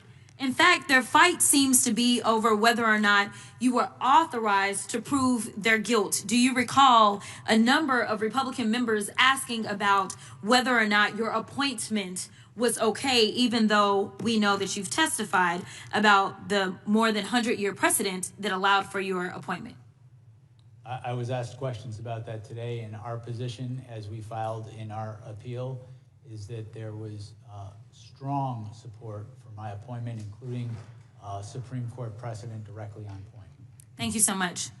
Additionally, everybody's been all gingerly here today, but I don't know why we're acting surprised that a man who had close to 90 allegations out of 4 different jurisdictions and ultimately ended up with 34 convictions after a jury was able to hear all the evidence would possibly be committing a criminal act on January 6th. In fact, considering the fact that we are now under the impression that he is violating people's due process rights, he is ignoring court orders, he's starting wars without congressional authority in contradiction to the Constitution. He's enriching himself to the tune of over $1.4 billion. He's shaking down electeds to draw maps that will help him stay in power because the Republicans don't understand that they swore an oath to the Constitution and that we are supposed to do checks and balances. He's also shaking down TV stations to get money. So why are we trying to pretend as if it is out of the realm for this particular man to commit the crime that he committed on January 6th? And frankly, the only reason he ran for president was to make sure that he would not be prosecuted, because I fully believe that you would have put him under the jail based on our long form conversation that we had. But according to your special counsel report on page 137, It states the department's view that the Constitution prohibits the continued indictment and prosecution of a president is categorical and does not turn on the gravity of the crimes charged, the strength of the government's proof, or the merits of the prosecution. And that, quote, but for Mr. Trump's election and imminent return to the presidency, the office assessed that the admissible evidence was sufficient to obtain and sustain a conviction at trial. In other words, Donald Trump ran for president, like I said, so he wouldn't have to spend the rest of his life in prison. The chairman and other members of this committee have spent all day attacking you and trying to rewrite the history of January 6th. But Mr. Jim Jordan, the chairman, failed to mention how he was running around the Capitol terrified by the possibility that all those insurrectionists would harm him. In fact, on page 97 of the deposition transcript, you mentioned how Mark Meadows, the president's chief of staff, quote unquote, never saw Jim Jordan so scared. The chairman also failed to mention that he was in direct contact with the White House in the days leading up to and on January 6th, which is why his toll records were subpoenaed by your office. Let me be clear, because they're trying to act like this is Democrats on Republicans, and I guess you are a covert Democrat that knew that he was going to try to steal an election before he tried to steal that election, and so therefore you were somehow put into place. I mean, the conspiracy theories make your head spin, but nevertheless, were you going to subpoena the toll records of every single Republican simply because they were a Republican? No, we subpoenaed the toll records in the course of this investigation because they were relevant to our investigation. Relevant. Oh, okay. All right. So that means something about facts. So let's talk about facts. Donald Trump lost to Joe Biden, yes or no? That's correct. Okay. In fact, 60 federal and state courts have found that there was no evidence of election fraud. Trump's own attorney general and vice president knew that he lost the election, but he still tried to steal the election by pressuring state officials, designing fake elector plans, nearly having Mike Pence hanged, and ultimately demanding that his supporters, quote, fight like hell, correct? Correct. We all saw it happen we all saw what happened once they reached the U.S. Capitol. As your report outlines, President Trump knew that he would incite violence at the Capitol that day. In fact, some of Trump's senior advisors were pushing for violence. For example, page 81 of the report details how co-conspirators number 2, John Eastman, tried to convince Mike Pence to break the law, stating that, quote, violence was necessary. So it isn't just Trump who is responsible for the death of multiple law enforcement officers and the injuries of thousands of people. A lot of Republican members of Congress are also responsible. 147 Republicans voted to overturn the 2020 election results, including multiple members currently serving on this committee. And I will yield. Gentleman yields. Gentleman from North Carolina is recognized. Thank you, Mr. Chairman. Mr. Smith, we've heard a lot of information that's gone across this day as we've spent it here. We've heard disregard for the First Amendment at times. We've heard talk about solely seeking charges against Donald Trump, obviously targeting. We've talked about the amount of time and reasonable time frame. But I want to ask you for a moment, I can, about some troubling reports that a prosecutor from your office, Jay Bratt, implied to Stanley Woodward that the administration would look more favorably on a judgeship application if he managed to get his client, Walt Nauta, to cooperate against President Trump and to flip on him. And we know this because Stanley Woodward himself came forth with this information. And I guess my question for you, is this appropriate behavior for a special counsel's office to leverage attorneys' future career prospects? Sir, I believe I can answer this question, even though it's regarding the Florida case, because we did filings on it, and I'm not referring to anything in the final report. And my answer to you, sir, is that when I was first notified about this issue, which was 9 months after it allegedly occurred, this is alleged to have occurred before I was even special counsel, what I did is I directed my deputies to look into it. We made sure the person involved self-referred it to OPR, and then we did a filing to the court. There was a motion by President Trump's attorneys. We responded and we laid out our position, and our position was that I did not believe that that allegation was credible. At best, it was a misunderstanding because the people in the room did not understand any threat to be made.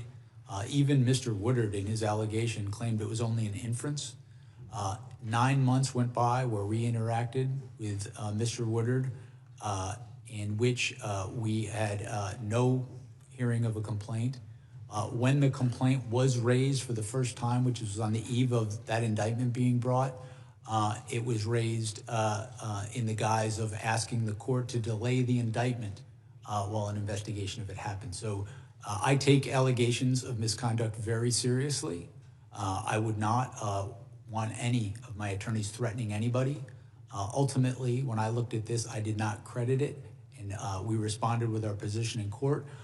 But we also, it was clear that it was referred to the Office of Professional Responsibility, which is what good prosecutors do in that situation. Well, again, to say that you didn't consider it to be credible, I guess we have the United States Associate Attorney General Stanley Woodward, who claims that this threat was made to him, and I don't see what he would stand to gain from not telling the truth there. And I understand that you tasked 2 of your attorneys with investigating those statements made by Bratt, but given the amount of publicity and the scrutiny that was surrounding this entire investigation, why in the world did you not initiate an independent investigation into these very alarming allegations? Well, 2 points there. You stated that you don't, why would he do this? When he made the allegation, when this allegation first came from President Trump's attorneys and then days later from Mr. Woodard, he did ask for the case, the indictment, to be put off in result of this. So there was a thing he was asking for in result. And with respect to an independent investigation, that's exactly why you refer this to the Office of Professional Responsibility. They conduct an independent investigation outside of my office. Well, let me just say, for 4 years, we watched the Biden administration politicize and weaponize the Department of Justice. From going after pro-life activists to spying on faithful Catholics, the Biden administration showed disregard for impartiality. And this blatant disregard was perhaps no clearer than in the targeting of President Trump. We've talked about it all throughout this day. They knew they couldn't beat him at the ballot box, so they pursued alternative options. And I'm grateful for this committee's efforts today to investigate this conduct, to ensure accountability. And while elections are not akin to jury trials, I feel strongly that the results of the 2024 election sent a clear message about how the American people feel about these politicized charges. And I think they absolutely made a difference in those 24 elections. And with that, Mr. Chairman, I yield back. Gentleman yields back. The gentleman from Missouri. Mr. Chair, I actually have a UC. Gentleman is recognized. This is, let's see, I asked unanimous consent to enter into the record this DOJ press release titled "Houston Man Sentenced to Prison for Assaulting Law Enforcement with Dangerous Weapons During January 6th Capitol Breach." Without objection. My second one is I asked unanimous consent to enter into the record an article titled "They Ransacked the U.S. Capitol and Want the Government to Pay Them Back," published by the Washington Post, January 21st, 2026. Without objection. Gentleman from Missouri is recognized for 5 minutes. Thank you, Mr. Chairman. Mr. Smith, after indicting the leading Republican candidate for the President of the United States on August 1st, 2023, you asked for a trial date of January 2024, just 5 months later. During your deposition, you did not dispute that that would have given Trump's legal team just 5 months to review 13 million pages and thousands of hours of video evidence, working out to nearly 100,000 pages per day. Mr. Smith, you claimed that you acted independently of the upcoming presidential election, and yet you pushed for a trial date ahead of the election. Why such a rush to charge and try and pursue conviction on President Trump? I sought to move that case forward expeditiously because the public has a right to a speedy trial as well as a defendant. That is, there is Supreme Court precedent directly on point regarding that. I felt it was my duty to do that. I considered all options. I listened to But isn't the right to a speedy trial primarily a right of the defendant? I honestly, before your arguments, I've never heard of the idea that the prosecution has a right to speed up a trial and require the defense to review 100,000 pages a day in order to get a trial in before an election. I've never heard of such a thing. The Supreme Court, in at least, as I sit here now, 3 different cases, has stated pretty explicitly that the right to a speedy trial is the public's as well as the defendant's, and that you were trying to get President tried, convicted, and hopefully in prison before Election Day. I understand, Mr. Smith. I think it's very telling that during your deposition you could not articulate any evidence that President Trump instructed individuals to unlawfully enter the Capitol on January 6, 2021. You claim that President Trump was, quote, responsible for the events at the Capitol on January 6, which was not charged in your indictment. How do you reconcile that with the position of the department in other GA6 related cases that President Trump wasn't responsible for the events at the Capitol that day? I'm not aware of the department taking a position that Donald Trump was not responsible. I think my recollection is the position that the department took in other cases is other defendants weren't not responsible themselves because of Donald Trump, that blaming him wasn't going to be a valid defense in their case. That's my recollection. So on January 6, 2021, President Trump tweeted, quote, please support our Capitol Police and law enforcement. They are truly on the side of the country. Stay peaceful, exclamation point. This seems to show clearly that Trump urged his supporters at the Capitol to remain peaceful. Is that not right? It's incorrect. First off, he didn't send that tweet? He sent that tweet, but he sent that tweet only after being harangued by people to send something to stop the violence at the Capitol. Okay, let's get the timeline straight then. At 1:55 p.m., there was a breach of the bike racks at the northeast perimeter. At 2:13, there were protesters breaching the Capitol, breaking into the Northwest Senate window and opening the doors. At 2:38, President Trump tweeted what I just quoted. That's 25 minutes between the Capitol building breach. Is 25 minutes, that's too slow? Would Trump have been guilty of insurrection if it were 15 minutes? Would 5 minutes? How quickly was he supposed to send that tweet to remain peaceful? My recollection, as set forth in the indictment, is the timeline of when the attack of the Capitol happened, including the tweet that endangered Vice President Mike Pence's life, was different than what he stated. So that tweet was after, of course, the riot had started. But President Trump also said, quote, we've come to demand that Congress do the right thing and only count the electors who have been lawfully selected. I know that everyone will soon be marching to the Capitol building and to peacefully and patriotically make your voice heard. Peacefully and patriotically, is that an incitement of a riot? That is not. Okay, so in November 2016, Hillary Clinton disputed, she for years called President Trump an illegitimate president. He knows he stole the election as recently as September 2019. Had there been a riot around the 2016 presidential election, would Hillary Clinton be guilty of inciting insurrection? I'm not going to engage in hypotheticals. I will say that President Trump's conduct was without historical analog. Thank you, Mr. Chairman. I yield back. Gentleman yields back. Mr. Chair, may I? Young lady from Vermont. Mr. Chair, I ask a unanimous consent to enter into the record the first superseding indictment for Capitol rioter and Oath Keeper Kelly Meggs, who brought weapons and armor with him to D.C. and wrote to a friend, Trump said it's going to be wild, it's going to be wild. He wants us to make it wild. That's what he said. Okay. He's calling us to the Capitol and wants to make it wild. Sir, yes, sir, gentlemen, we're heading to D.C. to pack our shit. And Mr. Chair, I have a unanimous consent request. I ask unanimous consent to enter into the record this superseding indictment filed the Department of Justice on August 27th, 2024, that outlines how Donald Trump, among other felonies, conspired to defraud the United States in his effort to fraudulently and violently overturn the results of the 2020 election that he lost. Without objection, the gentleman from Washington is recognized. Thank you, Mr. Chair. Well, 5 hours later, here we are. One of the benefits of being a freshman member of this committee with the least amount of seniority is you get the benefit of getting everybody else listen to them talk first. I'm going to start by saying that starting out, I was not real familiar with this issue. In fact, when chairman of the committee told me we had Jack Smith coming in, my first response privately was, who's Jack Smith? And I say that because my wife and I have 5 young children. We don't have cable television, and by the time we get them to bed, we're either watching Netflix or better yet, reading books. So when I came to this, I wanted to take a real honest look at what had happened. And I should also say that, a little about what I think happened on January 6th.